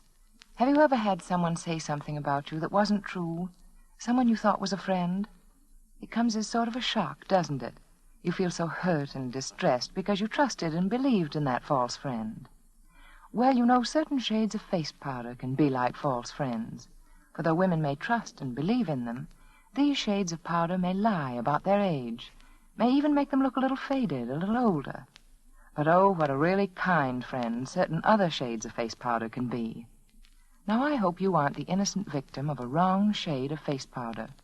A shade that looks beautiful in the box, but when you put it on your face, people think you look older than you are. Because you know there is a shade, your lucky shade, that can make you look younger and lovelier than any other. And to make it easy for you to discover that one, that perfect, that right shade for you, I'll send you free all 9 true shades of Lady Esther face powder. Just send me your name and address on a penny postcard, and you will receive all 9 free. Try them, one after another, on your skin before your own mirror. When you come to the one that seems to add depth and tone to your skin, seems to make it look smoother, fresher, and younger, you'll know that's it. You'll know that's the shade for you, your lucky shade. So don't miss this opportunity to try all 9 shades free. Send your name and address on a penny postcard to Lady Esther, Chicago. That's all the address you need. Lady Esther, Chicago.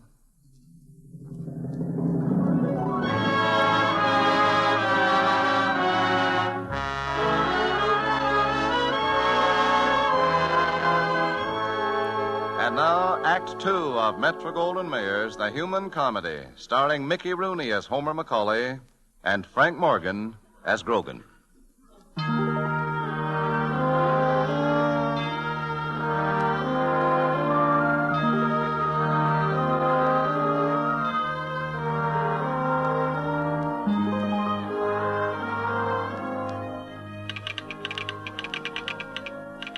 Yes, Homer won his race this afternoon, the 220 low hurdles, and beating Hubert Akeley III made it a memorable victory, you may be sure.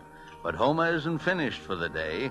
He has another victory to win tonight, A more important victory over himself. Gosh, Mr. Grogan, the way I feel tonight, I could deliver 10 times as many telegrams as these. Any more to go? Just this one, Homer. It's right on your route. Sure. I think you'd better read it first. Oh, okay. Miss Helen Elliott. Horse feathers. I'll quit before I deliver this. Well, what's the matter? Someone you know? Helen Elliott, and I hate her. Hate? That's a very strong word, isn't it? Well, I guess I don't exactly hate her. I guess I love her more than anything in the world, but I'm not going to sing her a birthday telegram from Hubert Akeley III. Well, of course, this is a problem, Homer, but everyone's got problems, you know. Not like mine. Not exactly, maybe, but, well, take me, for example. I have to sit here and watch all these messages come through. And sometimes I know they'll make people happy, and sometimes I know they'll feel pretty bad. Gee, that's your job, Mr. Grogan. That's what I'm trying to tell you, my boy. It's more than a job. It's a sort of privilege. We two, we're just alike. Well, we're like a filter for all the emotions in this town. I never thought of it like that. I guess I better be getting out of my route.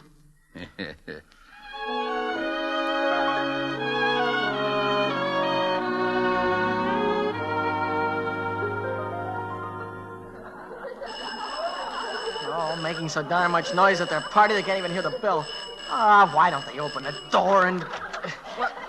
Well, if it isn't Mr. Homer McCauley. Oh, you stay out of this, Hubert. I have a telegram for Miss Helen Elliott. Why, Homer?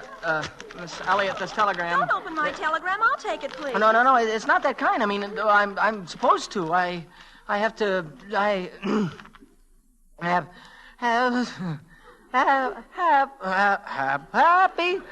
birthday to you. Happy birthday to you. Happy birthday, dear Helen. Happy birthday to you. Signed, Hubert Akeley III. Oh, Hubert, how sweet. Oh, sign here, please. Of course. Did you hear that, everybody? Hubert sent me a thing. Say, Homer. Look, Hubert, I ought to give you a lump on the head. Why didn't you send her something by American Express? I didn't think you'd get sore, Homer. Well, you didn't think I was going to like it, did you? Well, I guess maybe I wasn't so clever. Well, I guess I was just trying to get even. Gosh, losing that race made me look pretty silly with Ellen. Look, you don't have to worry about that. I hate her. You do? I haven't got any time for girls. I'm too busy. I've got too much work to do. Honestly, I'm sorry about everything, Homer. Gosh, I'd like to be friends. Well, would you shake hands? Well, okay, I'll shake. I guess a fellow might as well be civilized.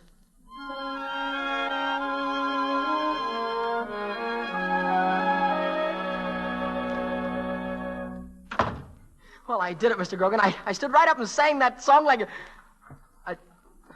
Mr. Grogan. Mr. Grogan. Wake up. Wake up, will you, sir? Gosh. I guess this is the time for the water. Honestly, Mr. Grogan, I don't like to do this at all. Just because you told me to.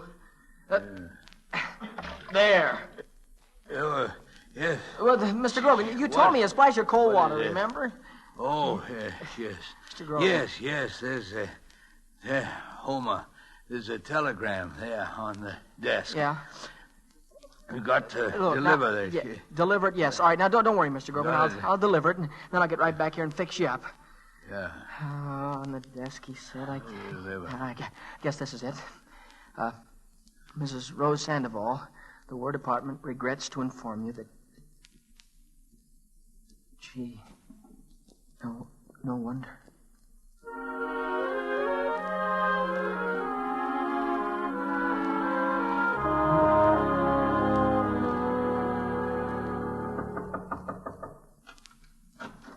Yes? Who is it, please? A telegram from Mrs. Rose Sandoval, 1129 G Street. Are you Mrs. Sandoval? Oh, telegram? Oh, please come in. I cannot read English. What does it say, this telegram? Well, it says... Oh, no. Open first the telegram. You read it for me, yes? Who sent the telegram? My son, Juan Domingo? Tell me, who? It's from the War Department, Mrs. Sandoval. War Department? It says Mrs. Sandoval, it says that your son is dead. Dead? Oh, no. Oh, no, you're a good boy. You would not bring me bad telegram. Mrs. Sandoval, I wish... Do not be afraid. Sit down, please. Here, eat candy. It's Mexican candy from Cactus. All boys like candy.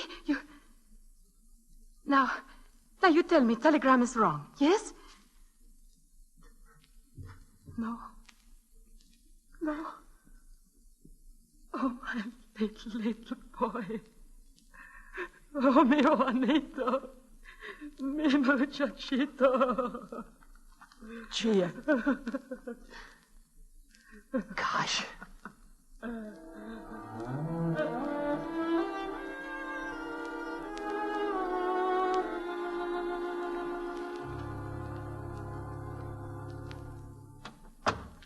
Yeah, is that you, Homer? Did you deliver that telegram?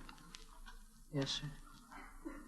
Yes, sir, I delivered it, Mr. Grogan. My boy, I should like to thank you for your recent ministrations on my behalf. You carried out your orders perfectly, as witness my complete, shall we say, renaissance. You were cool-headed, efficient, and, well, what is it, Homer? Something disturbing you? Mr. Grogan, people are in such trouble, and what can you do about it? Well, what do you want to do about it? Oh, I don't know exactly how to say it, but ever since I started working here, everything seems changed. Everything seems so different. I feel lonely, and I don't know what I'm lonely for. Perhaps the loneliness you feel has come to you because you're learning things. You're growing up. You know, Mr. Grogan, when a fellow starts finding out about people, like that woman tonight whose son was killed, almost everything a fellow finds out is sad, isn't it? Yes, Homer, it is.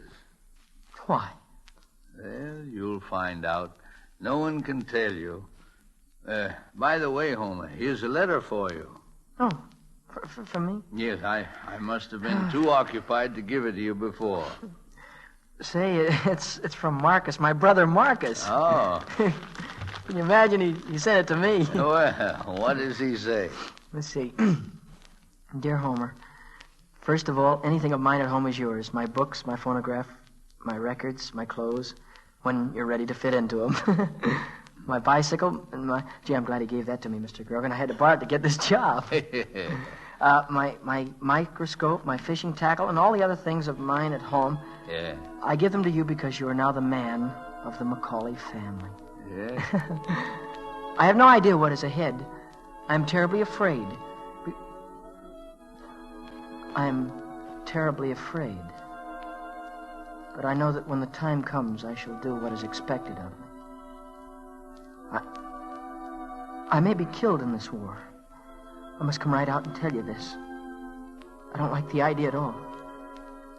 I hope to come home and spend many more years with you and our mother and sister and brother. It is very likely that we shall be leaving soon for action. This may be my last letter for some time. I hope it is not the last of all. When you read this letter, do not be unhappy. I'm glad I am the Macaulay who is in the war, for it'd be a pity and a mistake if it were you. You're the best of the Macaulays. You must go on being the best. I shall be watching you. You are what we are fighting the war for. Yes, you, my brother. I miss you very much, boy. I can't wait until I see you again. When we meet, I'll let you wrestle and put me down on my back in the parlor in front of Bess, Ulysses, and maybe even Ma. I'll be so glad to see you. And if I don't come back, Homer, don't feel like this is the end. Do not believe I'm gone. Do not let the others believe it. I'm depending upon you to keep the family together. Remember the end is only the beginning. God bless you. So long, boy. Your brother Marcus. It's a very fine letter. Mr. Grogan, if Marcus is killed in this war... Homer. He said that you're the man of the family now. I'm sorry. I guess I'm not used to thinking about people dying. That's part of learning about life. You're tired, my boy. Go on home and get some sleep. Yeah, I'm tired. Good night, Mr. Grogan. Good night, Homer. Guess tomorrow is another day.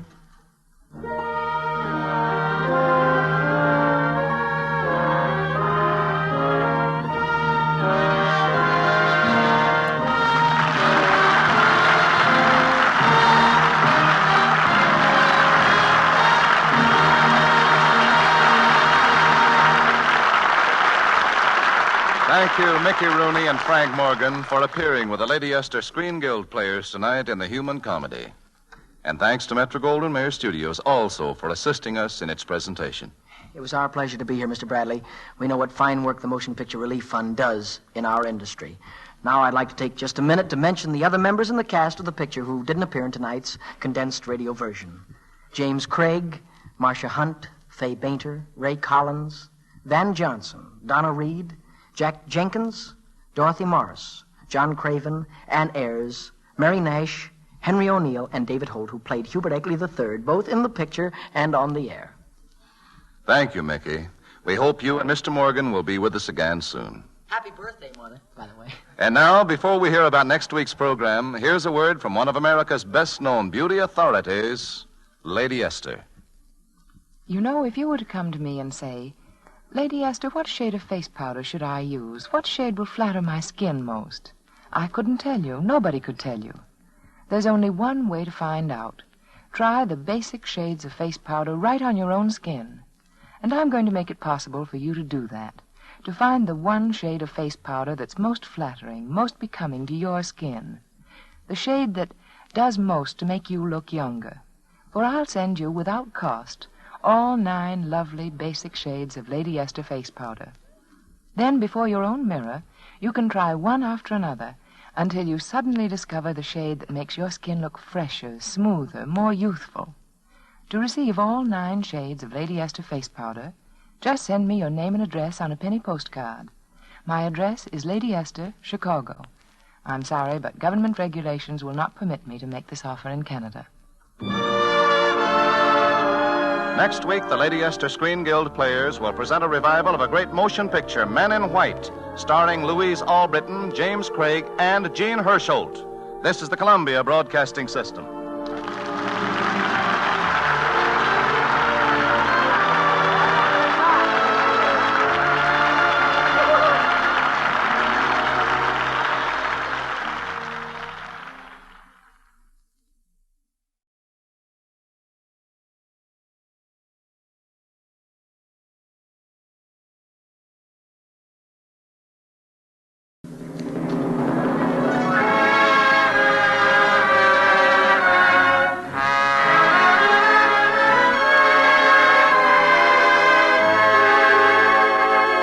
Lady Esther presents the Screen Guild Players.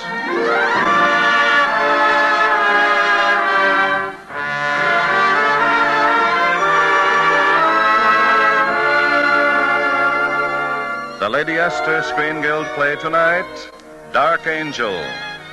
The starring players... This is Ronald Colman. This is Merle Oberon. This is Donald Crisp.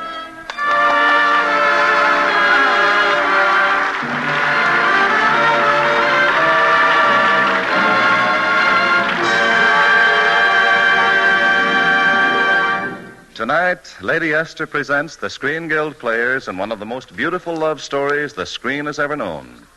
It is a radio adaptation of the Samuel Goldwyn picture Dark Angel, and it stars Merle Oberon as Kitty Vane, Ronald Colman as Alan Trent, and Donald Crisp as Sir George Barton. The Lady Esther Screen Guild players in Dark Angel.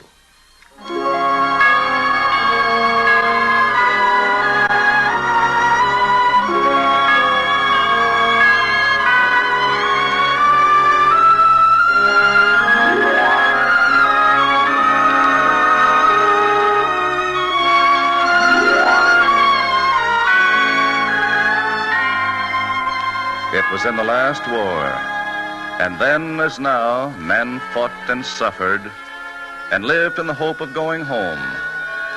And now, after almost a year in the mud of France, Alan Trent has come home. Home to the lovely English country house where he was raised. Home to his childhood sweetheart, Kitty Vane. Ah, Kitty. Kitty, if you knew what it means to see you, to talk to you, if you knew how frightened I've been. Frightened? You frightened, Alan? Yes, frightened. Frightened of coming home, of finding that you had changed, that you didn't feel the things I wanted you to feel. Frightened now of saying what I want. Alan.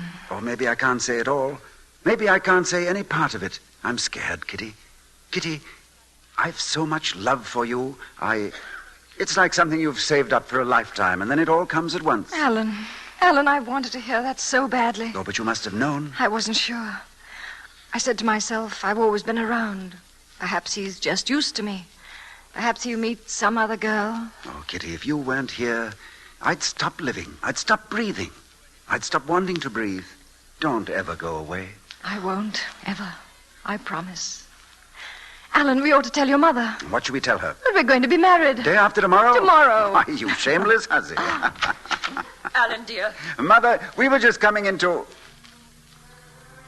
What is it? What's wrong? They just phoned a telegram from the village. The War Office, Alan. The War Office? Not my leave. It hasn't been cancelled. I'm afraid you'll have to go tonight. You're to sail from Folkestone in the morning.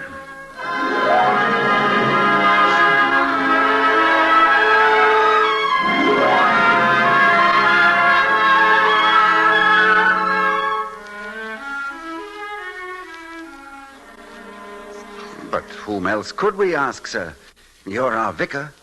If you just marry us tonight, before I go... Alan, I've tried to explain to you. There must be some way. You've known us all our lives. And no two I'd rather see joined in marriage. Even 2 hours ago, it might have been possible. Now it's too late. Too late. I'm sorry. I have an evening service. Alan, I wish there was something I could do. Well, thank you anyway, sir. God bless you both. Good night.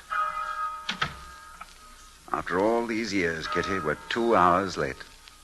2 hours that may change our lives. No, they won't change our lives. Alan, I'm coming to Folkestone with you. Oh, darling, you can't. Why not? If we belong to each other. I marry you, Alan Trent, in front of a church. And I marry you, Kitty Vane, for always, until the day I die.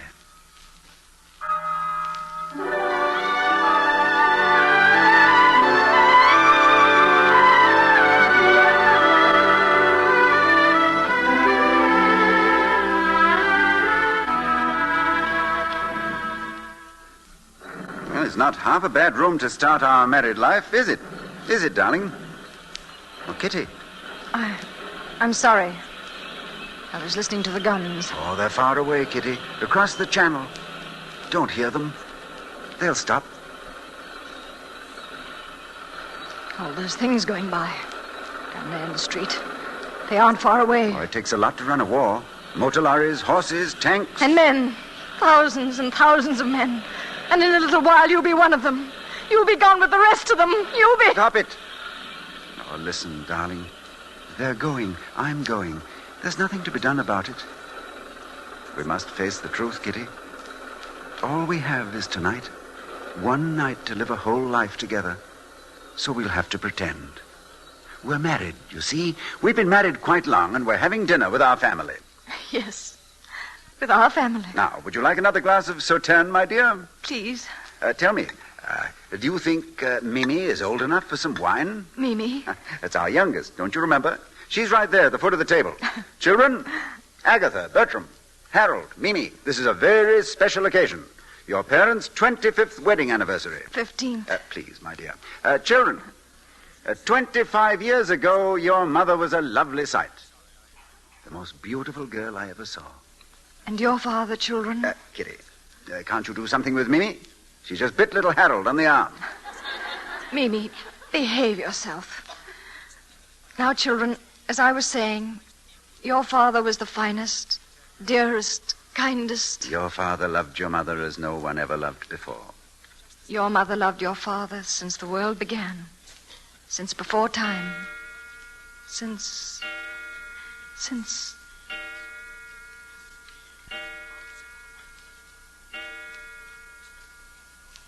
5 o'clock. Time to shove off. I'll get my wrap. Oh, no, please. Don't come. It would only make it more difficult. Just sit right here and close your eyes. That's it. That's a good girl, Kitty. That's a brave girl. I love you. I will always love you. Goodbye, darling. Goodbye, Alan. Goodbye, my love.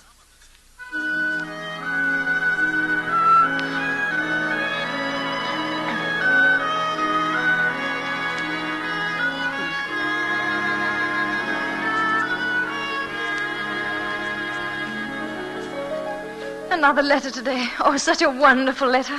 Aren't all of Alan's letters wonderful? Oh, but this is very special, you see. He thinks he'll get another leave just as soon as they... As soon as they what? Kitty! It's nothing. Only... just then I felt such a sharp pain. And it's silly, isn't it? I thought I heard the guns.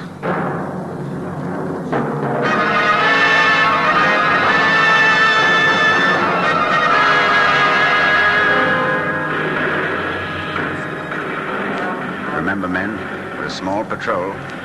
It's dark. Jerry's can't see us if we hug the ground. Yes, I understand. Single file. 10, 20 feet apart. I'll take the lead. All right, come on, let's go. Careful, sir. There's a big one coming over. Look out, sir. You all right, sir? Captain Trent.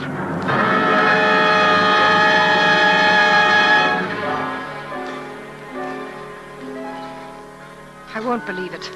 I won't. What if he hasn't written for a month? Maybe he's busy. Maybe he's had no chance to write. 2 months. That's not so long. Maybe his letters have just gone astray. Anything could happen in a war. 3 months. What if it's true? 4 months. What if it's true? 6 months. 6 months. Oh, Alan. Alan, I loved you so much.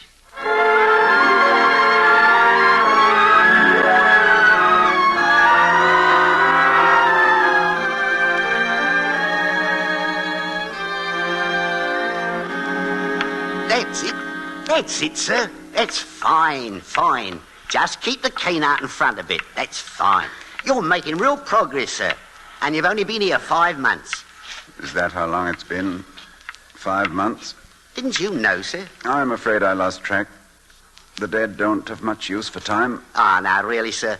That ain't no proper way to talk. Sir George is doing wonders with you men. A regular miracle worker he is. Can he give me back my sight? Ah, I know, sir. You're on the bitter side right now. But that'll pass, you mark my word. Wait and see how you feel 6 months from now.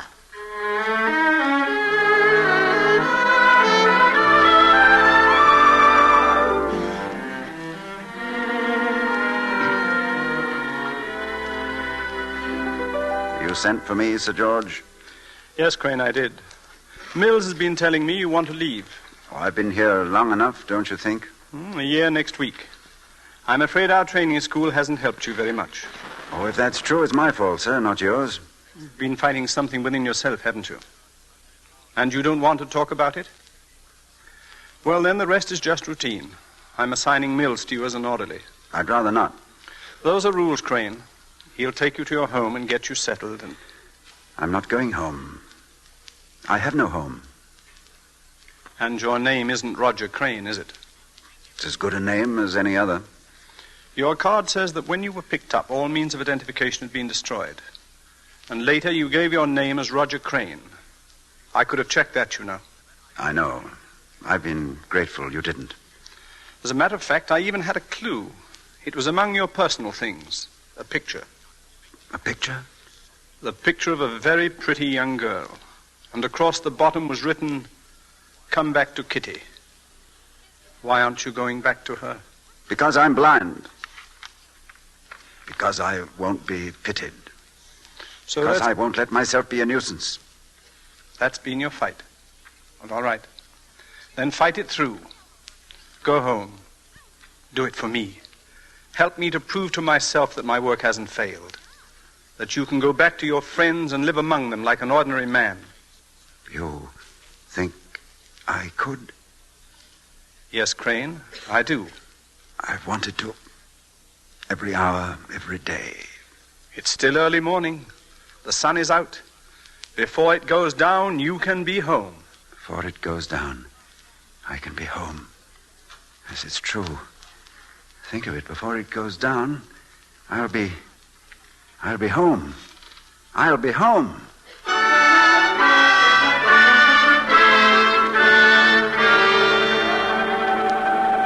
I think we're coming into Medford now, sir. Yes, that's the whistle for the crossing, just outside the village. It won't be any time at all now, Mills. Our place is just 15 minutes from the station. 20 perhaps in that dilapidated old cab. A cab, sir? Won't there be anyone there to meet you? Oh, I know. I didn't tell him I was coming. I decided it all so suddenly. Well, you won't mind me mentioning it, sir, but, I mean, if they don't know, mightn't it be a bit of a shock to them, sir? Huh? A shock? Oh, I'm sorry, sir. I'd better be getting the luggage out. I'll be back in a minute, sir. A shock? Yeah, I hadn't thought of that. Even if she's brave, even if she tries to smile.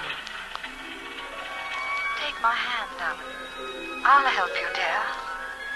I'll always help you. That's him. He's blind. It's the girl I'm sorry for. Having to help him day in, day out. Well, why didn't he stay away? He loves her, he says. Take my hand, darling. I'll help you. I'll help you. Help me? Help me? Did you call, sir? Oh, sorry, Mills. I'll get the rest of this luggage then. No. I think you'd better leave it here.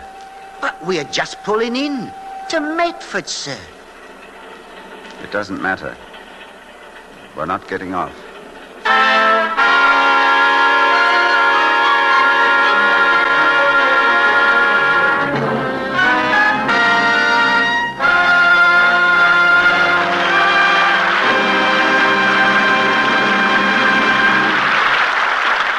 Lady Esther has presented Act One of Dark Angel, starring Donald Crisp, Merle Oberon, and Ronald Colman. In just a moment, we will hear the Lady Esther Screen Guild players in Act Two. But first, a word from our hostess, Lady Esther.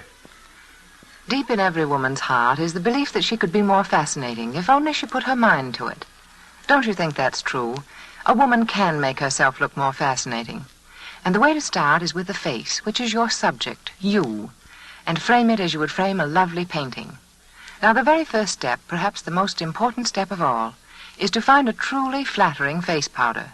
By that I mean not just a covering to hide the shine, not just a lifeless film or coating on the skin, but a face powder that gives your skin a youthful radiance of its own. So many women have written me that just changing to Lady Esther face powder has made a thrilling change in their appearance. They say my powder does wonderful things for the appearance of their skin, helps to make it look softer, smoother, and more youthful. They say it gives their skin a certain clean, fresh look that everyone admires. Well, there's a very good reason why my powder is so unusually flattering. You see, Lady Esther face powder isn't just mixed, just sifted, the way ordinary powder is made. My powder then goes through the patented and exclusive Lady Esther Twin Hurricane process. The tiny particles of color and powder are blown together with the force of hurricanes until they're perfectly blended into a delicate film of beauty for your skin. Try Lady Esther face powder and see how much smoother it is than ordinary powder, how it helps hide little lines and blemishes. See how deep and lovely the shades are, how Lady Esther face powder adds instant new beauty and interest to the appearance of your skin.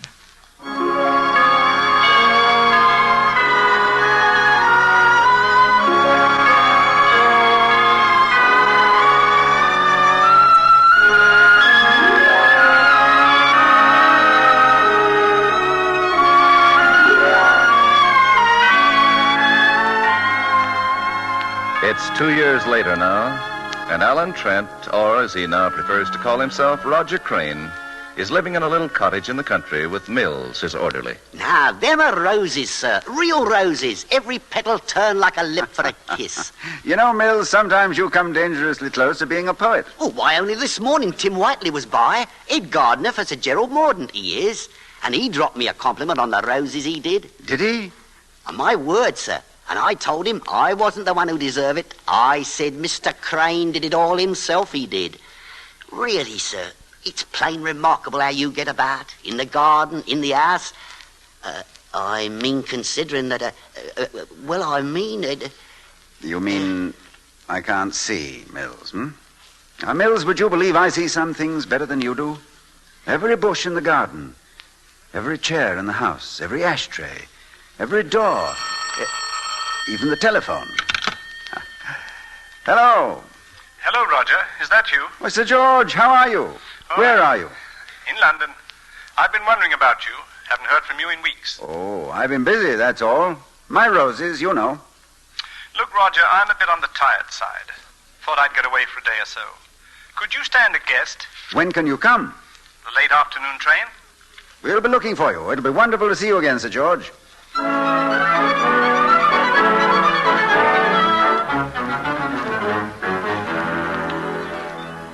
A good dinner, a warm fire, and brandy Napoleon 1815. It was good of you to bring it, Sir George. May I pour you a spot? Please. You know, when I was a kid, I used to think Napoleon made this himself. Spent that whole year making brandy. There you are. Thanks. I never could understand how he had time for Waterloo with all that brandy making going on. How is it? Not bad. Not bad? Well, what's the matter with you? Roger, I may as well say it. I want to get something off my chest. Yes? That time you left the training school, you remember a certain picture? Yes. I know her name now. Kitty Vane. Yes, that's right. Kitty Vane. I didn't pry. Her picture's been in all the magazines. She's made quite a name for herself, riding to hounds. Has she? As a matter of fact, there's a picture in this week's Tatler, right here on the table. She's to be a guest of Sir Gerald Mordaunt. Sir Gerald? Not 2 miles down this very road. Yes, I know. Sometimes his gardener drops by to envy our roses. Alan, are you quite satisfied here with your roses? Oh, yes. Yes, quite satisfied, Sir George. I see. By the way, when is she riding with Sir Gerald? This weekend, I believe it said. She's there now. Yes. Well, good night, old man. Good night, Sir George. So near. So terribly near. Oh, Kitty, it could have been so different. So very different. Hello, darling. I'm home. Kitty, dear, you're so late. Now, don't scold me. I know I'm late. I met the vicar, and you know how hard it is to get away from him. I brought a sirloin home for dinner. I'd better go and give it to cook. No, don't go. Oh, but darling, the sirloin. Now, which is more important, me or the sirloin? Well, you, I imagine. Your hair's all blown about, and your cheeks are flushed, and your nose is cold. And you look beautiful. I look like an idiot. And so do you. The way people always look when they love each other too much. Kitty. Kitty. Kitty. What is it, Roger? Anything wrong? No, I must have dozed off a bit. I'm afraid I knocked the fire screen over. It's strange. I could have sworn I heard you call Kitty. Did I? Roger, you're sure you're right with yourself? I thought I was. Now I'm not sure. Maybe I've lied to myself. Maybe I just pretended I had a life. Maybe I told myself I was happy. Roger. I always knew sometime she'd be close by me like this. I should have put 1,000 miles between us. I knew that, but I didn't have the guts. Now I've found myself out, the work of all these years thrown away. Isn't there something I can do? Not a thing, I'm afraid. Sorry I let go like this, old man. You better go up and get some sleep. Good night, then. Good night. Sir George? Yes, Mills? Is he all right, sir? He seems to think so. Look here, Mills. Is there another telephone in the house? In the kitchen, sir. An extension. Then be a good fellow and put a call through for me, will you? A trunk call, sir? No. Sir Gerald Morden's place. I want to talk to Miss Kitty Vane.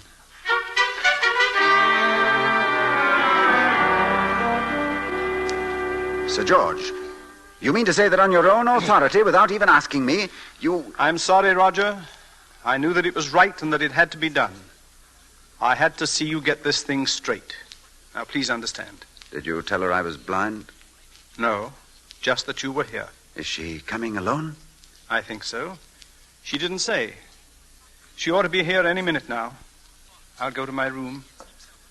You want to be alone, I'm sure. I won't be tricked like this. I won't. Mills! Mills! Yes, sir. I'm here, sir. Mills, is the room as it usually is? Yes, sir. Quite the same, I'd say. It's got to be absolutely the same. Now, have a good look. My pipe. Matches. Cigarettes on the table? Yes, sir. Everything in its place, sir. What's in that big flower bowl tonight? The usual thing, sir. Yellow tea roses. Good. Thanks, that's all. No, wait. Where's this week's Tatler? Right here, sir, by the lamp. All right. What? There's someone stopping here, I believe. Looks like a lady, sir. Yes. A very pretty lady. All right, Mills. Show her in. Right, sir. In there, ma'am. In the study. Thank you. Alan. Alan, darling. Hello, Kitty. Come in. Come in. It's really, really you. I always knew somewhere, sometime. That we two would meet again? Yes, I think I always knew it, too. Alan. It's good to see you, Kitty. Sit down. Here. This chair's the most comfortable, I think. Cigarettes are right there, and you'll have some coffee, won't you? Alan, you've so much to tell me. Oh, that's a long story. First, I want to hear about you. You'll take sugar and cream, of course, if I remember correctly. Alan, where have you been? Where? Oh, I've been here. Been trying to write a bit. Not very good at it, though. I'm afraid I spend too much time in the garden. Those are my roses. I'm terribly proud of them. Alan, what is it? What is what? After all this time, after thinking you dead, after all this time I come here and find you. And you talk of roses. What is it, Alan? Tell me, darling. There's very little to tell. No, you've suffered. Something's hurt you. Why don't you tell me? Alan, why didn't you come home? It's hard to tell you, Kitty. The war did something to me. I've changed. Changed? I don't know. When I came out, I wanted to be alone for a while. Start all over. Build a new life. I always meant to come back someday, but, I liked it here, and, well, I just didn't come back. You mean you found you'd stop loving me? That was it, Alan? I love you, Kitty. I loved you then, but in a different way, I suppose. I didn't have the courage to tell you. I see. I understand. I loved you then. I love you now as much. I love you with all my heart. I've never loved anyone else. I never will again.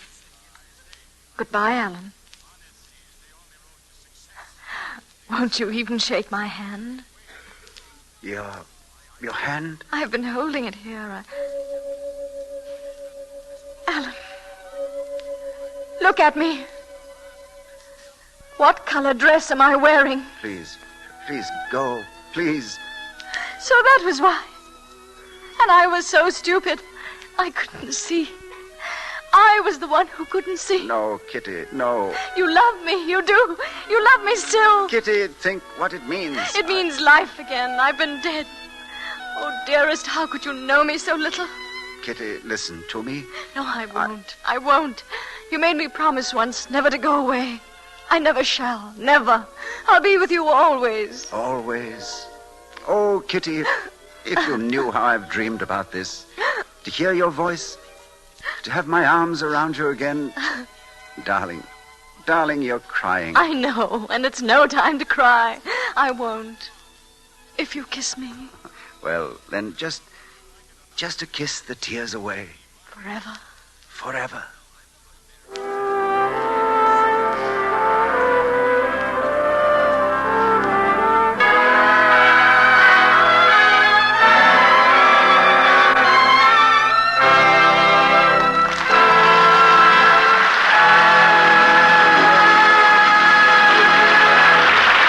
Miss Oberon, Mr. Colman, and Mr. Crisp for bringing us the story of Dark Angel.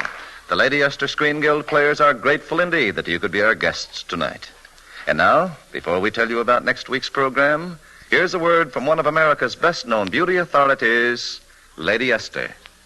You just can't use Lady Esther face powder without looking younger, lovelier, more exciting. Now, I'm not saying this. Thousands of women are saying it. Women all over the country who've listened to me just as you're listening now and decided to try my powder and see for themselves if it really is so different from ordinary powder, so much more flattering. Well, they'll let us say that they convinced themselves. So many of them took the trouble to sit down and write me nice long letters and tell me all about the wonderful things my powder does for the appearance of the skin. Yes, every day women are discovering that Lady Esther face powder, made a new way by my patented twin hurricane method, is a delightfully new and different kind of face powder.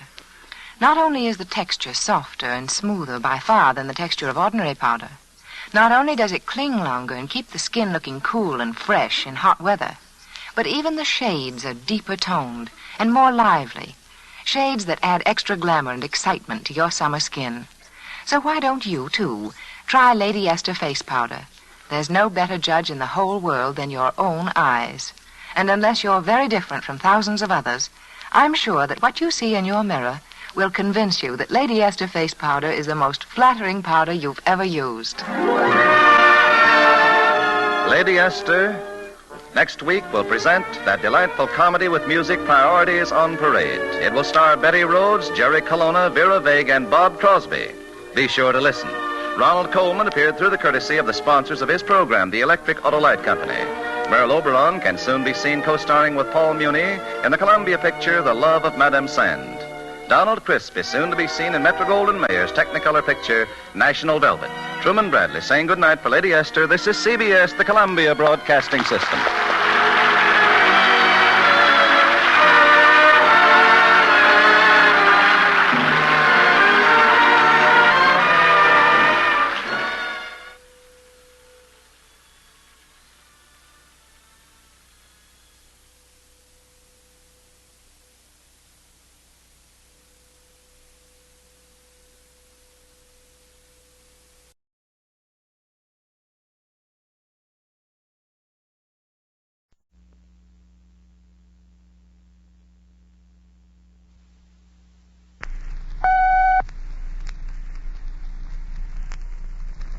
The United States Steel Corporation, 500,000 employees and stockholders, presents the Theater Guild on the Air.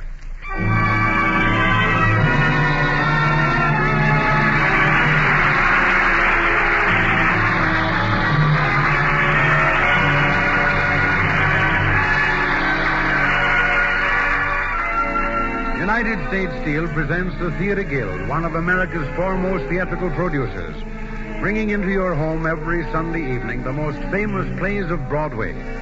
Tonight's play is Paul Osborne's Mornings at 7, with an all-star cast including Stuart Irwin, Shirley Booth, Eileen McMahon, Ralph Morgan, Gina Dare, Ida Heinemann. Co-director with Teresa Helburn of the Theater Guild to tell you something about the play and the players. Mr. Langdon. Thank you, Norman Brokenshire. Ladies and gentlemen, our play tonight is a gay comedy of family life. We've chosen it for you because we think you will all be amused by the funny quirks that exist in the Bolton family. No doubt many of you will recognize some of your own cousins, your uncles and your aunts in the family we're going to introduce you to tonight. Our hero is Homer Bolton, a belated Romeo, 38, badgered and bewildered. And what happens when he tries to break loose from his mother's apron strings is the story of our play. Our cast tonight is from the theater's Blue Book. Stuart Irwin is the baffled Homer. Shirley Booth, the trusting Myrtle. His three aunts are played by Aline McMahon, Jean Adair, and Ida Heineman. His father and mother by Will Geer and Leona Roberts. And his two wacky uncles by Ralph Morgan and Howard Smith. And now, on with the play. The curtain rises on the Theater Guild production of Mornings at 7, presented by United States Steel.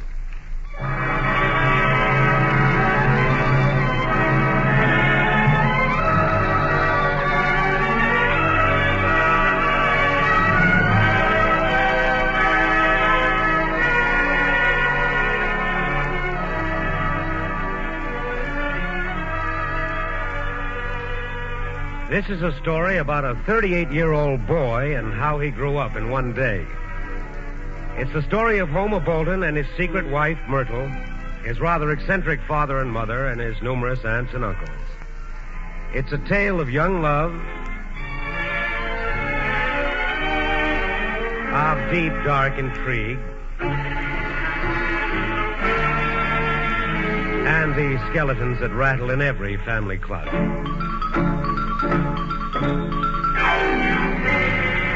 All in the town of Perth Amboy, New Jersey. And it opens in the day coach of a speeding train.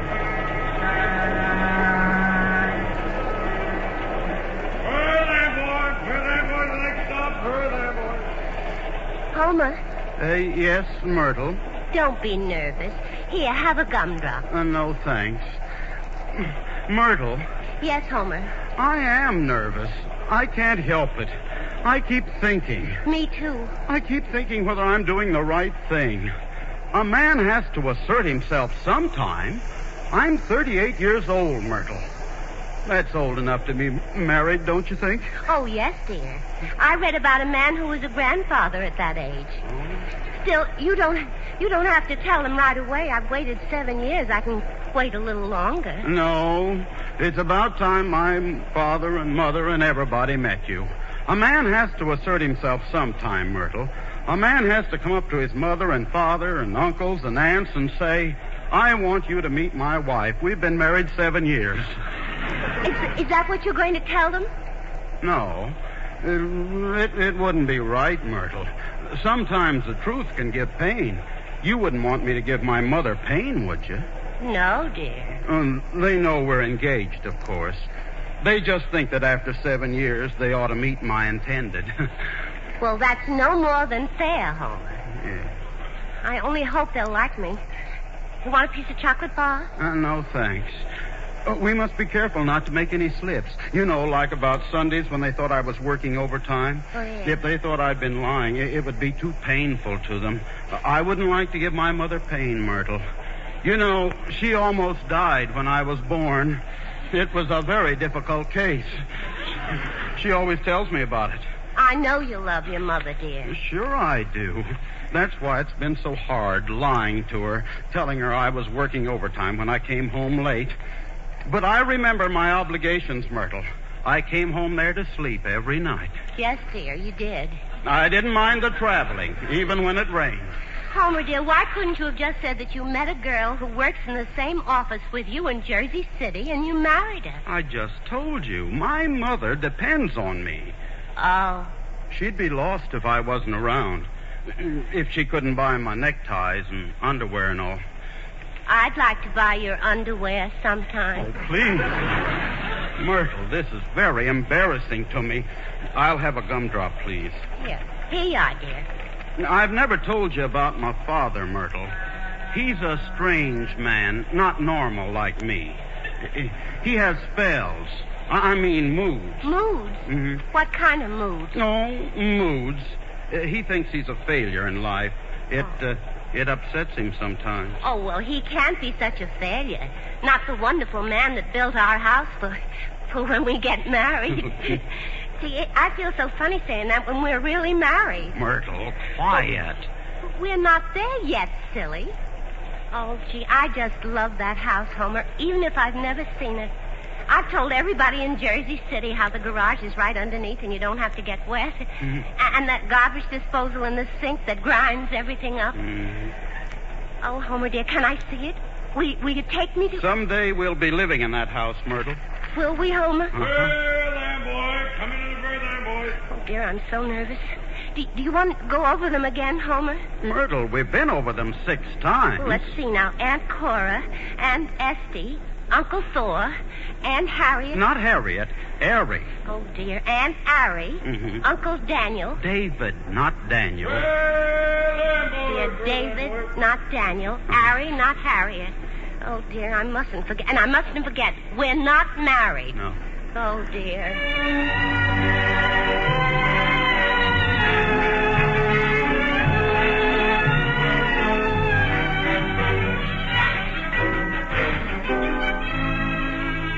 There's no fence dividing the backyards of the 2 adjoining houses occupied by Homer's family. An old butternut tree rises in dead center, and under it, safe from the afternoon sun, are some Adirondack chairs and a glider. Just now, they're occupied by Aunt Cora and her husband, Uncle Thor. That is short for Theodore. Oh, dear. Oh, I'm so excited. Feel my heart, Thor. It's palpitating. Now, control yourself, Cora. Oh, do you suppose the train is late? Oh, dear, maybe he couldn't find a taxi. Now, Cora, you sound just like your sister Ari, always fluttering around and worrying about everything when she isn't sticking her nose right into it. Cora! Is Homer here yet? Did Merle come? Oh, hello, Thor. Good afternoon, Ari. Not yet, dear. They're not here yet. I bet he changed his mind, decided not to bring her. Ari, do you suppose we'll get to meet her?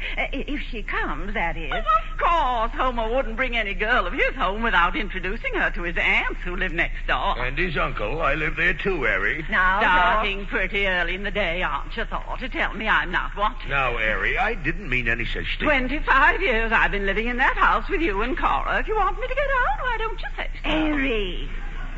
Now, that's enough. Now, please don't be starting that again. And you too, Thor. Carl will be mighty pleased to see his son married and living in that house he built for them. Carl will, but what about Ida? She ought to get rid of that crazy mother love of hers. It was all right when Homer was a baby. 7 years he's been engaged to Myrtle. I see myself waiting 7 years for any man. Harry, you've been waiting all your life for one. Don't you worry, Thor Swanson. I could have had plenty of men if I'd wanted them. Sure you could, Harry.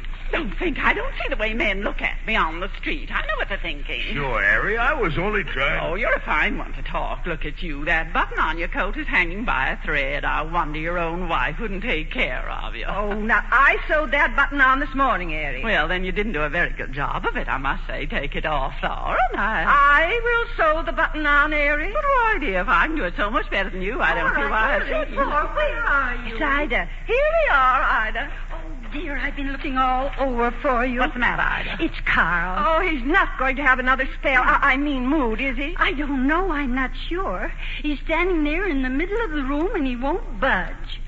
I have to go around him to get to the sink. That's it, all right. No doubt about it. Ida, why does your husband always have to pick a time like this? Well, don't you see? It's Myrtle. He can't face her. Don't you see? That's the way it always is. Any new person comes into the house that he wants to make an impression on. Oh, they're coming. Oh, dear. Oh, they're just at the front of the house. They're here, Homer and Merle. Oh, dear, I'm so excited. My son's fiancée. Oh, I've got to run. Look. They're getting out. That's her. That's Myrtle. My goodness. He's helping her out of the taxi.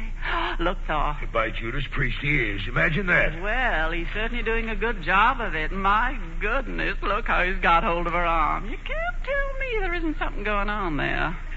Maybe we'd better phone Esty. She's his aunt, too, as much as we are. It's only fair. Oh, and she want to meet Myrtle, too. Come on. I'm coming, Thor. So they're going to phone Esty. The 4 Gibbs sisters all together in one spot. If that ain't enough to bring on one of Carl's spells, I don't know what is.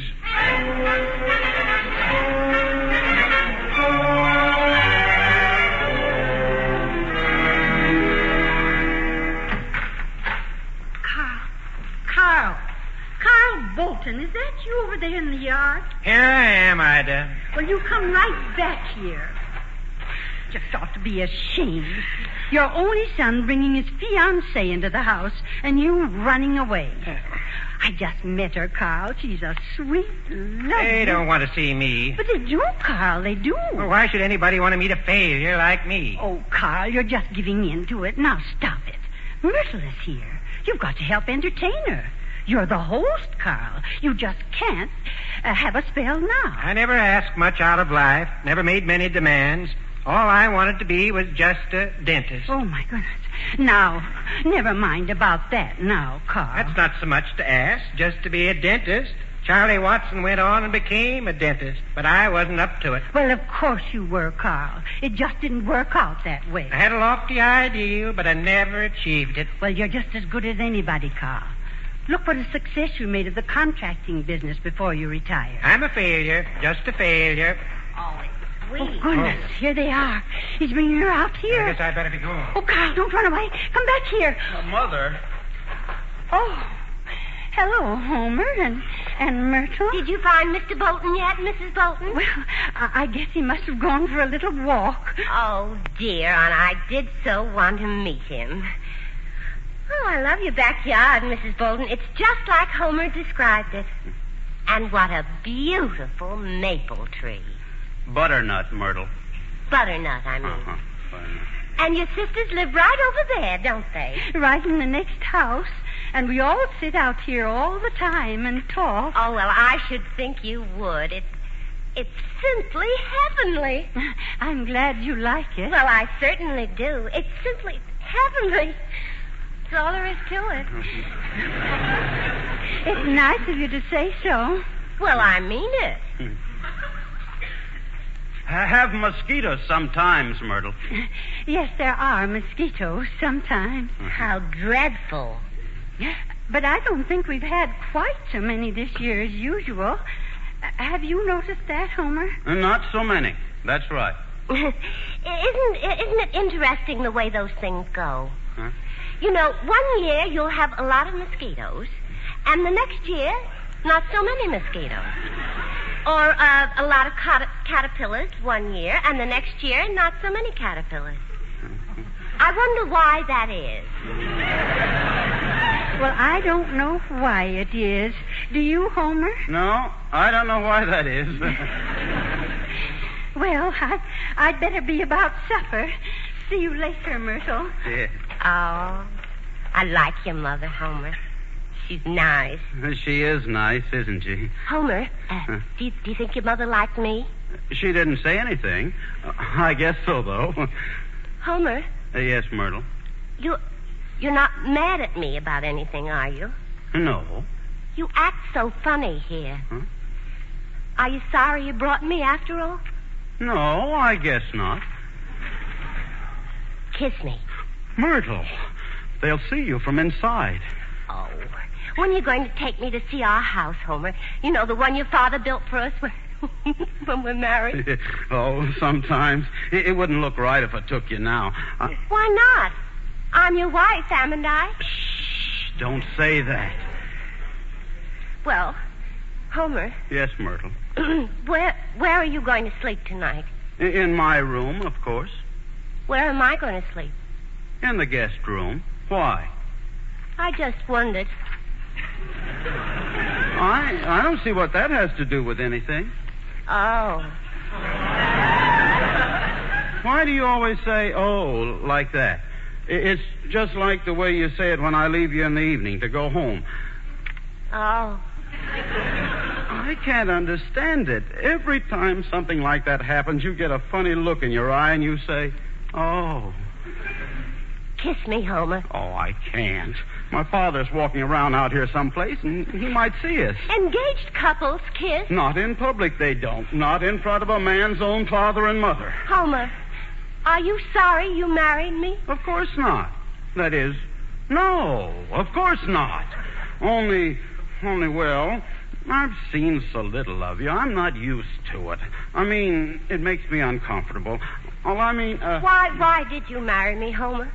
I don't know. And I'm not sorry either. It's only that, well, I'd like to be married to you, Myrtle, but I like to be home with my mother, too. It's pretty confusing, isn't it? Yes, it is. I tell you what, Myrtle. Come back here in the shadow of the tree and I'll kiss you. All right, Homer. And then I've got to go in the kitchen.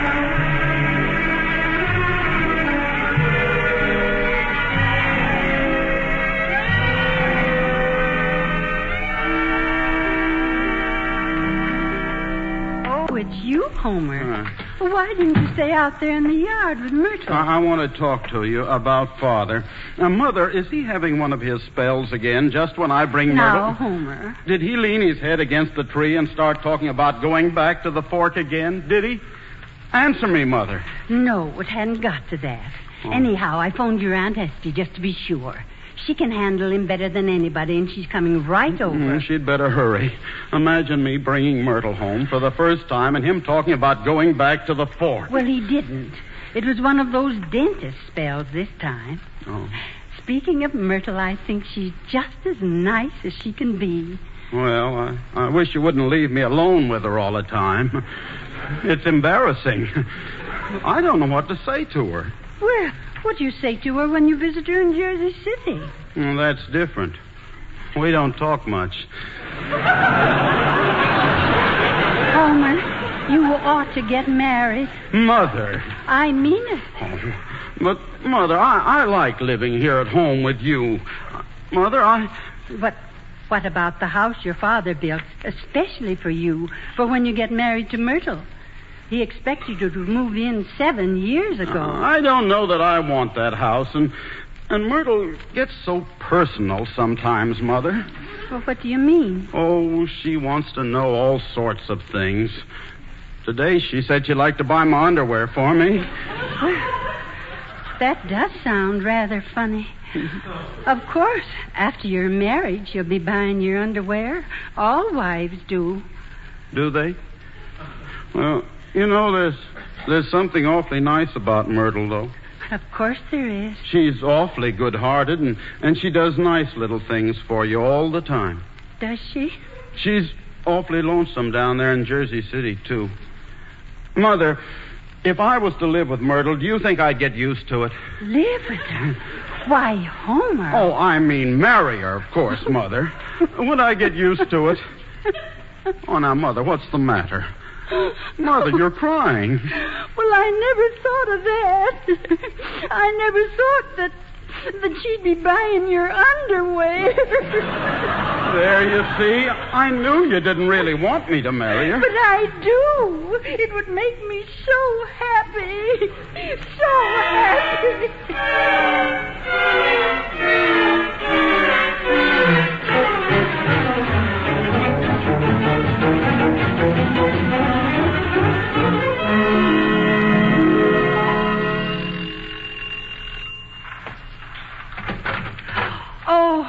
Oh, it's you, Esty. Thank goodness you've come. Well, hello, Cora. It's Carl again, Esty. Yes, I know. Ida phoned me, too. Is it a bad one this time? Oh, not too bad. Just one of his dentist spells. Mm-hmm. First comes the dentist, and then the where am I, and then the fork in the road. Now, Esty, Carl's not going to have a where am I spell. Well, what I want to know is, what kind of a girl is Myrtle? Esty, you may be the smartest of us four sisters, but you're wrong this time. She's really nice. Is she? Well, I can't help it. Somehow the idea of Homer's having a girl. Oh, my goodness, I haven't laughed so much for a long time. Oh, that's right. How is your husband, the famous college professor? Oh, Cora, now, you know David made me promise never to come here again without his permission. The beast. And your own sisters. You didn't promise. Well, I had to. He said if he ever caught me over here wasting my time with you morons, that's what he calls you, morons, I'd have to live upstairs on the second floor. Mm-hmm. Stay there for the rest of my life. I snuck out. Live on the second floor in your own house? Yeah, and he'd live downstairs. Esty, he's trying to scare you. David's just jealous. Isn't it terrible? Esty, you know, sometimes I think I understand David. Why, Cora. Yes, I do. It must be nice to be all alone with the person you live with. Why, Cora, what are you talking about? Shh. I don't want Erie to hear this. Let's go out in the backyard. Oh, all right, Cora. Now, tell me what this is all about. Esty, Do you suppose Homer will marry Myrtle? Well, I don't know, dear. Why? Because if he doesn't, Carl has promised to let me have the house on Sycamore Drive that he built for them. Well, what do you want with that house, Cora? I want to live in it. I want for Thor and me to live in it, all by ourselves. Mary can have my house. She can have everything that's in it. I see. Well, when is Carl going to let you know? Well, if Homer doesn't set an actual date with Myrtle while she's here, well, Carl says they'll never marry at all, and I can have the house. Shh. Who's that? Oh, it's Carl. Look, Cora, you go inside and get Myrtle. Bring her out here to meet Carl. Otherwise, he'll never go into supper. All right, Esty. Mm-hmm. Oh, why, hello, Carl. Who's that? It's me, Esty. Well, you glad to see me, Carl? I'm always glad to see you, Esty. How's David? David's fine. Glad to hear it. Wonderful man, your husband. Wonderful man. Even if he does think we're all morons. Is he still teaching? Oh, no, he quit. He thought the president of the college was a moron, too. Myrtle's here, Esty. Oh, yes, I know. Let's go in and meet her, Carl. No, not just yet. Just let's wait a minute. Fact is, I sort of had one of my old spells come on, Esty. I'm all right now, though. I'm fine. Great shape. It's just that, I'm not a stupid man, no, Esty. I know you're not, Carl. I'm not an educated man like David, but I'm not a stupid one. Well, of course you're not. Then where am I, Esty? Where am I? Now, Carl. That's what I say. Where am I in life? I'm caught, Now, Esty. listen to me, Carl. Listen. Now, you don't think you're the only one who feels this way about things, do you? Well, I don't know, Esty. Well, I think lots of people feel the same way you do, only they don't go around having spells about it. But I'm... Now, just think of all that Cora's been through, never having a home of her own. Harry living with her and Thor all the time. And Thor, now, what about him? Did Cora tell you about the house on Sycamore Drive, Homer's house? Yes, she said you might rent it to her. Should I, Esty? Well, why not, if Homer isn't going to use it? Now, Esty, Homer ought to marry that girl. He ought to leave this house, get out on his own, and it's bad for him here, Well, Esty. now, that's up to Homer, isn't it, Carl? Yeah, I guess it is. Esty, I always feel better talking to you. You're the smartest of all the sisters. Well, that's very nice, Carl. What? Why, if it isn't Homer and... Aunt Esty, this is Myrtle Brown. She's my fiancée. Why, how do you do, Myrtle? I'm very pleased to make your acquaintance, Aunt Esty. Well, now. My, you're pretty. Well, you really are. Why, well, that is thank you. And Myrtle, this is my father. Father, this is Myrtle. Oh, I'm very pleased to make your acquaintance, Mr. Bolton. Well, so you're going to be my daughter-in-law. Well, what do you know about that? Say, you are pretty. Darn pretty. Well, what are we waiting for? Take my arm, Myrtle. We're going into supper.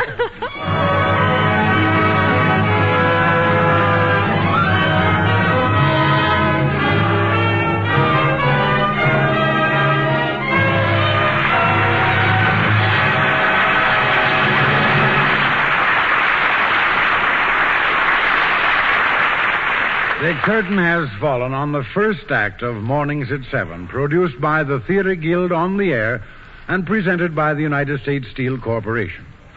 Now, before we bring you the second act, here, speaking for United States Steel, is the well-known reporter of the American Broadcasting Company, George Hicks. Good evening. I hope you had a good dinner today, and I hope you paid some nice compliments to the lady who planned and prepared the meal. She always deserves them. But right now, I'd like to pay some well-deserved compliments to the folks who made your meal and mine possible, the farmers of America. The men and women of this country's farms have always worked hard to keep this great nation well fed. But during the war and today, their production responsibilities have increased in many ways, and they've met those responsibilities magnificently. Our armed services were the best fed in history. Our allies, both fighters and civilians, received food in huge quantities. And our home front, too, was kept very well fed indeed. This fine record was due to hard work and better planning by farmers. But it would not have been possible without the wonderful advances that have been made in labor-saving and crop-saving implements. Yes, modern farm implements of steel have vastly increased the farmer's production, lightened his labors, and raised his standard of living. Steel implements help him to do a better job of preparing the soil, planting, cultivating, and harvesting. Steel fences the farmer's land. Steel shelters his animals, crops, and equipment. And steel brings many comforts, many time and labor-saving conveniences to his home and family. Perhaps the most important of all in helping our farmers do more work at less cost and in fewer hours is today's steel tractor. Without the powerful, efficient, and versatile tractor, it would have been impossible for America's farmers to do the incredible production job they're doing and have done so well. Tonight, U.S. Steel pays tribute to the American farmer. Without his labor, skill, and sacrifice, the war could not have been won. Without his vital production, the world would not move on to the better days that we all pray lie ahead. So let us never forget this deeply important fact. Yesterday, today, and tomorrow, our farms are the backbone of our nation. We pause now for station identification.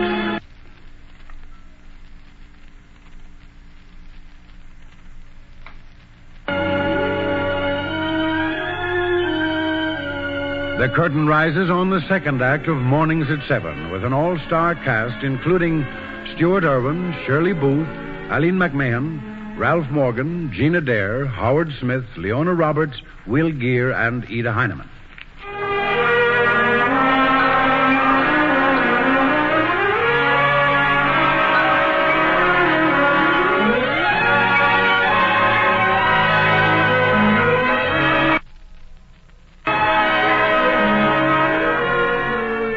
Myrtle has finally met Homer's rather unusual family.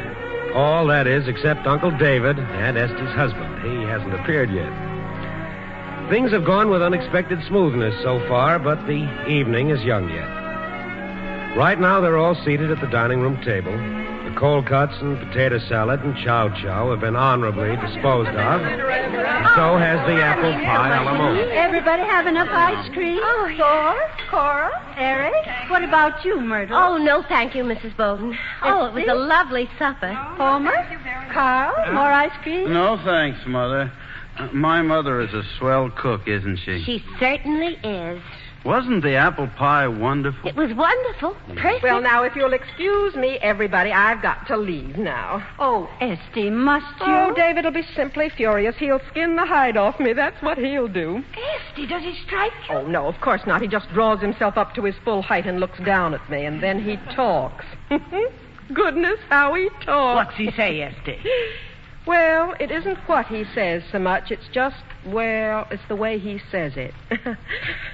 Well, thank you, Ida, for a lovely supper. Oh, Myrtle, I was very pleased to have met you. Likewise, I'm sure. Sneak out again, Estie, and come and see us. And if David says anything, you just tell him. Goodness me, who can that be, I wonder? Will any one of you congenital idiots inside kindly open this door? It's David, my goodness, it's David. Estie, it's him. Estie's not here, David. She's not here. Go out and tell him, Carl. He'll believe you. Open this door. I demand admittance. Go on, Carl. I will not tell a lie to my friend friend David. Run away and hide. Must I smash the lock? No, David, don't. Must I have recourse to the obsolescent approach of the primeval gorilla? David, don't. I'll open it. Well, good evening, my dear relatives. By marriage. David.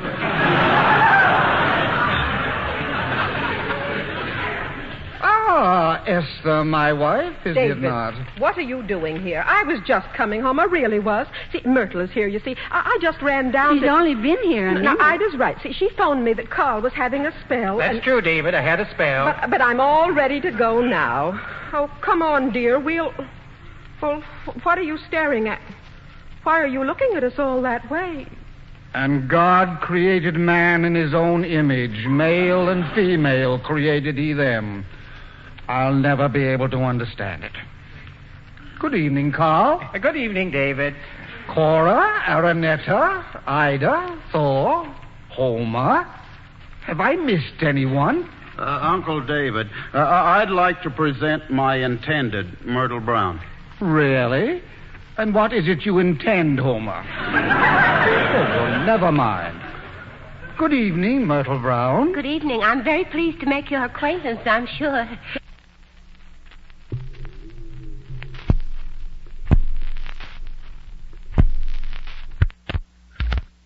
Are you? Why, I wonder. Oh, well, never mind. Well, here we are all together again. Our own little circle. I must say you all seem very much the same. Well, that's very nice of you, David. Yes, you're all just about the same. A little older, perhaps. But I can still see the same bright, intelligent expressions on your faces that I remember so vividly. Well, has no one anything to say? A conversational gambit? An opening wedge, perhaps? It's nice weather we're having, isn't it? Thank you, Myrtle.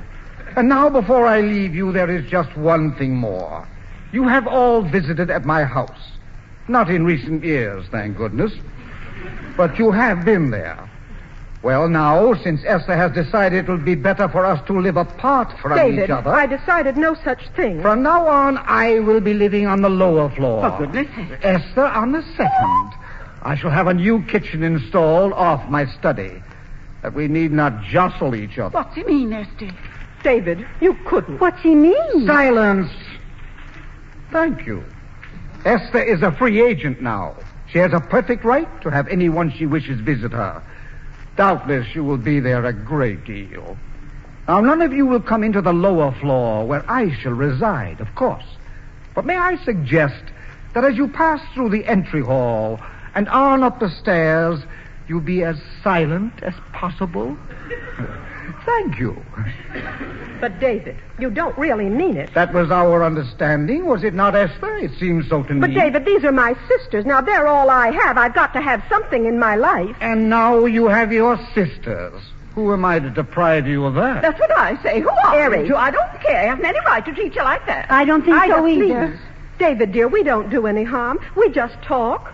I have a good time with my sisters. I don't care how ignorant they are. Of course she doesn't. Give it to her, Esther. We're behind I you, want to be Esther. able to come down here any time I want to. And I don't want to live on the second floor either. Silence, if you please. Thank you. Good night, Ida. Well. Theodore, Cora, Aranetta. Good night, David. Good night, Homer. Good night, Carl. Good night, David. Good night, Myrtle. Good night. I'm delighted to have made your acquaintance. You won't any of you forget my little reminder, will you? About being quiet when you visit Esther? You know, of course, how much you all depress me.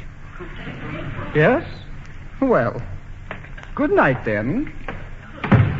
By Judas Priest, David can be awful nice when he wants to be. If you want my opinion, David's an old fool. David's no fool. He is, Carl. He's nothing but an old fool. I said David's no fool. Hey, Carl, whatever's the matter with Ida? Is he all right? David lives straight ahead the way he was meant to. Carl.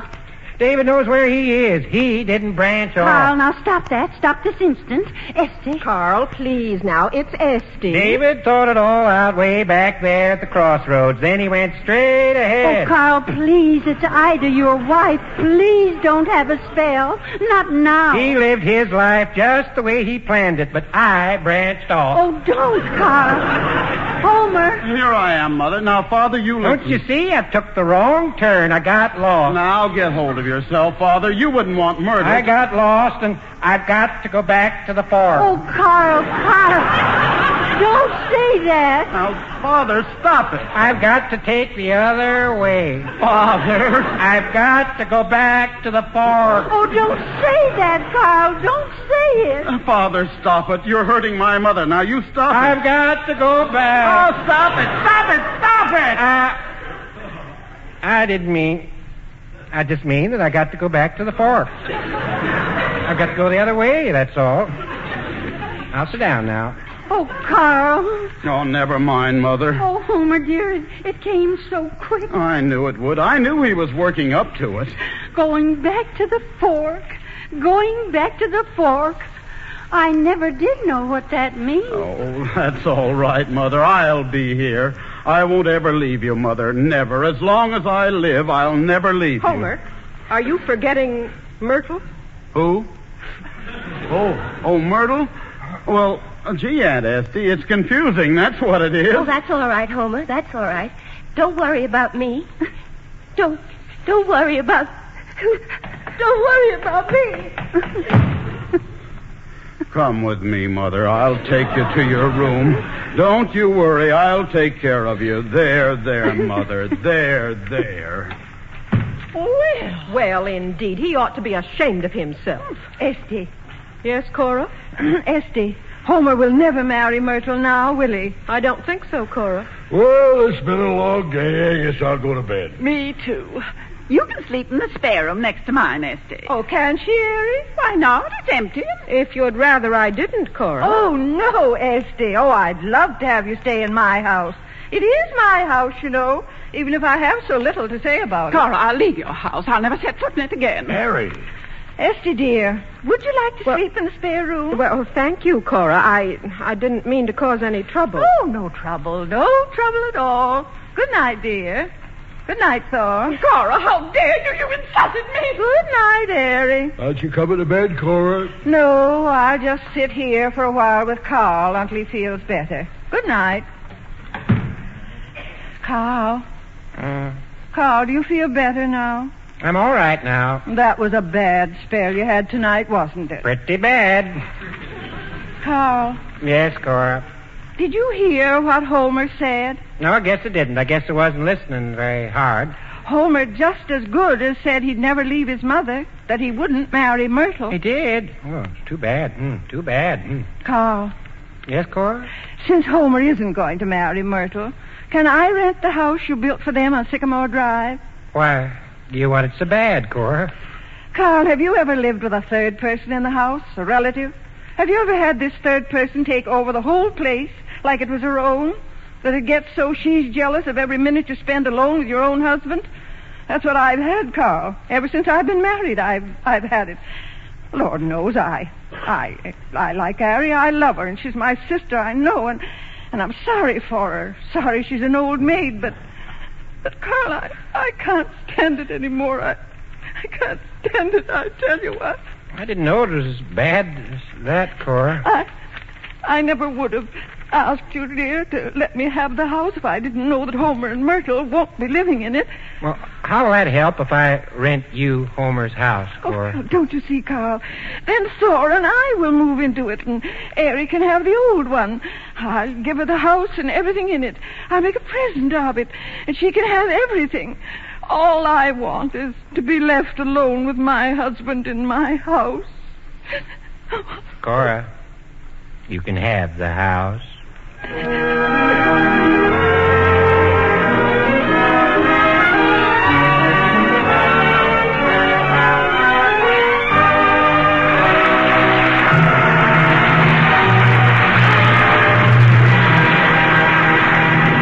You're listening to KECA Los Angeles. The curtain has fallen on the second act of Mornings at 7, produced by the Theater Guild on the Air and presented by United States Steel Corporation. Here again for U.S. Steel is George Hicks. A few years ago, a southern farmer, as an experiment, bought several bushes of a new kind of berry called the boysenberry. He planted them, they prospered, and before long he had hundreds of well-filled bushes. But then a problem arose.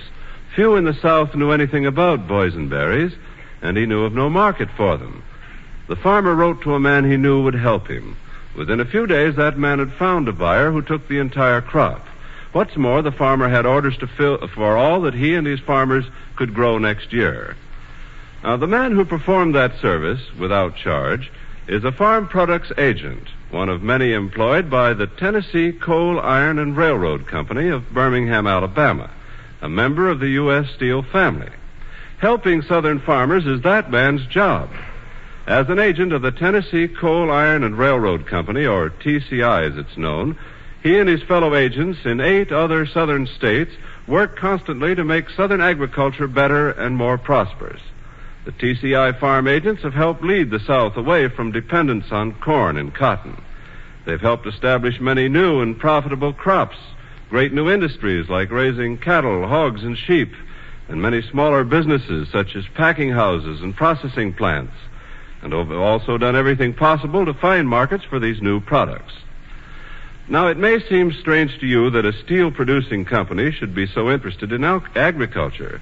It did to me, but the reason is very plain, and I think it's very good. The Tennessee Company is simply helping to create customers for the products it sells. The company manufactures many things for farm use, including fencing and metal roofing. Naturally, the sales of those things would not be very good if Southern farmers had no crops or livestock worth fencing or covering. During the 20 years that the Farm Products Division has been in operation, its theme has been, as the South prospers and develops, so will the business of TCI. The company will continue to serve the South with enlightened and progressive business methods. For, like all members of the United States Steel family, TCI knows that its own best interests are firmly bound to the interests of its section and to the nation as a whole. The curtain rises on the third act of Mornings at 7, with an all-star cast including Stuart Irwin, Shirley Booth, Eileen McMahon, Ralph Morgan, Gina Dare, Howard Smith, Leona Roberts, Will Geer, and Ida Heinemann.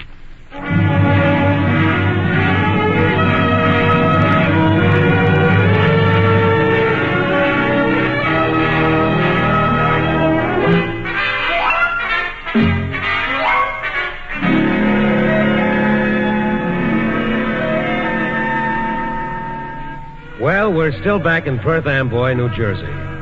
It's the morning after a rather disastrous night. Homer's father has had one of his worst spells. I beg your pardon, moods. Homer has indicated he would never leave his mother to live with Myrtle, a wife he's been secretly married to for 7 years. And worst of all, his house, his and Myrtle's, their dream home of the future, has been taken away and rented to Aunt Cora.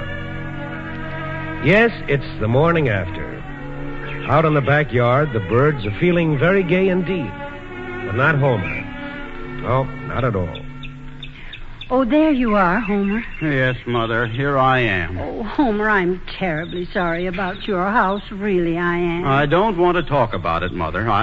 I've got to think. Do you feel awfully bad? How do you think I feel? But, Homer, last night you said you weren't even sure you wanted it. Mother, that was my house, Myrtle's and mine.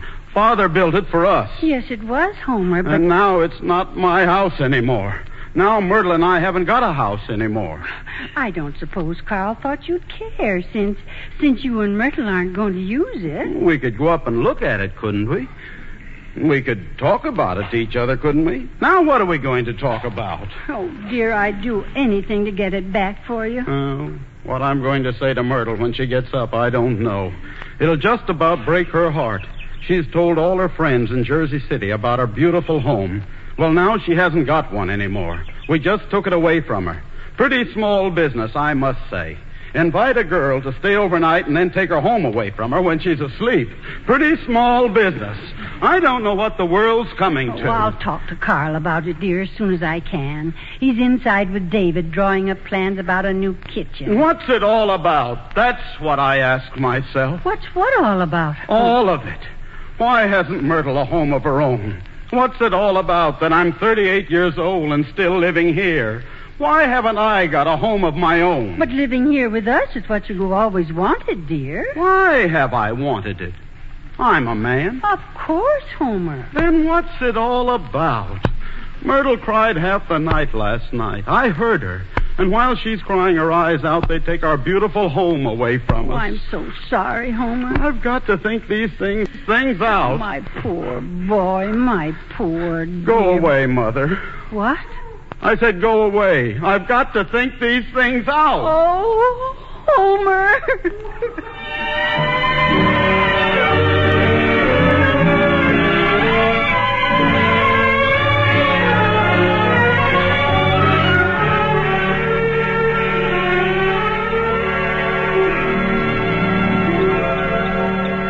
Good morning, Homer. Morning, Myrtle. Isn't it a lovely day? Is it? Oh, my, you can feel the sun on you as warm as toast. I thought maybe you'd like to take a little walk. Walk? Yeah, that's the first thing I thought of when I woke up this morning. I thought, Homer and I'll take a nice walk till train time. Maybe we'll even go up and look at our new house, even. Oh, well, Of course, if you don't want to. It's just that I didn't sleep so well. I don't feel like walking. Oh, what a shame. I thought about things all night. Now, don't you feel bad about anything, Homer. I've thought it all out. I see just what you mean about not wanting to leave your mother. I think it's very nice of you, dear. We could go on just the way we have been. Evenings and Sunday afternoons. Well, it's not that, Myrtle. It's something else. What? It's about our house. Oh, nothing's happened to it, Homer. It hasn't burned down or anything. No, it's all right. Oh, my goodness, you scared me. You shouldn't say things like that. It's just that it isn't our house anymore. Our house isn't our house anymore. My father just rented it to Aunt Cora. Our house? Uh-huh. I guess after what I said last night, he thought we weren't going to be using it. Oh. Gee, Myrtle, I'm sorry. Oh, it's all right. Of course it's all right. It wasn't our house, was it? Not really. It was your father's. You couldn't expect him just to keep it empty until 7 years. You couldn't expect... I'll build you one myself, Myrtle. I'll build you a house that'll make that house look like a garage. And I never even saw it. Myrtle, I ought to have told them we were married a long time ago. I ought to have done it. Why didn't you, Homer? I got caught. Somehow or other, I got caught, like in a trap. Yes, your mother. She always depended on you.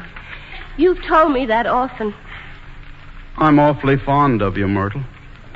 Are you, Homer? I'm fonder of you than anything I can think of. I think you're wonderful. Thank you, dear. I'm not going to let them get away with it.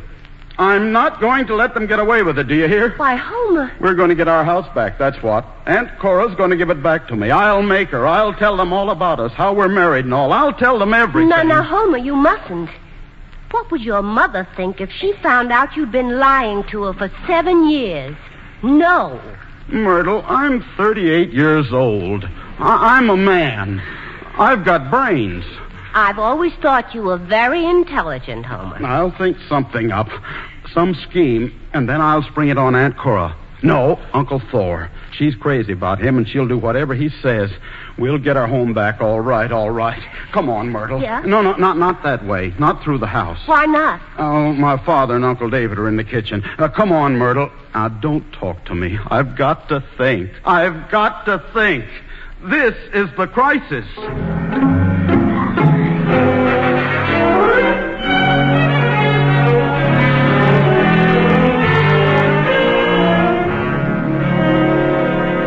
David. Yes, Carl? Of course, it's just a supposition, David. That's right, Carl. Just a supposition. Now, let us suppose that right now, at this moment, you are a dentist. Let's assume that. All right, David, all right. This kitchen is your office. You've got all your instruments, your chair, your tools. X-ray machine. X-ray machine, everything. And you're working on a patient. He's sitting there in the chair. And his mouth is wide open. I've got the little mirror in my hand. You've got the little mirror in your hand. And suddenly, do you know what you're going to say to yourself? What? Where am I? What am I doing here? I'm caught. Just as you do now. And how are you going to answer yourself? You can't say, where am I? I'm a dentist. What am I? Yes. But that's not what you ask yourself, Carl. You ask yourself, where am I? Where am I in life? What's the meaning of it? And that's a very natural question, Carl. It's a question that a man like you must inevitably ask himself. But the answer, David, what's the answer? Ah, that's another thing. That's what we must find out. Oh, good morning, Esther, my wife. Good morning, Ida. Carl, where are you going with that bag of tools? I'm going back with David, Ida. Helping to put in a new kitchen downstairs off his study so he won't have to jostle Esther. You're coming back for lunch, aren't you? Well, Ida, don't know as I can say. You see, David's been explaining things to me about where I am and all. Maybe I'll stay up there with him a few days and find out. Now, Now, what have you been telling him, David? Nothing, Esther, nothing. We have been discussing the subdominance of the ego.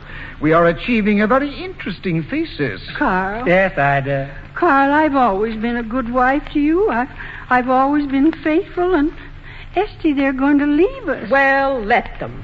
For heaven's sakes, let them go and find out where they are once and for all. Esty. I said it. If they get to be as old as they are without knowing, the Lord knows it's high time for them to find out. You see, Carl, as I was saying, there are some people who never ask themselves the question, where am I? There are some people who don't have to. I know where I am. I'm on the second floor. And to tell you the truth, I'm beginning to like the idea pretty well. Good morning, everybody. Oh, good morning, Thor. Why, David, how nice of you to answer me. My dear brother-in-law by marriage. My greeting was not in the form of a salutation, but rather one of farewell. Perhaps my meaning would be more explicit were I to say, I bid you good morning. Come along, Carl. Well, now. That David is a wonderful man, Esty. Those big words he uses. I can listen to him all day. Ida, let's go out in the yard and get some sun. You coming, Thor? No, thanks. I'm waiting for Cora. She went down to have the gas turned on in Homer's house. See you later. That David. Perhaps my meaning would be more, I bid you good morning. Wonderful. Wonderful. Uncle Thor. Oh, hello, Homer. I've got to talk to you, Uncle Thor. It's urgent. Well, go ahead, Homer. It's about my house.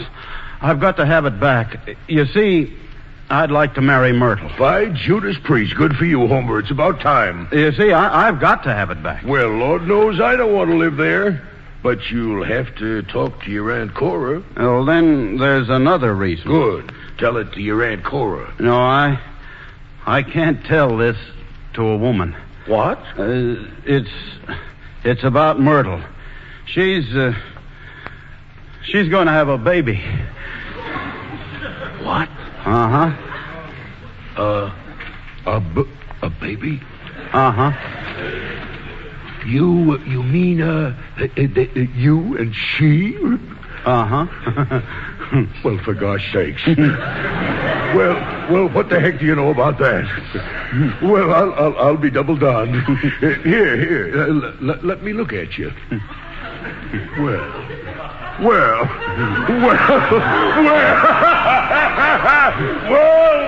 what the heck do you know about that? Well, if that ain't a pretty good one. By Judas Priest, Homer, I didn't think you had it in you. Yes, sir, you certainly had your old Uncle Thor fooled. It's just one of those things, you know. Sure. Don't really know how it happened. Kind of lose your head sometimes. By Judas Priest, well, what the heck do you know about that? Uncle Thor, can I have back my house now? Can you have it back? Can you have it back? By Judas Priest, I'd like to see somebody stop you.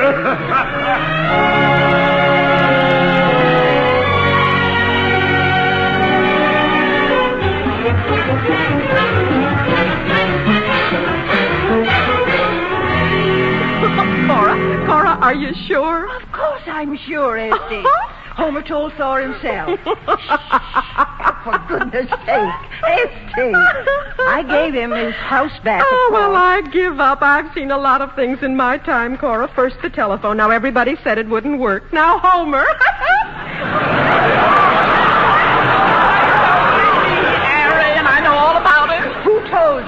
Myrtle and I told Ida. Now everybody knows. Oh, Airy, how did Ida take it? Oh, she's pleased as punch. Can't wait till Carl comes back to... You don't have to shush. It's only me. Ida. Oh, isn't it wonderful? Who'd ever think that my Homer... Oh, if only Carl were here. Well, I see the four sisters are talking it over. If you could keep quiet for a minute, Homer and Myrtle would like to say goodbye. Yes, we're leaving now. Bags all packed and everything. Homer, where are you going? On our honeymoon. aren't we, Myrtle? Yes, dear. And Aunt Cora, it was just lovely. Just lovely of you to give us our house back. I want you to know that we think it was just lovely. Don't we, Homer? We certainly do. Oh, well, you're both very welcome, I'm sure. Mother Bolton, Aunt Cora, Aunt Ari, Aunt Esty, Uncle Thor. I just want to say that I think you're all the nicest people I've ever met. I've never met so many nice people before.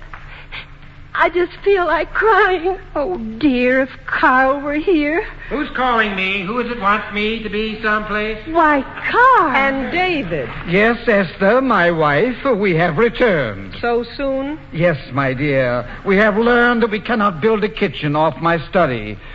A matter of plumbing, Esther. David, I could have told you there aren't any pipes in that part of the house. Yes, my dear, you were always the practical one.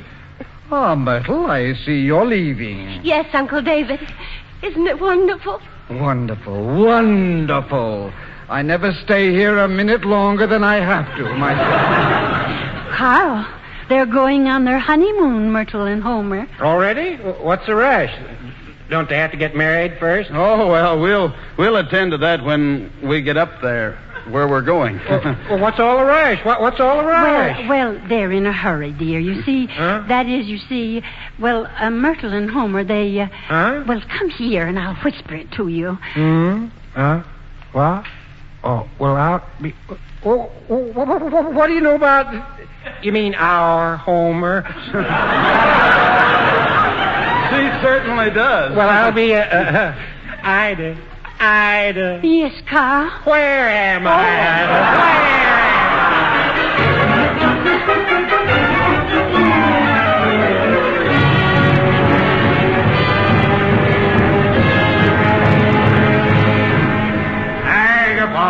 Niagara Falls, next stop, Niagara Falls. Homer. Yes, Myrtle? Have a gumdrop? No, thanks. Oh, you were wonderful, dear, the way you bent them to your iron will. I guess I was pretty good thinking up that yarn about you know. Oh, yes, it was a wonderful idea, Homer. I'm getting kind of nervous, though. Myrtle, what's going to happen, after a while? What do you mean, dear? Well, won't they be expecting? That is, after all, I did tell them that... Oh, you mean the baby? Yes. Oh, well, I wouldn't worry about that, dear. Huh? You see, we... Yes, go on. We are going to have... That is... Well, we just are. You mean that... Yes. I didn't tell you before because I thought it might make you kind of nervous. Well, what do you know about that? Well, by Judas Priest, what do you know?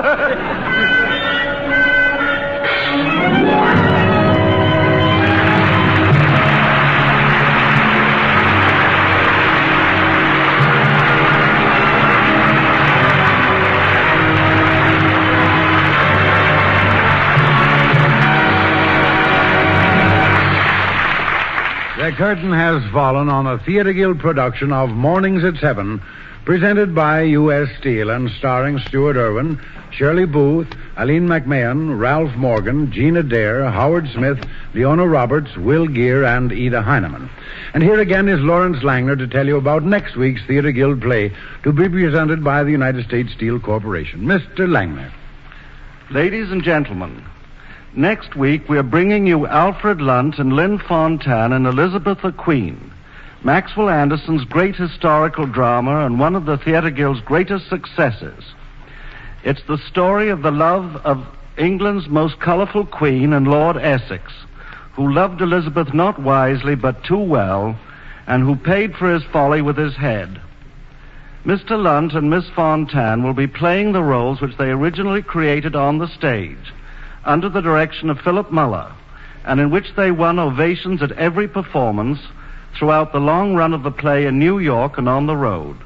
We are very happy to be able to bring this famous play to your homes next Sunday and hope you'll all enjoy it.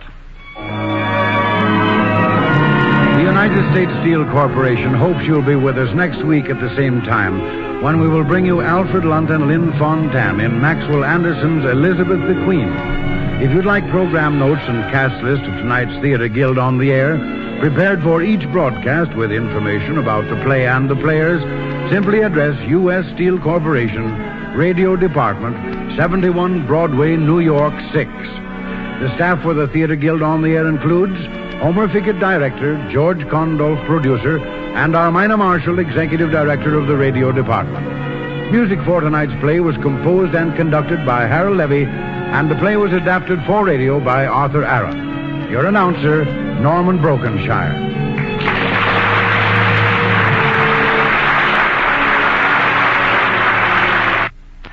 This is the American Broadcasting Company. 8 o'clock at KECA, Los Angeles.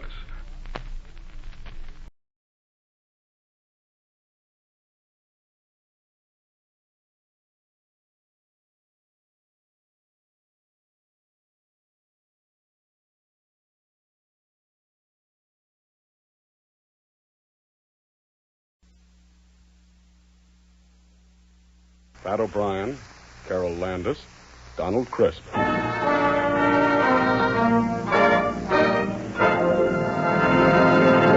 The Gulf Screen Guild Theater.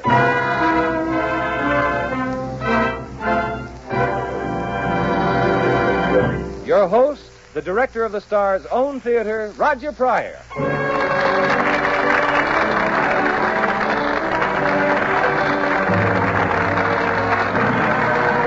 Good evening, everyone. Your neighborhood good Gulf dealer and the Gulf Oil Companies welcome you to the Gulf Screen Guild Theater.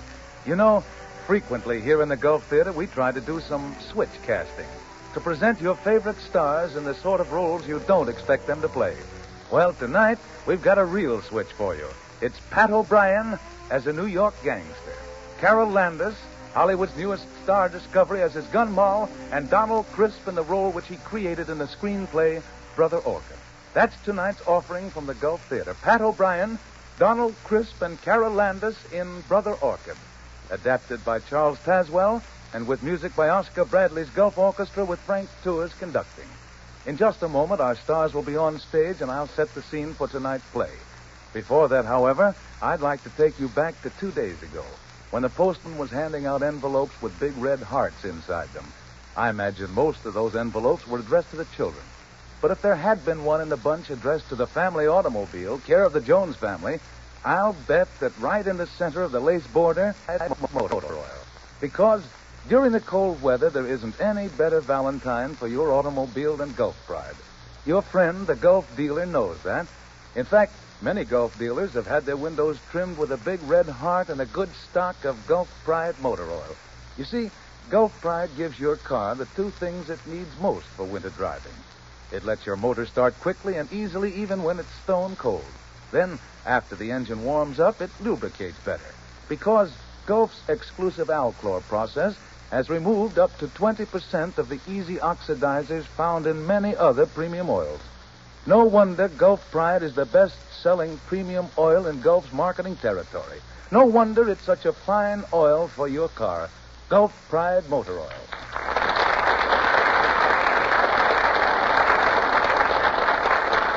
Ladies and gentlemen, Pat O'Brien, Carole Landis, and Donald Crisp are just entering from stage left, and the audience bursts into applause. Now the house lights fade, all but a single spotlight on our Gulf microphones, and here's the opening theme for the Gulf Screen Guild Theater production of Brother Orchid.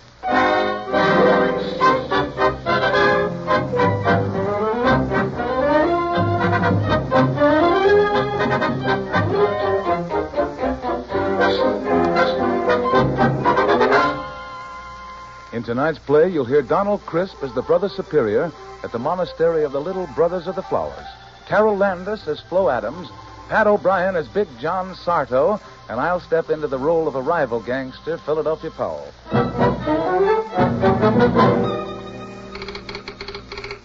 Class, things I'd like to witness from behind a bulletproof vest. The meeting between Big John Sarto and Philadelphia Powell, which will soon take place. Big John Sarto, former top man of the rackets, was graduated today from Alcatraz after a 5-year semester. He's headed this way, and it is rumored he's gunning for Philadelphia Powell, who has securely installed himself as head of all Big John's former rackets. When asked for a statement, Big John spoke as follows, quote, "Nuts," unquote. Class, what man was seen with which woman at what club, when, and by whom? Okay, Bub. Thanks for lugging the luggage. Here's a dime.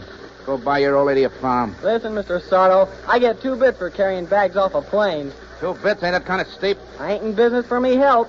I gotta pay protection to Philadelphia Powell. Oh, yeah?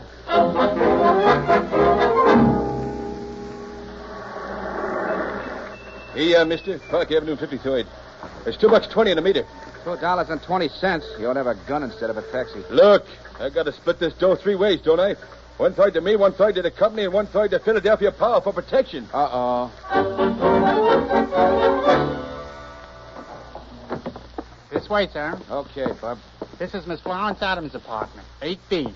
Thanks. Here's 2 bits for your trouble. Sorry, sir, but I can't accept any gratuity less than 50 cents. 4 bits. Now listen, bellhopper. Sorry, sir, but I have to live, and I have to pay dues to the Protective Association owned by a Mr. Philadelphia Powell. Philadelphia Powell? That's all I heard since I come into this town. And I'm getting kind of sore.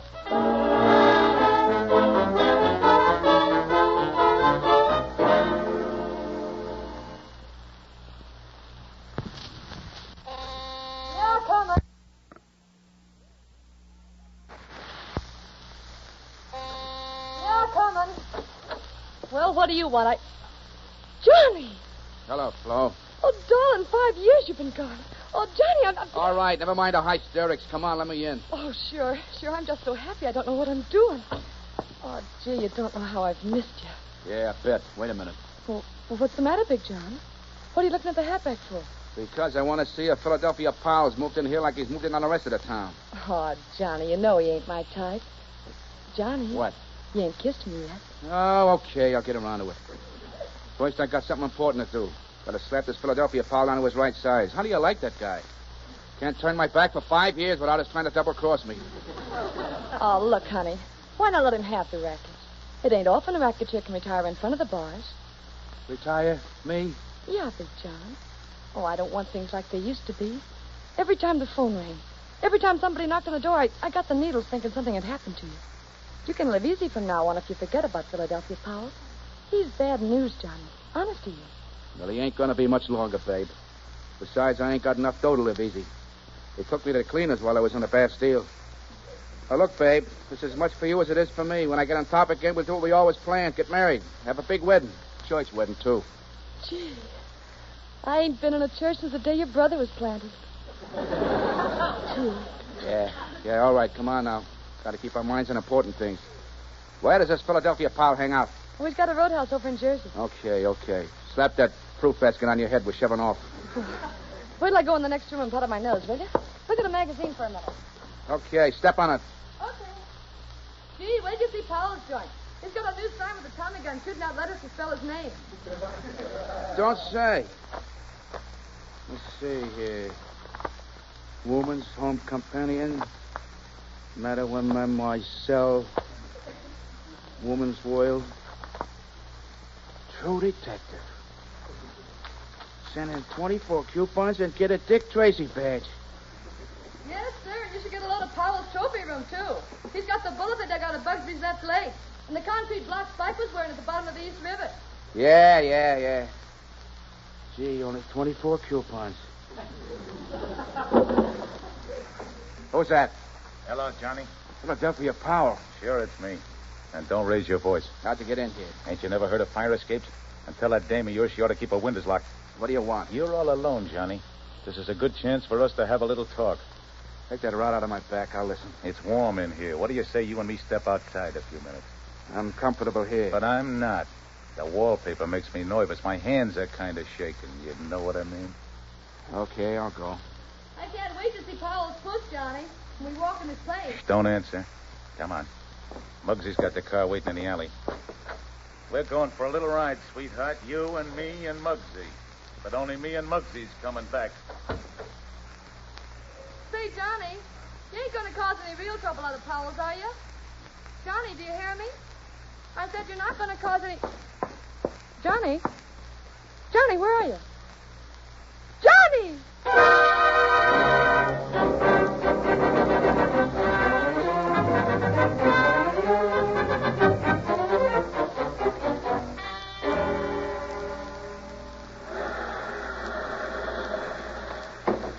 All right, Big John, let's stop. Get up. Come on. Okay, Paul. Which way do we take them, boss? Straight ahead, through them bushes, Muggsy. Okay, you start walking. Hurry up. Walk faster. Well, I can't through these bushes. Go on. Quit stalling. Look, Paul, let's make a deal. You can have the rackets. I'll get out of town. Sorry, sweetheart. Your big mistake was in never coming back. You're taking a big chance rubbing me out. You'll get the hot seat if... Hey, Paul, look at that. Why, what's that? Hey, what the... That was a trick. Quick after him. That nicked him. Here he goes. Come on. Wait, boss. He went that way. You dope. He went through here. Come on.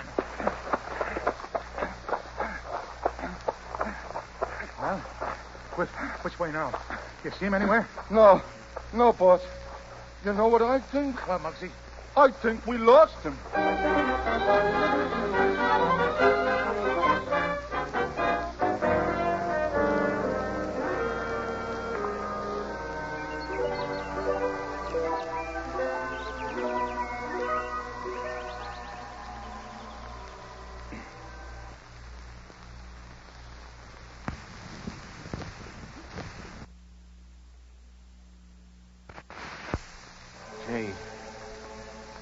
Gee, what do you know? I'm dead and I'm in heaven. Rest easy, my son. Hey, you St. Pete? Oh, no. No, I'm merely the Brother Superior. This is the monastery of the Little Brothers of the Flowers. Monastery? What, then this ain't heaven and I ain't dead? No, you're very much alive, my son. We found you 2 nights ago outside our gate, terribly hurt. Oh, yeah. Yeah, I remember now. Philadelphia Powell and Muggsy took me... How long can I stay here? Until you are well and strong again. You know who I am? No. Did you ever see my picture in the papers? We don't have newspapers here. Oh. Look, I ain't got no dough. We don't ask a man who or what he has if he needs help. What we were, rich or poor, big or small, good or bad, doesn't matter here. Say, that's okay. That's all right. I think I'm going to like this joint. I hope so. Yeah, it's okay. It's an A1 hideout. But look, you can't run a racket like this set up without some dough. What's the graft here? What's that? Oh, well, we raise flowers and sell them in the city. Not bad. Suppose your boys cut up a nice profit, huh? No, you see, what we clear, and lately it's been very little, we give to the poor. Oh, yeah? What a daffy way to run a business. Say, how does a guy go about joining up with this outfit? Oh, it's fairly easy. First you become a novice, and then after that... Wait a minute. What are you? You become a what? A novice. A beginner. They don't take vows, but they're not permitted to go outside the walls. And a novice must obey my few rules. Any other catches? That's about all. Okay, when can I sign up? You mean you want to join? Certainly. The safest spot I know. Very well. But you'll have to adopt a new name. It's okay. Just call me Brother Lucky.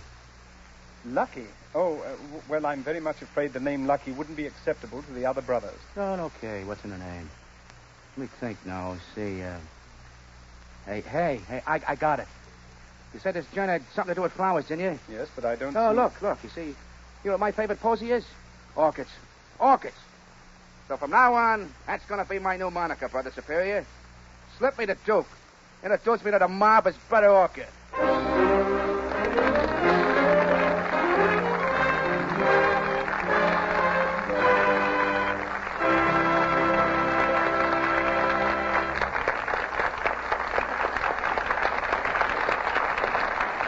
So our Gulf curtain falls on Act 1 of Brother Orchid. We have our usual brief moment of intermission, and what better way to fill the moment here in the Star's own theater than to listen to a word about the movie. All right, Bud? Folks, you know how every once in a while some particular movie arouses a lot of enthusiasm. Your friends tell you how good it is, how much they've enjoyed it, and you know the actors or actresses starring in it by reputation.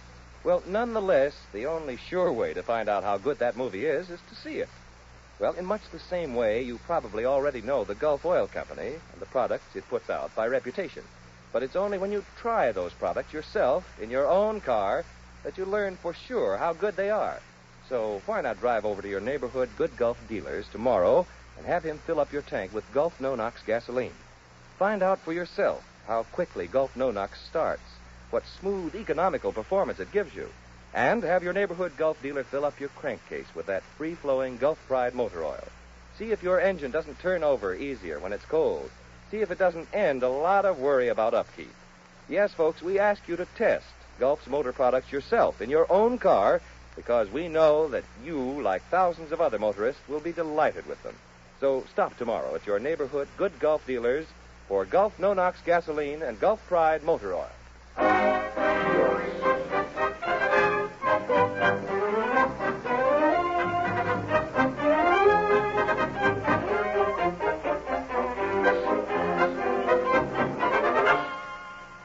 And now the curtain at the Gulf Theater is ready to rise on the second act of Brother Orchid, starring Carole Landis as the girl, Flo Adams, Donald Crisp as the brother superior, and Pat O'Brien as Big John Sarto. 6 weeks have passed, and Big John Sarto is now the novice, Brother Orchid, in the monastery of the Little Brothers of the Flowers. Quite content with the peace and security of his hideout, he's made no attempt to communicate with Flo and goes happily about the tasks assigned him by the brother superior. As the scene opens, we find them both with Hildegard, the only lady in the place.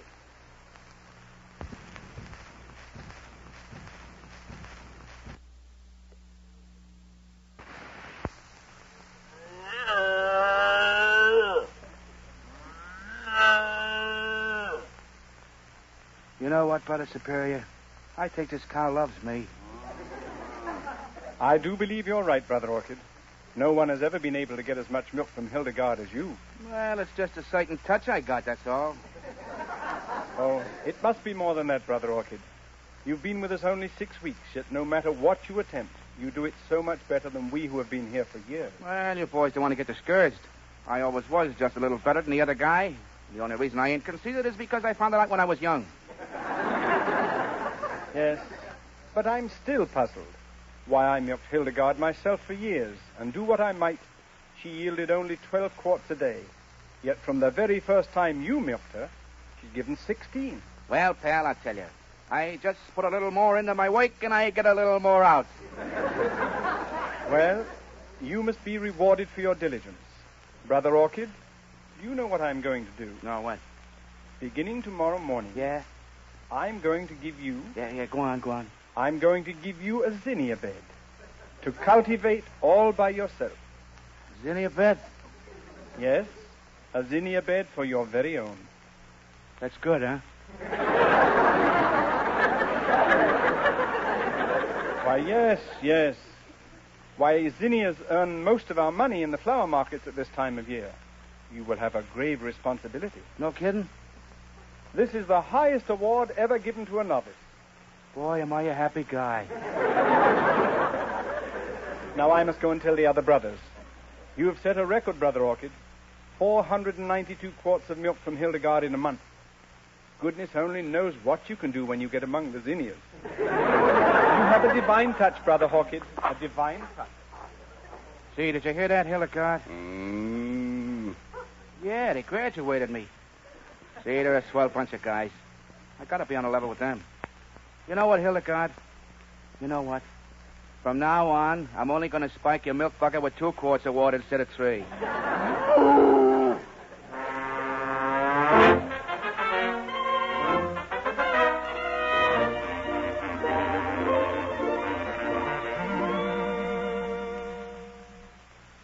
the flowers in the dell, the flowers in the dell.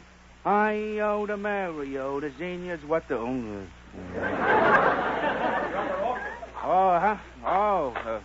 Good morning, Brother Superior. Were you about to use violent language, my son? No, I was just singing. These naughty bugs is nibbling on my zinnias.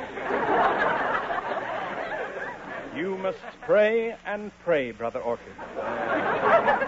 Pray, yeah, sure. Look, Brother Superior, how about getting these zinnias to market? They're all ripe.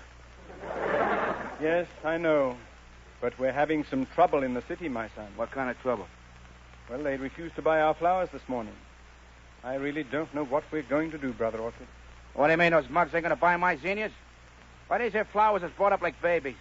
I dug up the ground, raked it, planted it, pulled the weeds. Even come out here at night sometimes, thinking maybe they wanted a drink. I know, Brother Orchid. You've been like a father to them. But I'm afraid all your work has been in vain. I'm sorry. Very, very sorry. Well, if this ain't the nuts. Guy gets himself a better Xenius than nobody wants him.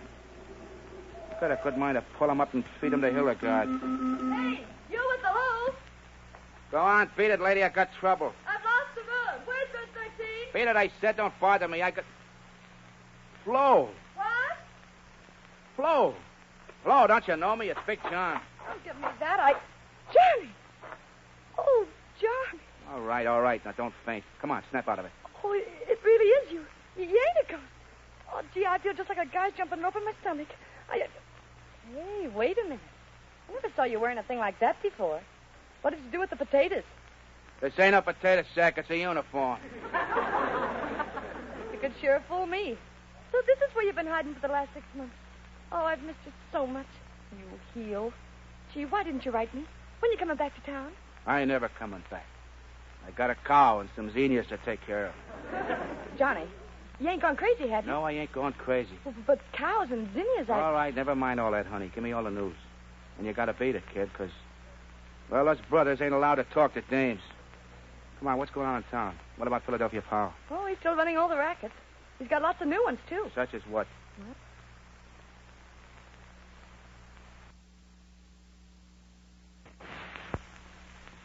Oh, he's cracked down on the fruit peddlers. Yeah, what else? And the newsboys. No kidding? And the cigar stand. Yeah.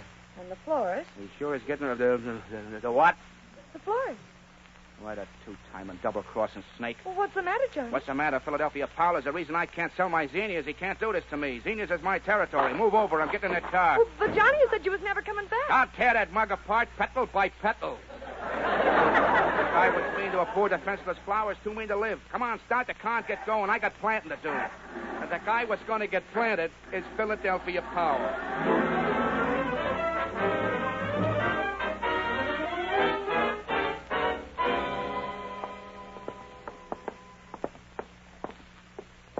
Suit 748, Suite 74 is Powell Protective Association. This is the dump we want, Flo. Come on. Hey, what's the idea of busting in here? We want to see Philadelphia Powell. Oh, don't see nobody without an appointment. What's the name? Brother Orchid. Yeah, I suppose her name's Petunia. Now listen, wise guy. I hate guys what think they're comical. Come on, Flo. Let's try to throw him like private. Get out of here. This here office is private. Yeah, it says so right on the door. Can't you read? We're here to see Philadelphia Powell. The name's Brother Orchid. Don't you hear that slug? His name's Brother Orchid. Yeah, ain't that sweet? Mine's Lily at the Wiley. Sure, and I am geranium. And here is a couple of dandelions.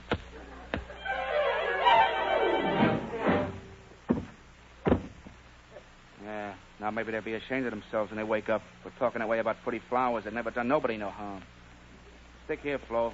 I'm going to try that office that says strictly private. Get out of here. What's the idea? Big John Sardo. But you're dead. You gotta be dead. Hello, pal. Kind of surprised to see me, yeah? You're a ghost. You gotta be a ghost. Sure, I gotta be a ghost. I am a ghost, and I come back to haunt you right out of town. Now, look, Big John, I didn't mean to put the finger on you. That was all a big mistake. That ain't what I'm here about. Oh, no? I've been happy, see? Happier than I've ever been in my whole life. I've been living with guys that don't even know that guys like you's on Earth. They're quiet and peaceful. Always thinking of somebody else, helping somebody else.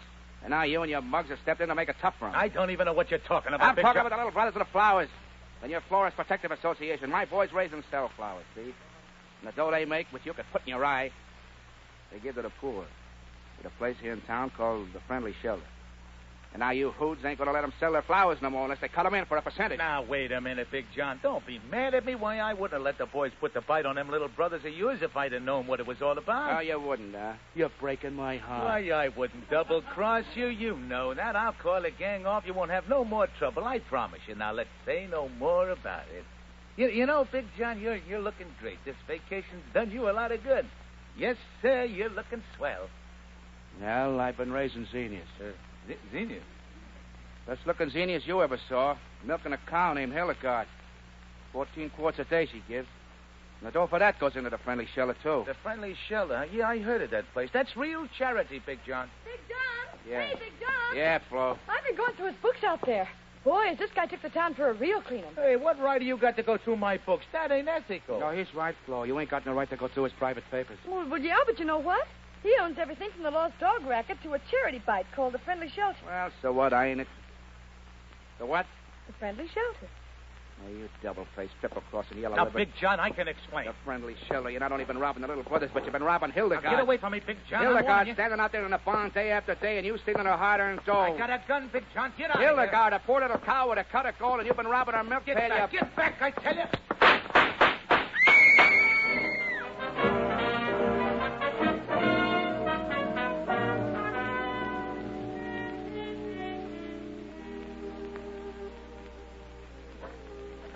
He's right in here.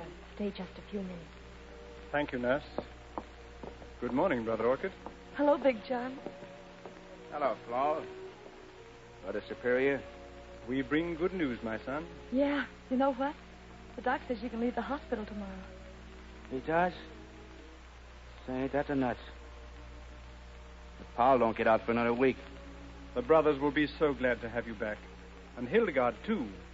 Why, do you know that during the 3 weeks you've been here in the hospital, she dropped to a mere 8 quarts a day? Yeah.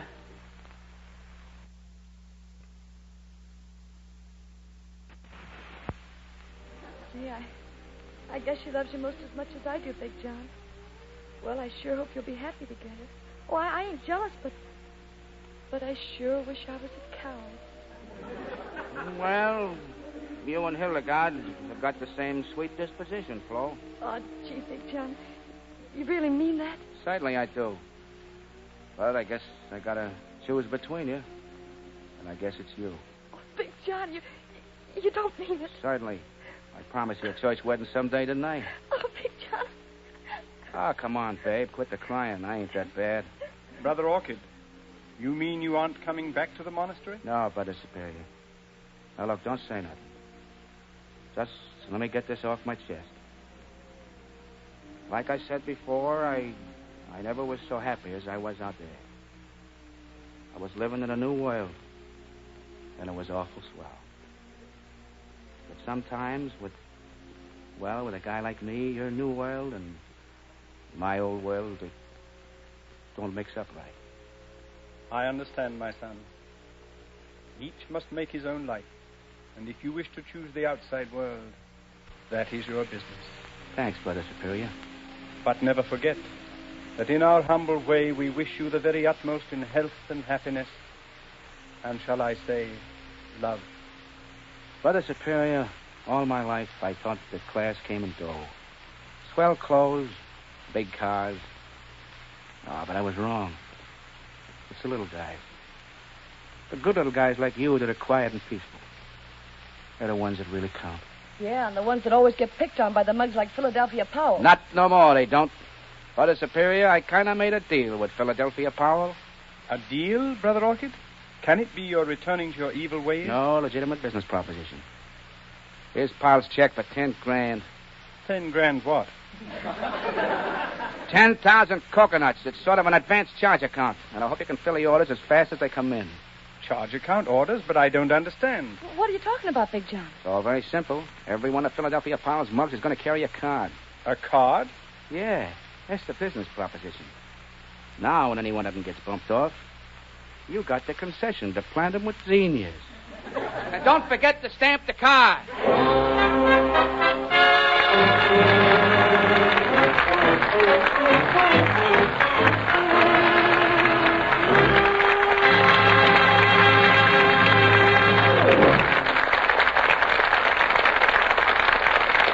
I know, ladies and gentlemen, that you want to add your applause to that of the studio audience.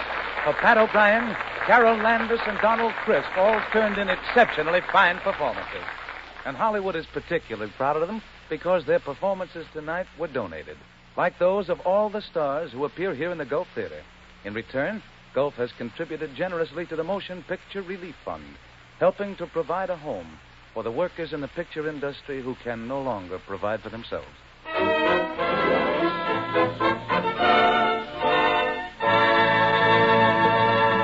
Next week, one of the most sensational casts in Gulf Theater history. A trio of stars you've always wanted to hear together. Bing Crosby, Bob Hope, and Betty Grable.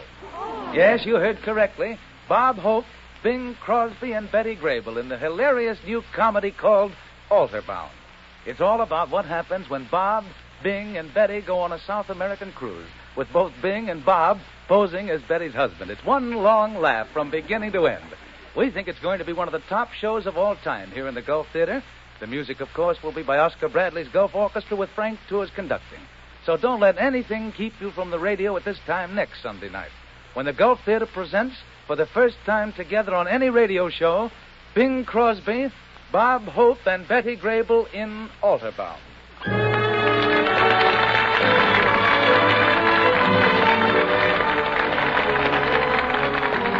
Pat O'Brien can now be... Carole Landis starts work soon on the Technicolor musical Miami at 20th Century Fox.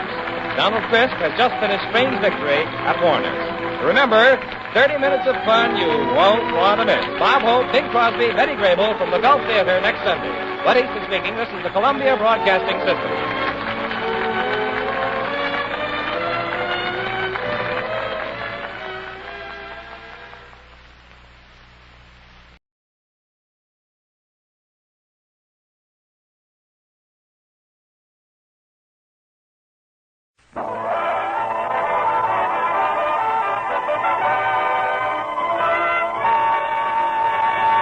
Theater Guild on the air.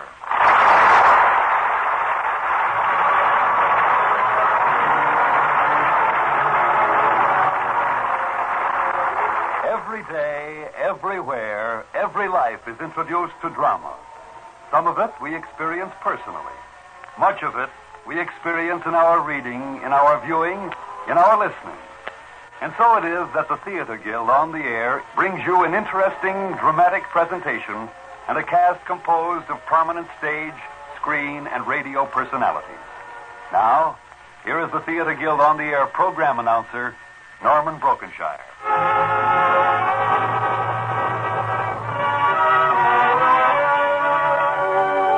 And now, as the lights go down at the Velasco Theater in New York, here, speaking for the Theater Guild, one of America's foremost theatrical producers, is Roger Pryor, with a word about our play and players.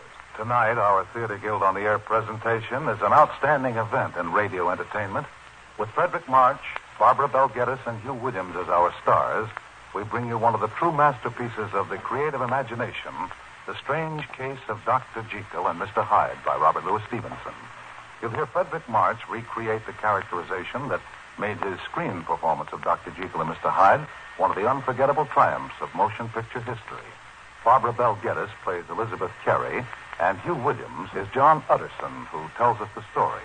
We raise the curtain now on Dr. Jekyll and Mr. Hyde, adapted for radio by Leslie Reed and directed by Homer Ficken.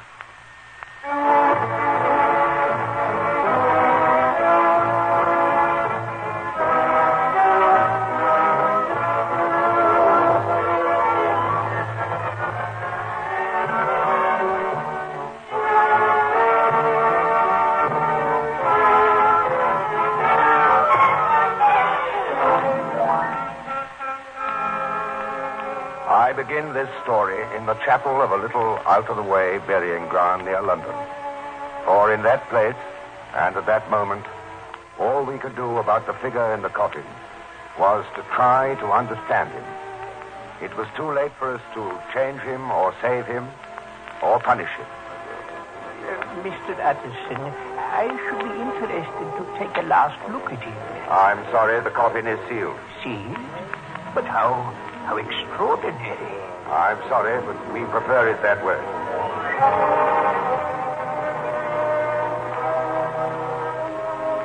I said prefer, but we had no choice. For the man we were lowering to rest that day had died in another man's body. The time was the later years of the reign of Queen Victoria, and Dr. Henry Jekyll was one of the most brilliant men of our generation. Yet somehow we never felt quite that Henry Jekyll was one of us. I, John Utterson, was his close friend and legal advisor. But when I tell his story, it seems to belong to some alien future. I feel that I'm speaking to generations yet unborn. Just as I think Jekyll was, for example, in his famous address to the Royal Society in 1885. Thank you, gentlemen. Thank you. You are very kind. Jekyll, do you have a moment? Oh, Lanyon, my friend. I didn't think you would deign to come and listen. Your theories are always challenging, but this one, really, Jekyll, I must say... Well, come and say it in the anteroom. Elizabeth is meeting me there. I trust your fiancée as well. Yes, thank you. Now, Jekyll, I'm speaking as a friend. What was the purpose of your elaborate joke? Joke, Lanyon? Your paper man, you, solemn as a judge, telling the collected scientific brains of the kingdom that Faust and such-like legends may be literally true. I repeat, Lanyon, it is not legend, but science. Man is not truly one, but truly two. I firmly believe that we shall one day split the atom. So why not my theory? Divide the human body? Let's say, transform it. Balderdash, Jekyll. Unscientific balderdash, I tell you. Henry. Oh, Elizabeth, my dear. Henry, you are wonderful. Thank you, dear. How are you, Miss Carey? At the moment, very proud, Dr. Lanyon. But our friend thinks I was joking, Elizabeth. Miss Carey, has he converted you? Do you believe that every man and every woman is a battleground where two natures contend for supremacy? It's for scientific men to follow him, Dr. Lanyon. All I can do is have Dr. Lanyon. Can't you see, Lanyon? If my theory is true, life would be relieved of all that makes it unbearable. Everything that leads us to disgrace and remorse set free. Release. An end to the torments within us. Transcendental medicine. Bosh. I tell you, Lanyon, man at the end of this 19th century stands on the threshold of vast new discoveries in science. Yes, science, but not fantasies of the imagination. I warn you, Jekyll. You are playing with fire. Beware of letting loose something you may not be able to control.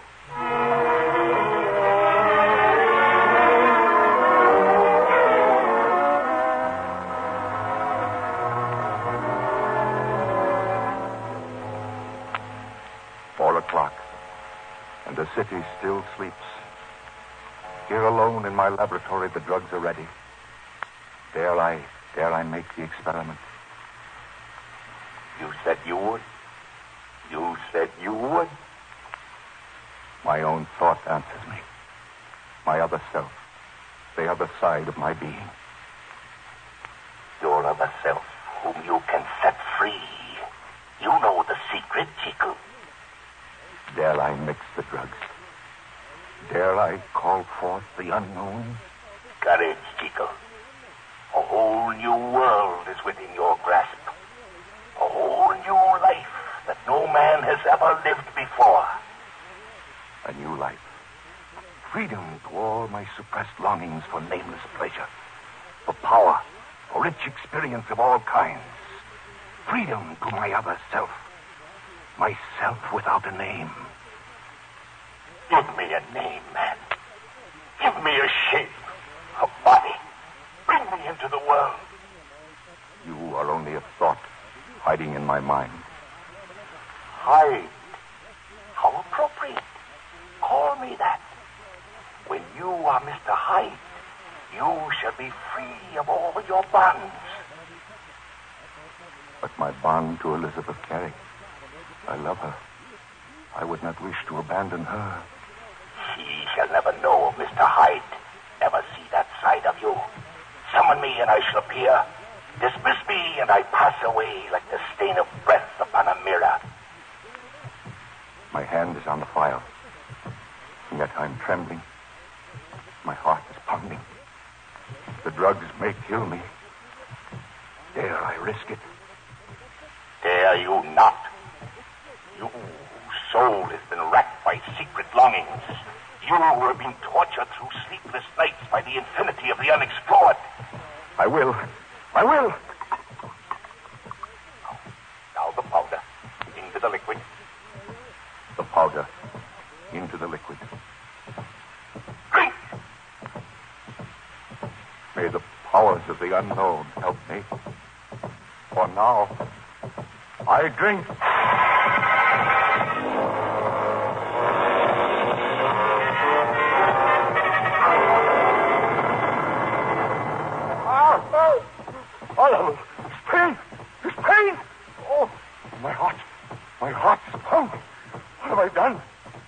My life is passing. I can hear voices from the day of my birth. Over 7.5 pounds. A fine boy. Big boys of 6 are never late for church, Henry. Hurry up. I admit you to the practice of medicine. Pronounce the ancient oath of our profession. To Henricus Jekyll, quoad in high aula ruris. Well done, Beetle. Going up in the world. Respectability, my boy. A doctor can't be seen there. Your reputation, Dr. Jekyll. Reputation. Respectability. Balderdash, unscientific balderdash.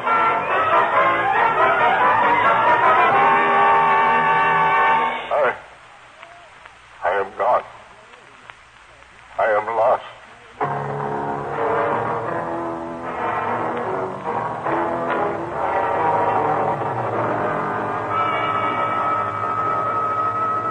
This is the horror of death. On the contrary, Dr. Jekyll. This is but the pangs of birth. Hyde. You are Hyde. Yes, my friend. It is I, in the flesh and at your service. Thank you very much, my dear doctor. Before, Hyde was but a thought in the mind of Jekyll. Now Jekyll is but a thought in the mind of Hyde. Hyde. I feel... I don't know how to express it. Free, of course. Younger, lighter, happier in body. To live at last. To experience forbidden pleasure. To enjoy power without restraint of law. You seem to be smaller than I. Now you have freed it and given it a physical form. It shall grow. What do you look like, Hyde? Let us go to the mirror. So, that is you. Hyde. That is my other self. I am what I am, Dr. Jekyll. There is no mask of hypocrisy on my face. And don't pretend you find me repulsive. Evil. Pure evil is written on your face, Hyde. Plainly and broadly. And your hands, are they human? Or the paws of an ape? That is the small price I must pay to our ancestors for the luxury of unbridled freedom. Now, the drugs again, to transform me back to Jekyll until you have made preparation for the life of Mr. Hyde. Preparation? How? You must order clothes smaller than your own to fit the body of Hyde. A lodging, money, the freedom of your own house. After that, Jekyll, you may summon me forth whenever the fancy seizes you. Now it's nearly dawn. The potion must be mixed. Will it succeed in reverse? Will it? Or is my identity as Henry Jekyll lost beyond redemption? I think.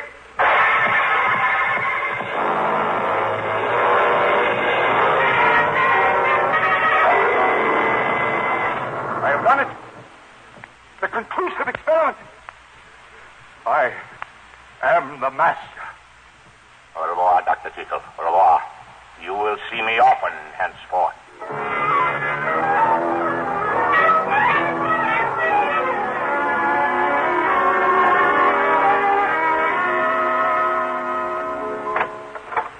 Come in, Poole. You rang, sir? Yes, Poole. I want to give you some instructions about Mr. Hyde, a young friend of mine. Mr. Hyde, sir? Yes, Mr.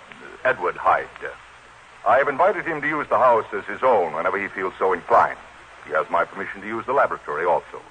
I've given him a key to the back door. Very good, sir. And you had better tell the other servants. That's all, Poole.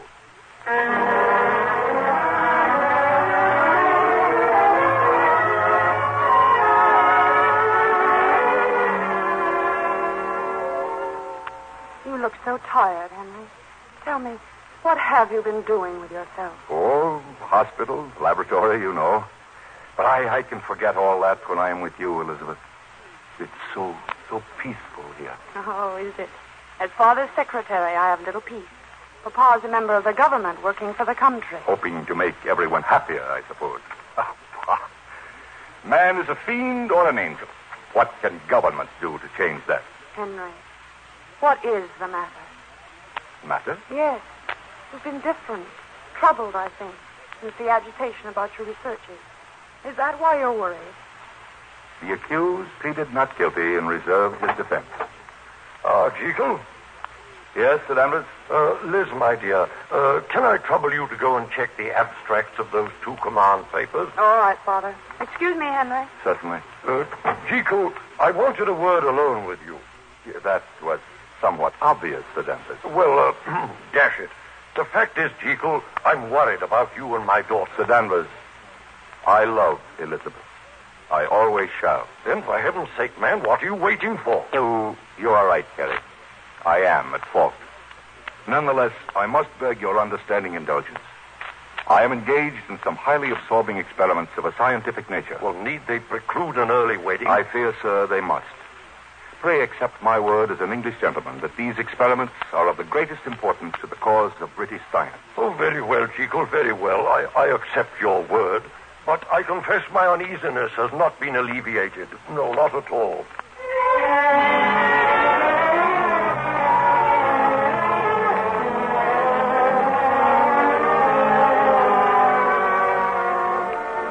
It was to me, John Utterson, that Jekyll came to make legal provision for the being called Edward Hyde. It was in the form of a last will and testament written in Jekyll's own hand. I read it with surprise and disbelief. My dear Utterson, the man can dispose of his property as he pleases. Have you considered how this will affect your fiancée, Elizabeth Carey? Elizabeth has nothing to do with young Mr. Hyde. But who is he, Jekyll, that you calmly propose to leave him nearly £500,000? Utterson, confess. Are you not convinced Edward Hyde is my son as well as my heir? I don't know what he is. I know this is madness. Excuse me interrupting, Mr. Utterson, but would you sign this bill of costs? In a moment. No, Utterson. I've already taken too much of your time. Be good enough to put my will in your safe, anyhow. You notice it's been signed and properly witnessed. Very well, Jekyll. Good afternoon, Miss Guest. Do not trouble to show me out. Good afternoon, Dr. Jekyll. Wait a moment, Guest. Close the door. Yes, sir. Madness. Guest, have you ever met a friend of Dr. Jekyll's called Hyde? Mr. Edward Hyde? No, sir, I never have. Well, look at this. Dr. Jekyll has made him his sole heir. Really, sir? And more than that, look. In the event of Jekyll's unexplained absence for more than 3 months, Hyde is to step into his shoes. I've never heard of such a thing, sir. No, more have I, Guest. And I propose to find out something about this fortunate young gentleman. If he be Mr. Hyde, I shall be Mr. Seek.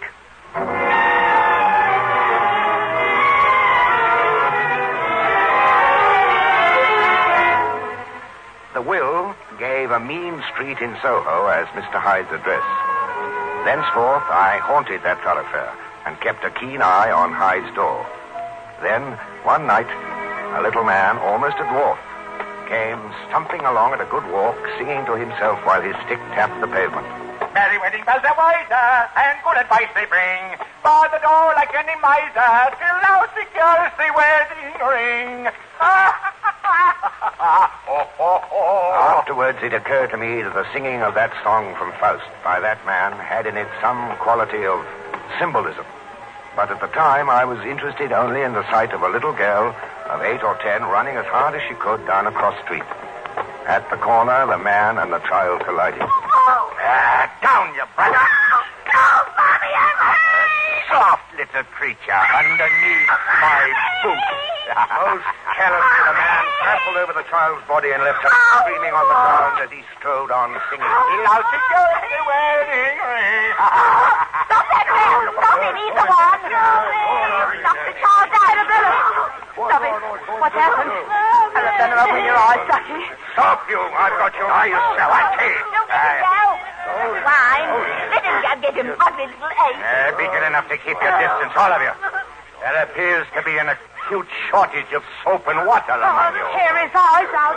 Clamp him down, little Here, now, get away, get away. Wait, please, wait. We'll hand him over to the police. But can't you see what he's done to my Arabella? What good pray would arresting me do for Arabella? It's a charming name. You should swing for this, you swine. You're remarkably callous. Does it mean nothing to you who might have injured that child very seriously? You choose to make capital out of this accident. I am naturally helpless. No gentleman but wishes to avoid a scene. A gentleman is? Lord love me. Police! I want him in jail. No, madam. You do better with £100, madam. 100 pounds? Now, let me see here. Here are £25 in notes and gold, and I happen to have a check for the balance in my pocket. Take it. I shouldn't advise her to take your check, my friend. Perhaps not. But this is drawn by one of the best-known men in London. See? Henry Jekyl. How did you come by that? That is my business. Give it to her.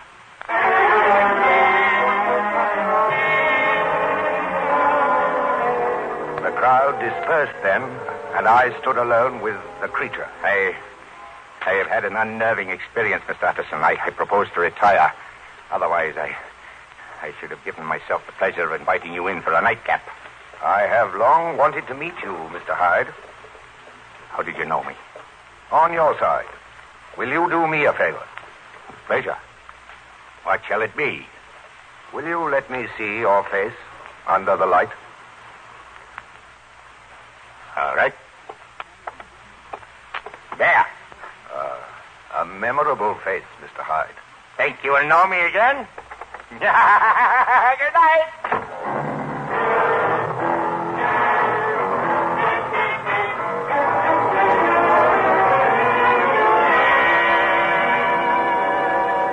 And that is what happened last night, Jekyl. I tell you, he made me shudder. Shocking. But perhaps it was an accident. Jekyl, why do you try to excuse the horrible fellow?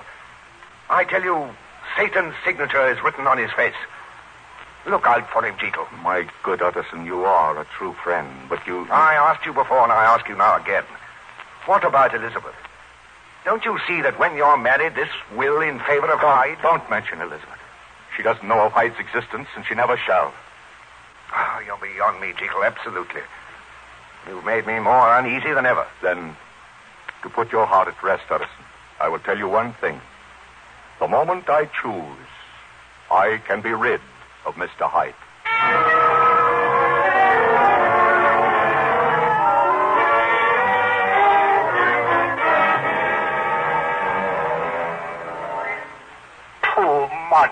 Jekyl. I've been caged 2 long months. And so you shall remain. I've done with you, Hyde. Your cruelty to that child was abominable. A child? Pah! She was well compensated? I've done with you, I say. Do you remember Mary? Do you remember Annette? I want no more of the pleasures you let me to. I renounce them. A noble sentiment, Dr. Jekyll, bravo. But if you had really consigned me permanently to the past tense, pray tell me just one thing. Why did you not give up the house in Soho? You sniveling hypocrite. Come now, I must be out. I don't wish it. I don't wish it. I have a wish and longing tonight. Quick, prepare the potion, Jekyll. If you continue to frustrate me, it'll go badly with you one of these days. Out, I say. What can I do? Why do I yield? I loathe myself. Quick! We'll see who's master. Quick, Jekyll! Drink!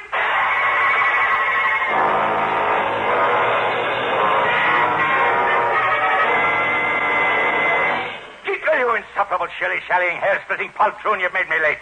And I must still prepare myself for the street. Tonight! And I shall smash anything in my way. In heaven's name, take care. What do I care about heaven? What do I owe heaven? I'm on fire, man. I shall burn and blast my way. I hate them all. I hate them as they hate me. And for my sake, you owe me everything. You? Who are you? What are you? My jailer for 2 months. Where are you going, Hyde? To clutch your little beauty, Jekyll. My hands are burning for her.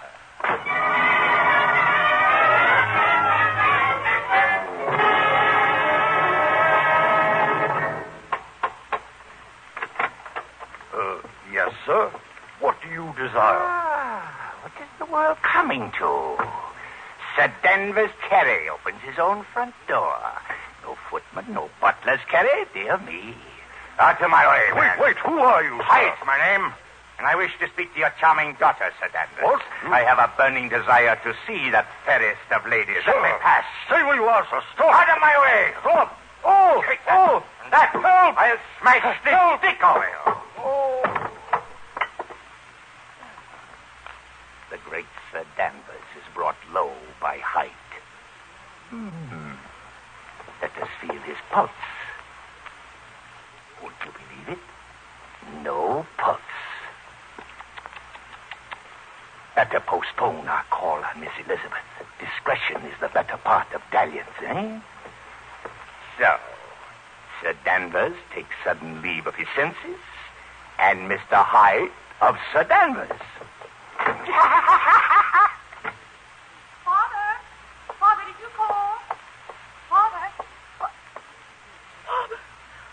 Oh, merciful God!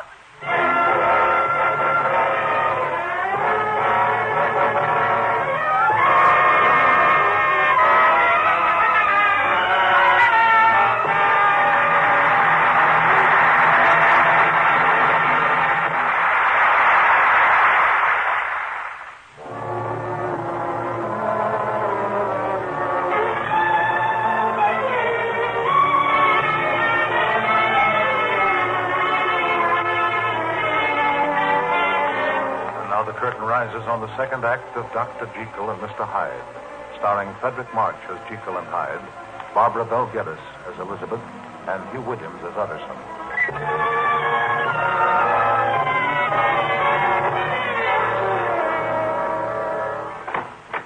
Home. Home and safe in the laboratory. Merry wedding bells are ringing. Now mix the potion, and we summon back our noble Dr. Henry Jekyll. But let us drink a toast to the late Sir Danvers Carey and the drug itself. The toast from the man who cannot be found. That splendid young fellow, Edward Hyde. I drink the potion.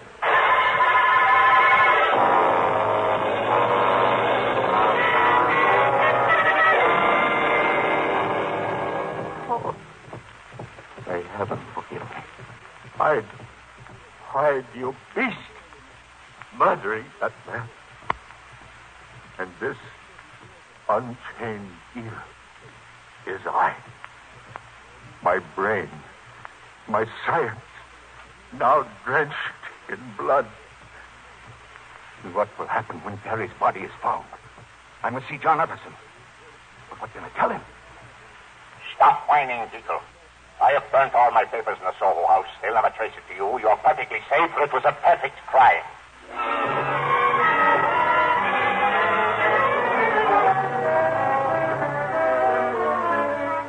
I was not only Harry Jekyll's lawyer, I was also the family solicitor for Sir Danvers Carey, and I was summoned to the house. Elizabeth had also sent for Jekyll, but it had been too early to reach him. Meantime, Inspector Newcomb of Scotland Yard gave me some information. Mr. Utterson, we have an identification, a clue to the murderer. A clue? A great good chance a maid in the house opposite was looking out of a window during a short lift in the fog. She saw the two men on Sir Danvers' doorstep, and she heard one of them give his name as Hyde. Hyde? What was he like, Inspector? Particularly small and particularly wicked-looking is what the maid called him.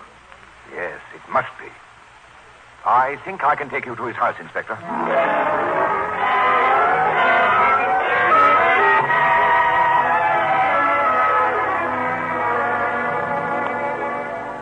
Oh, Henry. Henry, my dear, I have nobody in the world but you now. God help me to help you, Elizabeth. The inspector has told me somebody recognized him. Recognized him? Who? The murderer. It was a man called Hyde. Hyde? Have you ever heard of him, Henry? No, never. I didn't think so. He must be a madman, a fiend. Yes, a fiend. The devil himself. Forgive me for disturbing you. Oh, Mr. Utterson, did you find out anything? Perhaps. May I speak to Jekyll? It's very urgent. I understand. I shall go upstairs. If you need me, Elizabeth, I Dear shall... Henry, thank you. Jekyll, have you heard? The police know the identity of the murderer. Elizabeth herself. She told me. Utterson, I swear to you I will never set eyes on him again. I must tell you, Jekyll, I went with the police when they searched Hyde's rooms. He must have lost his head completely. He left a broken end of the stick with which he killed Carey. It was the stick I gave you, Jekyll, 20 years ago. Surely you didn't tell the police that? No, I didn't feel bound to. It makes no difference. They also found part of Hyde's checkbook, which he tried to burn. The man's obviously mad, for money's his life now. He can't escape without money. Unless you, Jekyll, should be foolish enough to answer any appeal. I am done with him in this world. And mark my words, he will never be heard of again. For your sake, I hope you're right. If he came to a trial, your name might appear. Hyde knows he is finished with me. He has returned the key to my back door, which I gave him. Look. How did this come, Jekyll? There was a letter. It came by messenger. And I am at the loss to know whether I should show it to the police. I should like to leave that in your hands, Utterson. Let me see the letter. Well, what it comes to is this. Thank you for 1,000 generosities. Don't worry about my safety. And goodbye forever. Exactly. One more thing. It was Hyde, no doubt, who dictated the terms in your will about your possible disappearance. Yes. I knew it. He meant to murder you. You had a narrow escape. What is much more to the point, Utterson, I have had a lesson. Dear God, what a lesson I have had.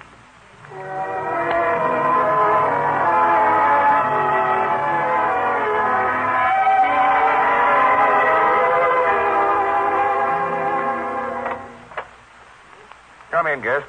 Good morning. You sent for me, sir? Yes, you're a student of handwritings. What do you make of this? A murderer's autograph from Hyde. A madman?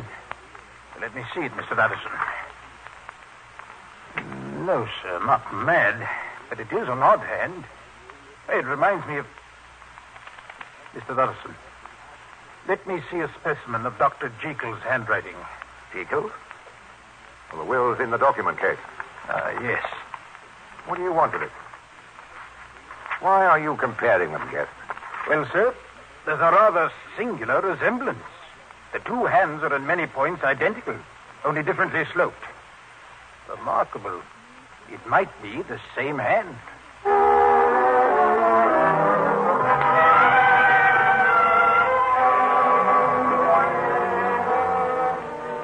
Henry Jekyll had committed forgery for a murderer. The thought made my blood run cold. Then, in the weeks that followed, Jekyll's conduct took on a new and unexpected turn. Good morning, Utterson. Oh, Jekyll. I've come to explain why I could not keep our engagement last night. I was asked to go down to Whitechapel to a poor woman who needed a very specialized opinion. Whitechapel? A charity patient? Yes. And I did not return home till past midnight. I see. Well, what have you been doing with yourself all these weeks? Work. Good, hard work. Nothing else.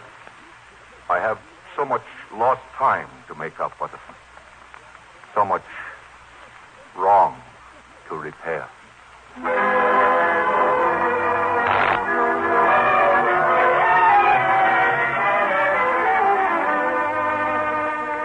The seriousness of his manner was a contrast to his usual self.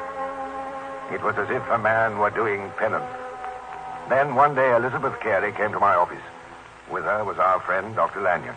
Utterson, Miss Carey and I have some disturbing intelligence. We're very puzzled. Dr. Lanyon and I have had the same odd experience with Henry. Oh, I haven't seen him lately. Well, that's the trouble. Neither have I. Nor have I. Well, Lanyon, you know that Jekyll's been working hard. Yeah. Well, you tell him, Miss Carey. Well, I haven't seen him for more than a week, so I went there yesterday. And he sent out word by his butler that he was working in the laboratory and would see no one. He literally turned me away from his door.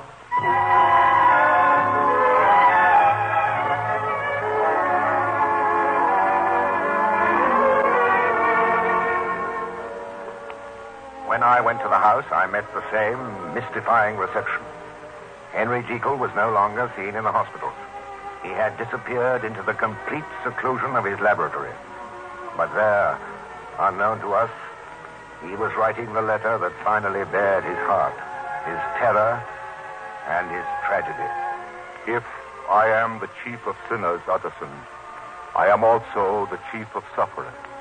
I was hard at work laboring to do some good in the world, and I was succeeding. So much so that I began to feel I was above the assaults of temptation.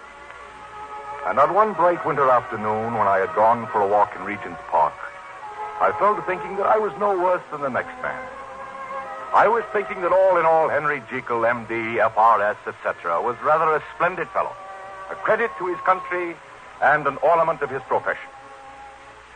On a quiet bypass in the park, I sat on a bench complacently considering my life. Warning, he was there. Ah! Took you unawares, eh, Dr. Jekyll? That is a warning against too much self-satisfaction. Hyde, what have you done? How have you taken possession of me? I did not drink the potion. My dear Henry Jekyll, M.D., F.R.S., etc., splendid fellow that you admit yourself to be, have you overlooked the interesting fact that I am now so strong, thanks to your former invitations to me to appear, that I can arrive without your always troubling to drink the potion? Man, have you forgotten? You're wanted for murder, Hyde. The police have been looking for you in every corner of the land for months. Police? Ruined yourself. The drugs are in the cabinet. You have no key to get them. If you knock at the front door, my servants themselves would turn you over to the hangman. You've trapped yourself, Hyde. Quiet, you sniveling coward. Let me think. Some way out. I know. I have it. I can write Jekyll's hand. Go to an hotel. Letters to Poole, the butler. To Dr. Lanyon. Lanyon will help. Lanyon has never seen Hyde. Tab, quick, grab it. Where to, Governor? Portland Hotel. Hurry.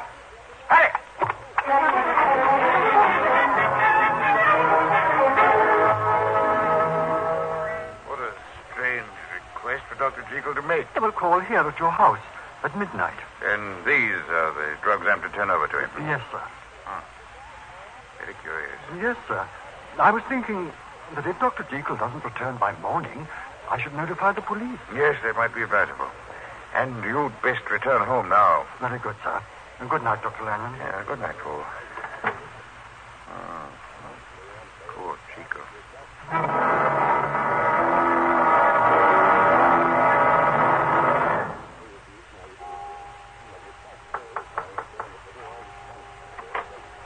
Dr. Lanyon. Yes? You come from Dr. Jekyll? I am. You're prompt. Come in, then. Have you got it? Pray remove your hand from my arm, sir. Forget I've not yet the pleasure of your acquaintance. I beg your pardon, Dr. Lanyon. I came here at the insistence of your colleague, Dr. Henry Jekyll, on important business, and I understood. I understood. There it is, sir. Calm yourself. You're almost hysterical, man. Dr. Lanyon, have you a graduated glass? Yes. Here. I am obliged. Now.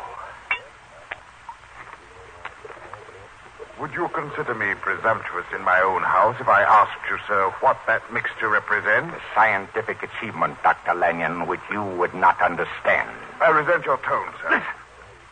Will you be wise? Will you be guided? Will you let me take this glass in my hand and go without another word? Or has your curiosity too strong a command over you? Think before you answer.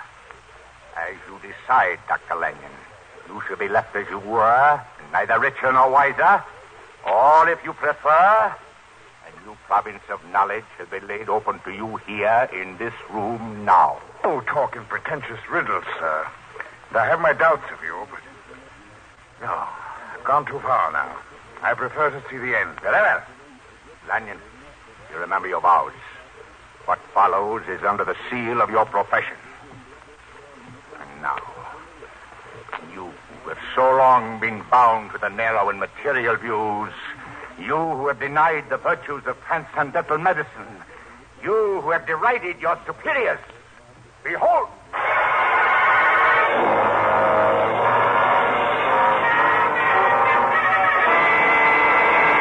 What have you done to yourself? Here, let me help you. Stay away! Look, your features are turning black.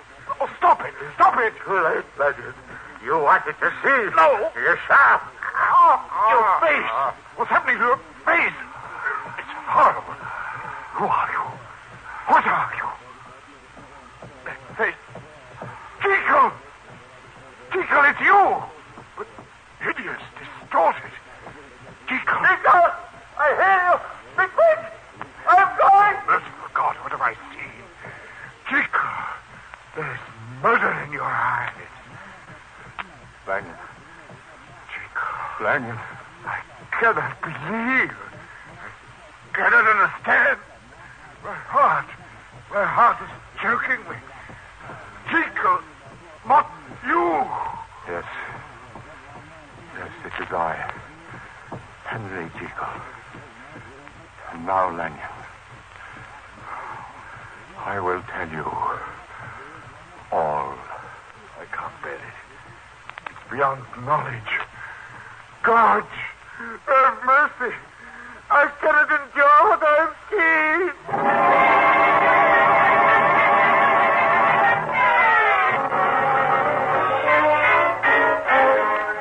The appalling sight Lanyon witnessed gave him a shock from which he did not recover.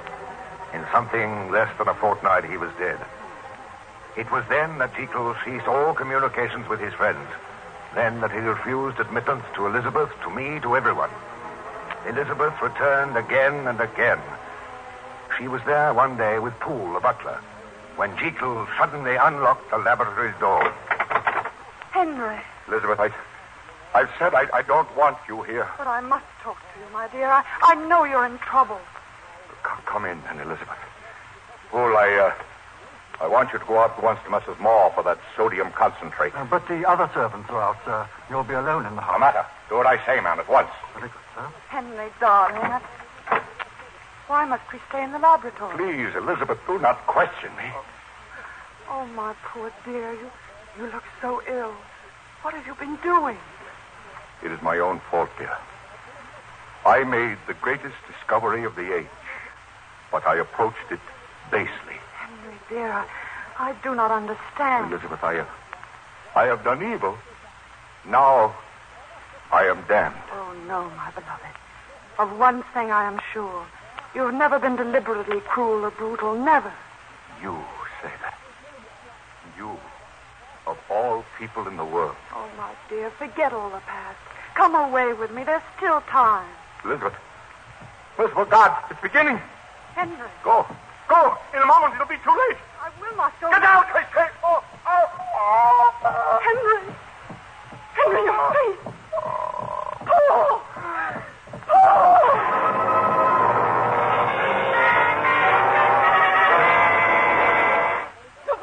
Be quiet. We are alone in the house now. Just you and I. Go away. Stay there. Who are you? Where did you come from? Oh, your hands. They are very strong hands, my dear. Let me out at once. Certainly. Here is the key. Come and get it, dear lady. Just reach for it. So. Oh, don't touch me. Henry! Henry, save me! Darling, you should have known me. I am Henry. Come and kiss me. Oh. The lady has swooned. Overcome with emotion.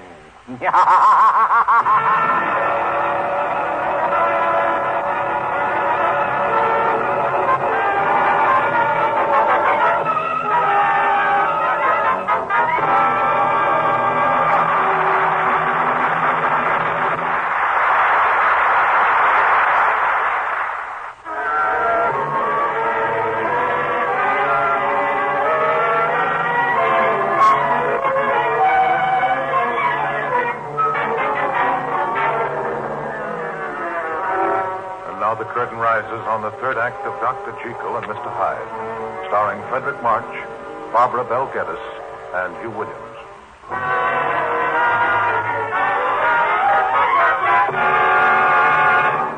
Hyde, let her go. Poole knows she's in here. If you harm her, they'll break the door down. It'll be the end of you. The lady is still in a faint. Much much simpler. Merciful God, do with me as thou wilt hereafter. But for this moment, give me the strength to assume my other form. Give me the power to save this girl who is innocent of my wrongdoing. No! Dear God, I thank thee. Elizabeth, darling, it is I, Henry. Breathe this. Breathe deeply. Henry. Dearest, I am at your side. You fainted, my love. You seem to change, Henry. Your face, your hands. Oh. You must believe your doctor. It was all an hallucination, my dear. You're all right now. You must forget it. Henry, leave this place. I beg you, come away with Darling, me. I'm finishing a very long letter to Utterson. It's most urgent, and I have not much time. I know you're hiding something. What can I say? Say only that you forgive me for whatever wrong I have done you. Say only that you believe I love you, and that I shall love you to the end. Oh, I do believe you. Now you must go. I shall come back again. God bless you. And you, Elizabeth. Farewell. Cheated me. That lovely girl. Jekyll, you canting hypocrite. Hyde, I warn you. The police are seeking for you for murder. If you return again, it means the rope for you. I have saved you so far by my power. My power is vanishing, man. It has required a stronger and stronger potion to transform you. Yes, Jekyll, I have grown. I have grown. On that first night, did I not promise you I would? A little more time, and I, Hyde, shall be the master.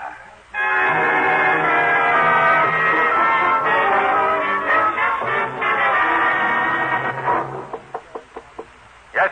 What is it? Dr. Jekyll? Is that you, sir? Of course. What do you want, fool? Here's a fresh lot of the drug, sir. I went to yet another chemist. Yes, put it down outside the door and go. Very good, sir. Dr. Jekyll, are you all right, sir? Did you hear me tell you to go?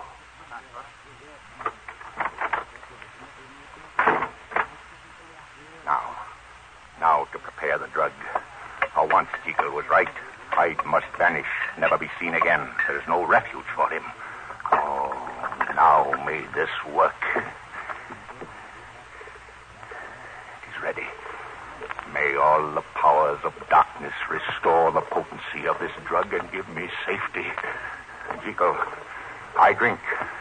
Behold and come forth.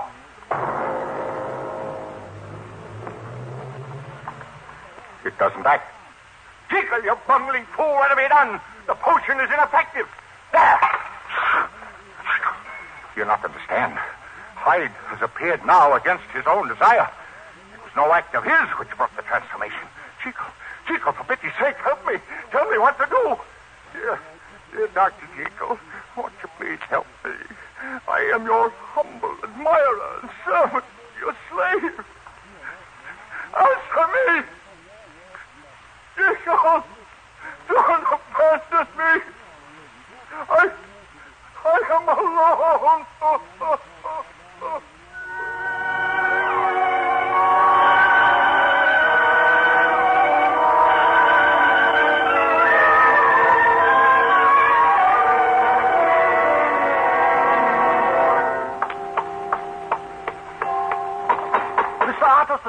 Mr. Utterson, sir.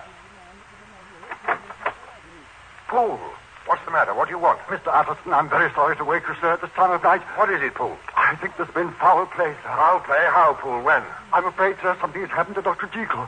I beg you to come and see for yourself. Very well. And we better send for Miss Carey, too.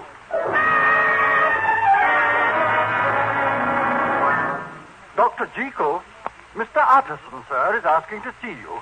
And Miss Carey. Tell him I cannot see anyone. Thank you, sir. Now, does that sound like Dr. Jekyll? The voice I heard in that horrible dream, or whatever it was. Oh, Mr. Utterson, I fear Henry is terribly, terribly ill. His voice is certainly much changed. Once only I saw him, for a moment. Sir, he was wearing a mask on his face. A mask? Ah, then I begin to see daylight. Your master, Poole, has been attacked by one of those disfiguring illnesses. No, Mr. Utterson, it's something more, something worse. I'm sure of it. Well, we shall see. Jekyll, I demand to see you. Elizabeth and I must and shall see you. If not by fair means, then foul. If not with your consent, then by force. Henry, dear, unlock the door. A mercy! Leave me! That's Lord Jekyll's voice. I remember. That's the man who ran over that little girl. That's Hyde. Go and bring an axe pool. We'll smash down the door.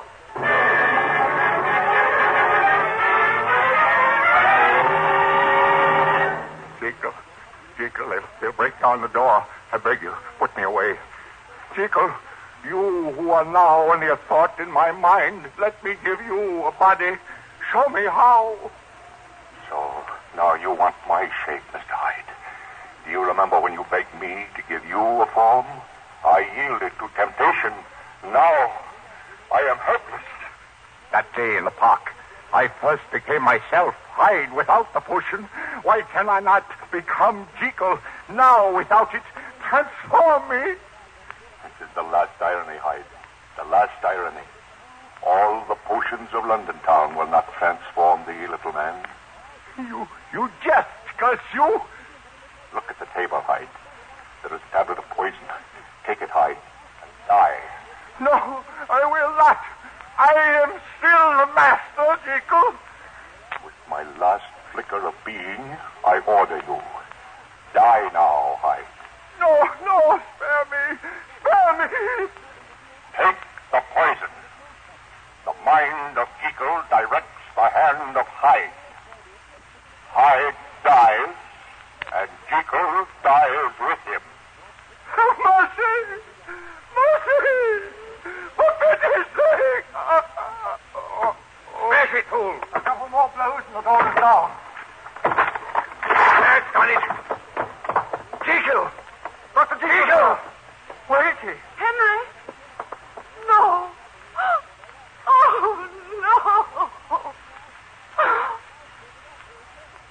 Dr. Jekyll is dead.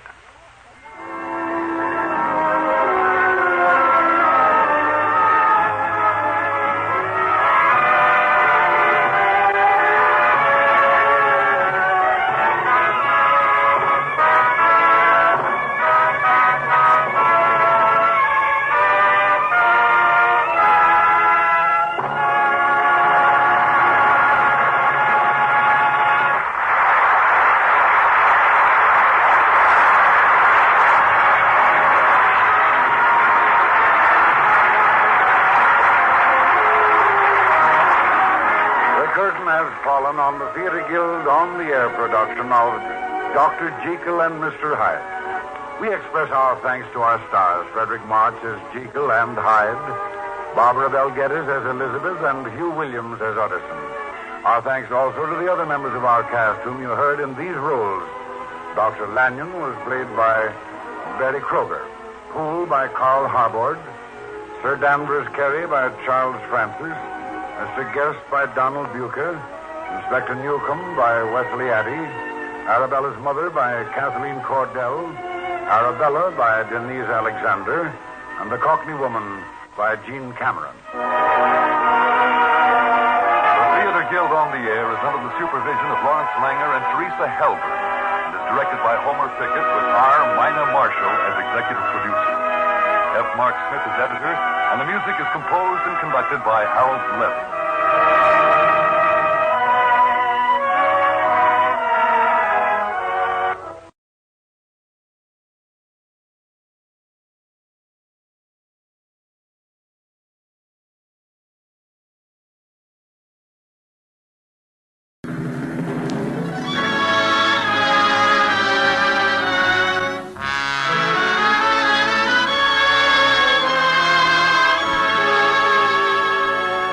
Lady Esther presents the Screen Guild Players.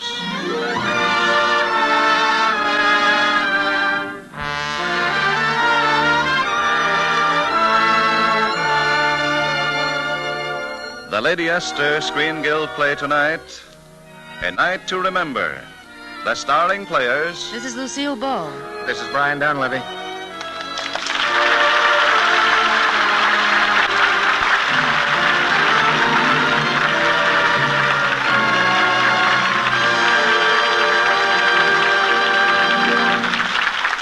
Tonight, Lady Esther presents the Screen Guild Players in Columbia Pictures' comedy of murder and blackmail in Greenwich Village, A Night to Remember. It stars Brian Donlevy as Geoffrey Troy and Lucile Ball as his wife, Nancy. The Lady Esther, Screen Guild Players in A Night to Remember.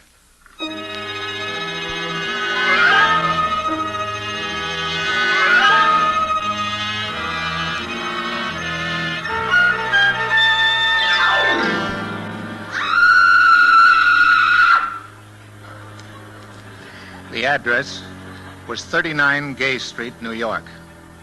I had a strange feeling about the place right from the start.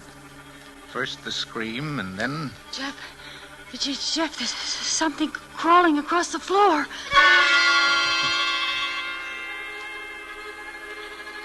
39 Gay Street, New York.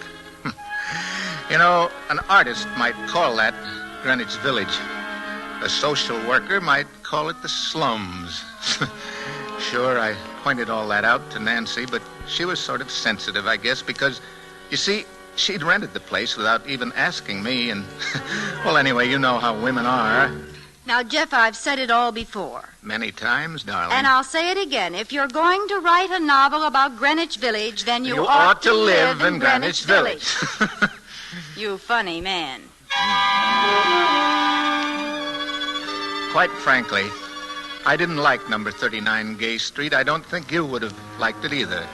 One of those musty old brownstone fronts they'd cut up into small apartments.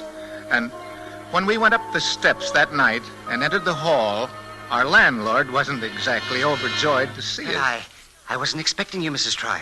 And not till Thursday. Well, I thought as long as the apartment was vacant. You see, my husband is a writer, and he's very anxious to get to work. Yes, we'll be glad to pay you for the 3 extra days. Oh, no, it isn't that. No. You see, I haven't had the lights turned on, and the apartment isn't cleaned yet. And, perhaps if you'd have stayed at a hotel tonight, tomorrow I could have everything ready. Oh, but our furniture's on the way from Connecticut. It ought to be here in an hour or so. I guess we'll just have to... Jeff, what was that? Well, it wasn't the 6 o'clock whistle. It came from downstairs. Mrs. Troy, I assure you it's nothing at all. Mr. Turner, it happened again. Oh, what happened? Down in the basement, that thing, whatever it is, it crawled across my feet. Stop that, Mrs. Hunter. Stop it at once. Now, you go to my apartment and wait for me there. Yes, sir. Yes, sir. Say, what did she mean? Oh, you mustn't mind her, Mr. Troy. She's my janitor, you see. An excellent worker, strong as an ox, but when she works in the basement, she gets hallucinations. That's absurd, isn't it? Yeah, silly. Well, if you'll lend us some candles, Mr. Turner, we'll have a look at our little nest. Come along, Nancy. Let's you and me go up, huh? Jeff, It isn't up, it's down. Well, then let's go down and see our little... Down? I forgot to tell you, it's the basement apartment. It didn't look so bad by candlelight. The living room was pretty fair size. One door opening on the street and another opening on the hall. And the bedroom had a door that opened right on a garden. That's what had Nancy so excited. Oh, just imagine, darling, a garden right outside your bedroom in the heart of New York. Why, we can even have a victory garden. Mm-hmm. Good soil, too. Lots of iron in it. How do you know? Well, isn't that a horseshoe lying there? Jeff, you found a lucky piece. Pick it up. Where'll I wear it? You just hold it tight and make a wish. Oh. Okay, I've made it. What'd you wish? Well, while we're waiting for our furniture, I wish we could find a restaurant where they still have some steaks.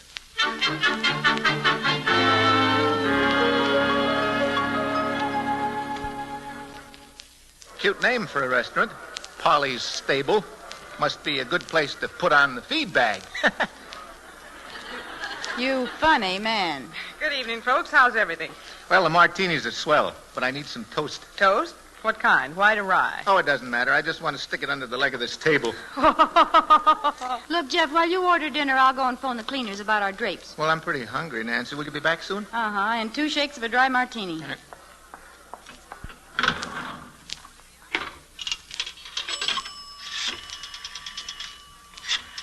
Hey, listen, I've had about enough, darling. You meet me tonight, or it's going to be curtains. Gosh, that's in the next booth. Well, let's meet the same place as before. 39 Gay Street, the basement apartment. You heard me. That's all. 39 Gay Street. The basement apartment. Oh, gee. Jeff, while I was in that telephone booth, Oh, excuse me, I didn't realize the waitress was still here. She isn't the waitress. She owns the joint. Darling, meet Polly. Polly, meet Darling. Hello, darling. How do you do? Now, Nancy, you were saying... Jeff, you see that man at the bar with the hair growing down his forehead and the scar on his chin? Uh-huh. Well, I heard him threatening someone in the next booth, telling him to meet him in our apartment. Well, they couldn't meet in the telephone booth, so I guess if they want... Our apartment? I distinctly heard him say 39 Gay Street, the basement apartment. 39 Gay Street? Yes, do you know the place? Oh, sure. I live there myself on the second floor. Oh, you do? Well, then maybe you know who that... Excuse me, we're awful busy tonight. See you later, folks. Enjoy your dinner. Jeff, she acted so strangely. What's it all about? Oh, I think I better find out. I'm going over and have a talk with that guy. No, Jeff, don't. Well, now you just wait there, Nancy. Hiya, pal. I'm not your pal, and keep your hands to yourself. Hey, just a minute. Who do you think you're shoving? Don't like it, huh? No. Well, maybe you'll like this better. Jeff, darling, open your eyes. Speak to me. Is that guy still here? No. He's gone. He ran out. Okay, honey. What'll we talk about? My hero. Now you'll need 2 steaks, one for your stomach and one for your eye.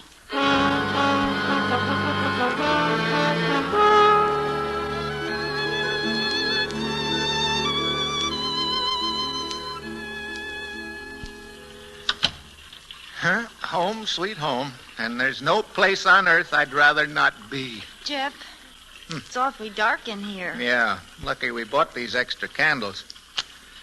Well, there we are. That gives us some light. But don't you understand? I left a candle lit when we went out to dinner.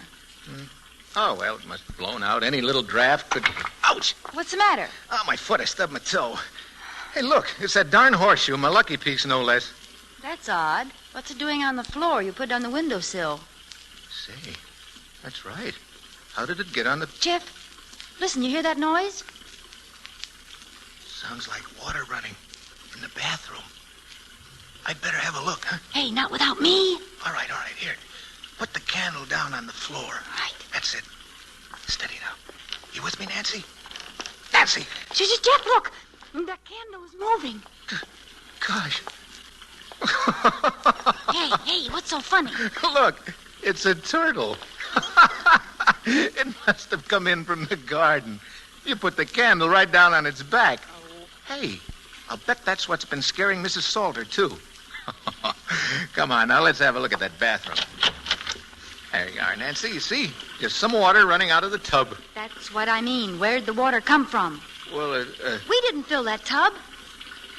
That's right. We didn't. Oh, I know. That guy from the restaurant came in here to take a bath, but he was very modest, so he blew out the candle. And he pitched horseshoes to dry himself off. You funny man. Oh, well, there's no use getting all upset, Nancy. Ooh, what's that? Maybe he's back again. Jeff, don't go. Don't worry, I'm not. Anybody home? Got a load of furniture here. Oh, it's just the furniture. Yeah. Imagine being scared by an overstuffed chair.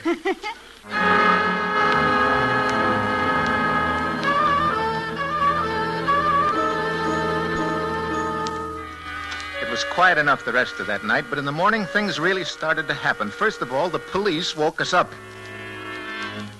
Sorry to get you folks out of bed, but the neighbors complain. Fella lying in your garden without any clothes. In our garden? Well, he's got a nerve. Well, go on out there and get him out of there. Wake him up. Well, I wish I could. He happens to be dead. And then later, when they had us look at the corpse, Nancy had to go and blurt. Why, Jeff, it's the man you had a fight with in the restaurant last night.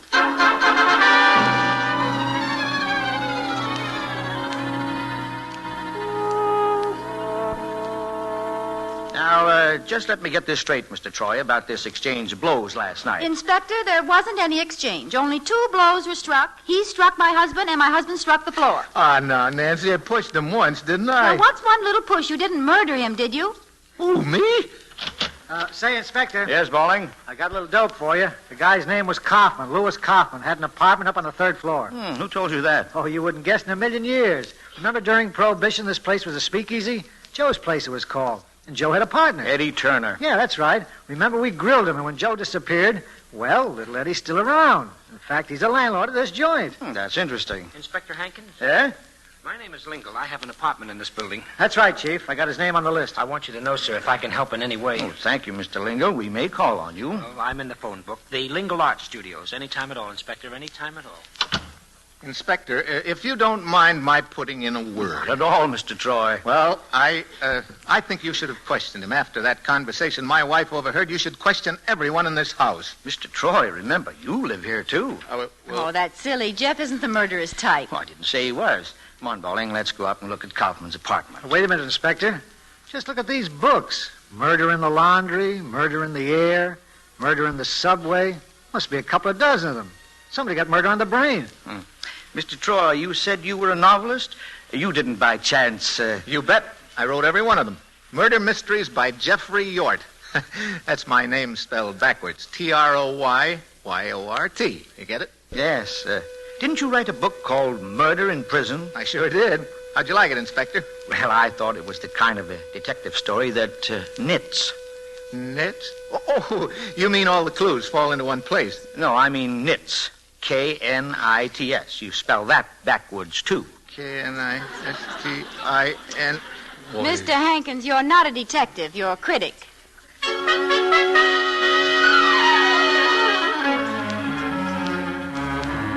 Well, I guess that made me pretty mad. Made me want to show the inspector up, so while Nancy was throwing some breakfast together, I sort of wandered through the halls looking for clues. That was how I ran into Polly. You know, the girl we met the night before. Well, one thing led to another, and then she asked me in to have some coffee, and that's when it happened. I noticed a letter lying on the coffee table, and quite casually I read the address. To Mr. Andrew Brule, 507 West 12th. Only Polly seemed to get upset, and she made a grab for the letter, but I got it first, and just to tease her, you know, just for a gag, there we are, sort of wrestling for it, and I guess she has her arms around me when all of a sudden Nancy shows up. Oh, excuse me. I didn't mean to interrupt. Oh, that's all right, sweet. We were just kidding around. Yes, over this letter. Well, when you get through playing post office, Mr. Troy, your breakfast is ready. Say, I think she's mad. I better go and explain. Nancy! Oh, Nancy, wait a minute. You stay away from me, you bluebeard. Oh, Nancy, you're not jealous, darling. That's silly. You're never jealous, I suppose. Of course I'm not. How about when the butcher saved me that roast? You weren't jealous. Oh, no, just mad enough to kill, that's all. Darling, shh. I will not shh. You were mad enough to kill. Say, Mr. Troy, I want to speak to you. Oh, now look what you've done. Let's get down to your apartment, folks. A few more questions I'd like to ask.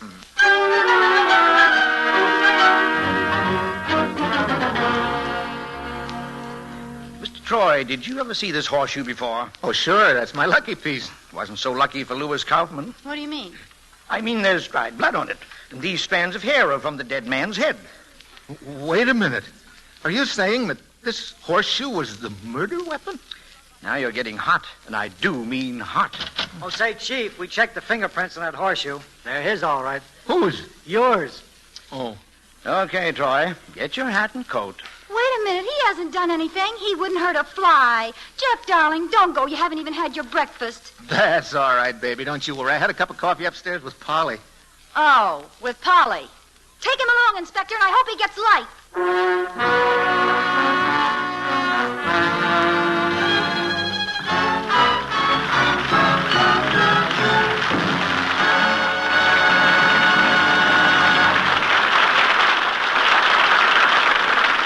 Lady Esther has presented Act One of A Night to Remember, starring Lucile Ball and Brian Donlevy. In just a moment, we will hear the Lady Esther Screen Guild players in Act Two. But first, a word from our hostess, Lady Esther. Every time I see the rush for new spring bonnets, I think, how much wiser those women would be to get themselves a new spring face. I can almost hear you say that's not so easy. But it is. Do you realize that the face powder you use can either make your skin look old, dry, and lifeless, or it can do just the reverse? It can make your skin look so radiantly fresh and alive that people instinctively turn to look at you. Lady Esther face powder is made altogether differently from other powders. It is deliberately planned to make your skin look more youthful, smoother, more appealing, and one thing more, to keep you more attractive for hours and hours. You see, my Lady Esther face powder isn't mixed in the usual way.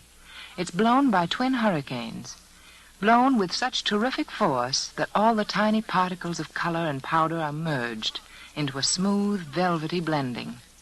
This method transforms Lady Esther face powder, transforms it from the ordinary powdery particles that blow right off into a delicate film of beauty that clings to your face for hours. You'll feel and see the difference the instant your puff touches your face. You'll see how wonderfully smooth your skin becomes, how little lines and blemishes disappear. Try Lady Esther face powder and look more youthful, more glamorous, not just for minutes, but for hours and hours.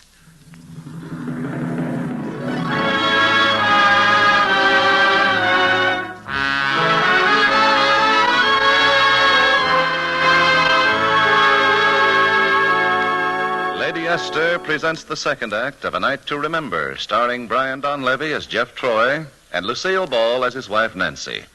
Jeff continues our story.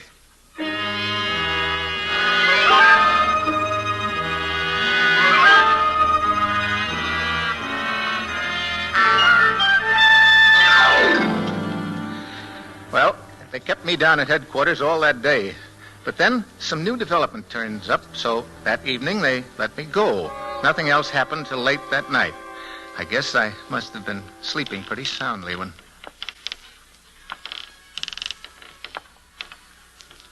Jeff? Jeff, wake up. What's the matter now? There's somebody in this apartment. I can hear him walking around. Well, tell him to sit down. In this apartment? Shh. Hear that sound? I wish I didn't. Don't go out there. You might get killed. Yeah, I know. But if I just stay here and listen, I'll die of fright. Your golf bag is standing here in the corner. Huh? Maybe you can hit him with a golf club. I don't know. I could never hit a ball. Oh, well, we'll try it. Come on. There he is, Jeff. Huh? I can see him outlined against the window. Oh, yeah. Okay. Don't move now. I've got you. Oh, Jeff. Sure, you got him, only he didn't know about it. Now he's gone. This is no time to argue, Nancy. Turn on the light. Okay. Hey, Nancy, look. He dropped his knife. And knocked over the screen. If men weren't so clumsy, they'd... Say, honey, this isn't our screen. I know. Mr. Turner lent it to me to cover the window till our drapes got back. Well, there must be something about this screen that... Sure. There it is. He was scraping something off with that knife. See it, Nancy? Something 07 West 12th Street. That first number looks like it might be a 5. 507 West 12th. Hey, that sounds familiar. I wonder where I... Wait a minute. I know. 507 West 12th. That was what was on Polly's letter. The one she had to wrestle you for? And the name was Brule, Andrew Brule. And somebody didn't want us to know it. Well, it wasn't Polly. It was a man. Yeah, and it wasn't Turner. He's not that big. Listen, who's that? Why don't you ask? Yes? Who's there? It's me, Mr. Lingle. I heard a noise. I thought there might be some trouble. Can I be of any help? Well, if you find a stray heart in your throat, it's mine. It's all right, Mr. Lingle. Everything's under control, thank you. Oh, that's fine. Good night. Such a nice man, always wanting to help. Well, that doesn't answer the question of Mr. Brule. Say, Nancy, call me a cab, will you? I'm going in and put some clothes on. Jeff, it's after 1 o'clock. Well, if Mr. Brule is a respectable guy, he'll be home and asleep. And I'm going to wake him up. Oh, that's swell, except for one slight mistake. Mistake? Yes. We're going to wake him up.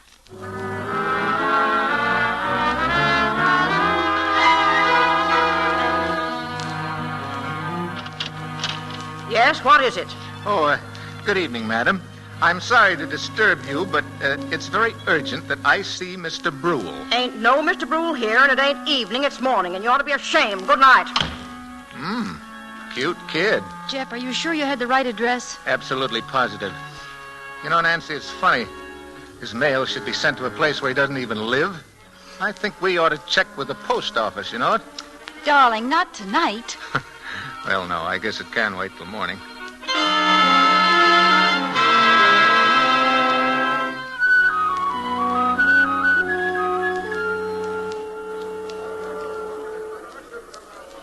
Here's the clerk now. Go ahead, Jeff. Ask him. Yeah. My name is Brule. Andrew Brule, 507 West 12th. I haven't been getting my mail lately. Would you please check and see if there's something wrong? Why, Mr. Brule, you gave us instructions over a year ago to hold all mail and general delivery. Don't you remember? Oh, he's so absent-minded. Oh, is that so? Sometimes even forgets he's married. Well, that certainly clears things up for me. It does? Well, Mr. Brule, I guess you just forgot. You called up here about an hour ago. I did? Surely. You asked if anyone had tried to pick up your mail. Sounded kind of worried, too. Oh, he's just the worrying type. Come along, dear. There are others waiting. Come on. Yes. Well, thanks, old man. Much obliged. Not at all, Mr. Brule. Don't mention it. Jeff, what do you think? I think Mr. Brule is worrying, too. It's pretty clear now, Nancy. He's mixed up in this murder some way, and he knows that we've gotten a line on him. Well, the next thing, I guess he'll come after us. Jeff, what'll we do? What can we do? Just sit tight and wait. And when he comes, we'll grab him. Ow!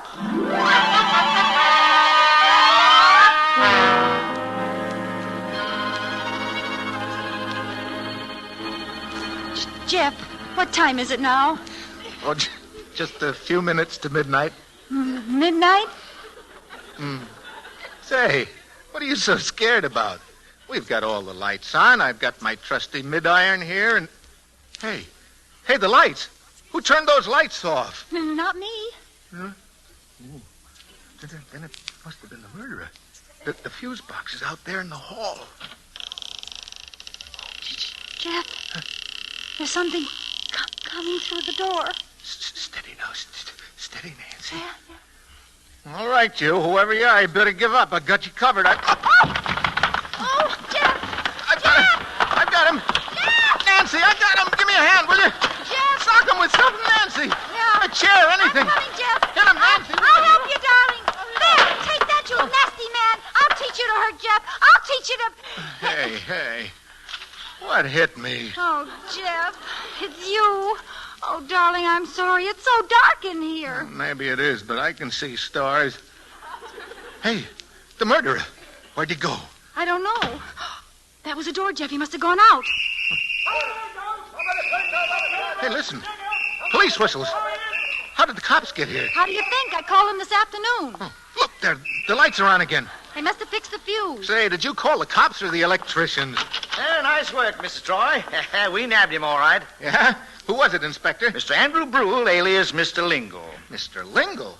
Who lives upstairs, the one who wanted to help? Oh, that was a front. Like his art studios were just a front for his blackmailing. Blackmailing? Sure. He was collecting from every person in this house, and they didn't know that Brule and Lingle were one and the same. But how could he blackmail all these people? Oh, easy enough. Just get something on them that might embarrass them. Funny the things that people will try to hide.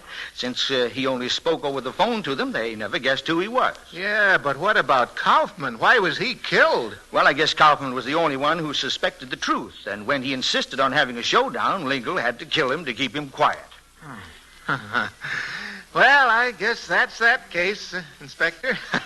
I sure am glad I was in on the finish. Finish is right, Mr. Troy. Only it might have been yours. Huh? We just took this knife off Lingle. Pretty mean looking, isn't it? You mean he was going to... Mr. Troy, he's fainted. Oh, dear. Jeff, open your eyes. Darling, get up. Please get up. You've got to get up, Jeff. You got your good suit on.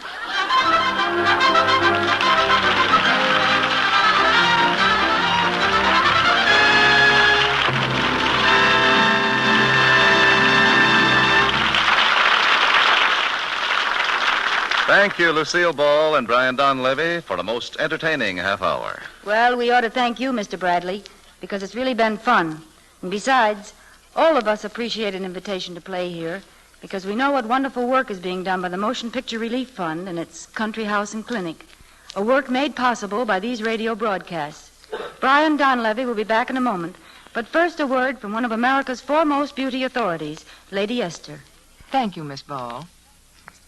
Ladies, if you've ever watched an artist paint a portrait, you know he can make his subject look younger or older just by the way he tones her skin. Think about that, because you do exactly the same thing with your face powder.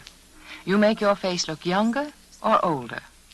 Any artist studying my 9 different shades of Lady Esther face powder recognizes them at once as young skin tones.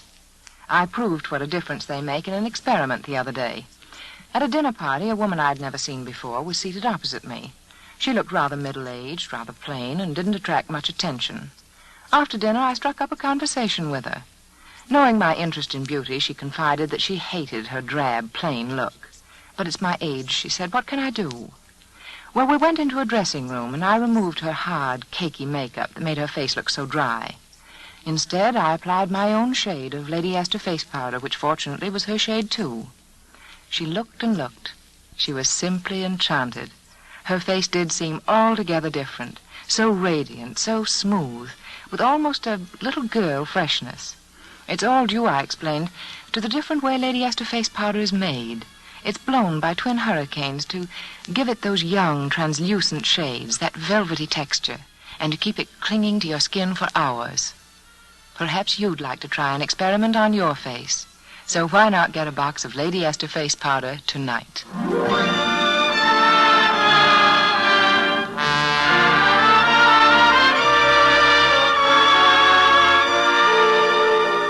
And now, here again is Brian Donlevy. Thank you, Mr. Ball. People are beginning to wonder how they will fare post-war. They're asking, will high incomes continue? Will there be jobs for all? Well, seriously, nobody knows, but we all know this. Money invested now in war bonds is the best way you can safeguard your post-war security. For every $3 you invest now in war bonds, you get $4 at maturity. And in an emergency, your bonds can be converted into cash any time. So isn't it plain good sense to buy all you can, put every cent you can spare into safe, profitable, patriotic war bonds? Thank you.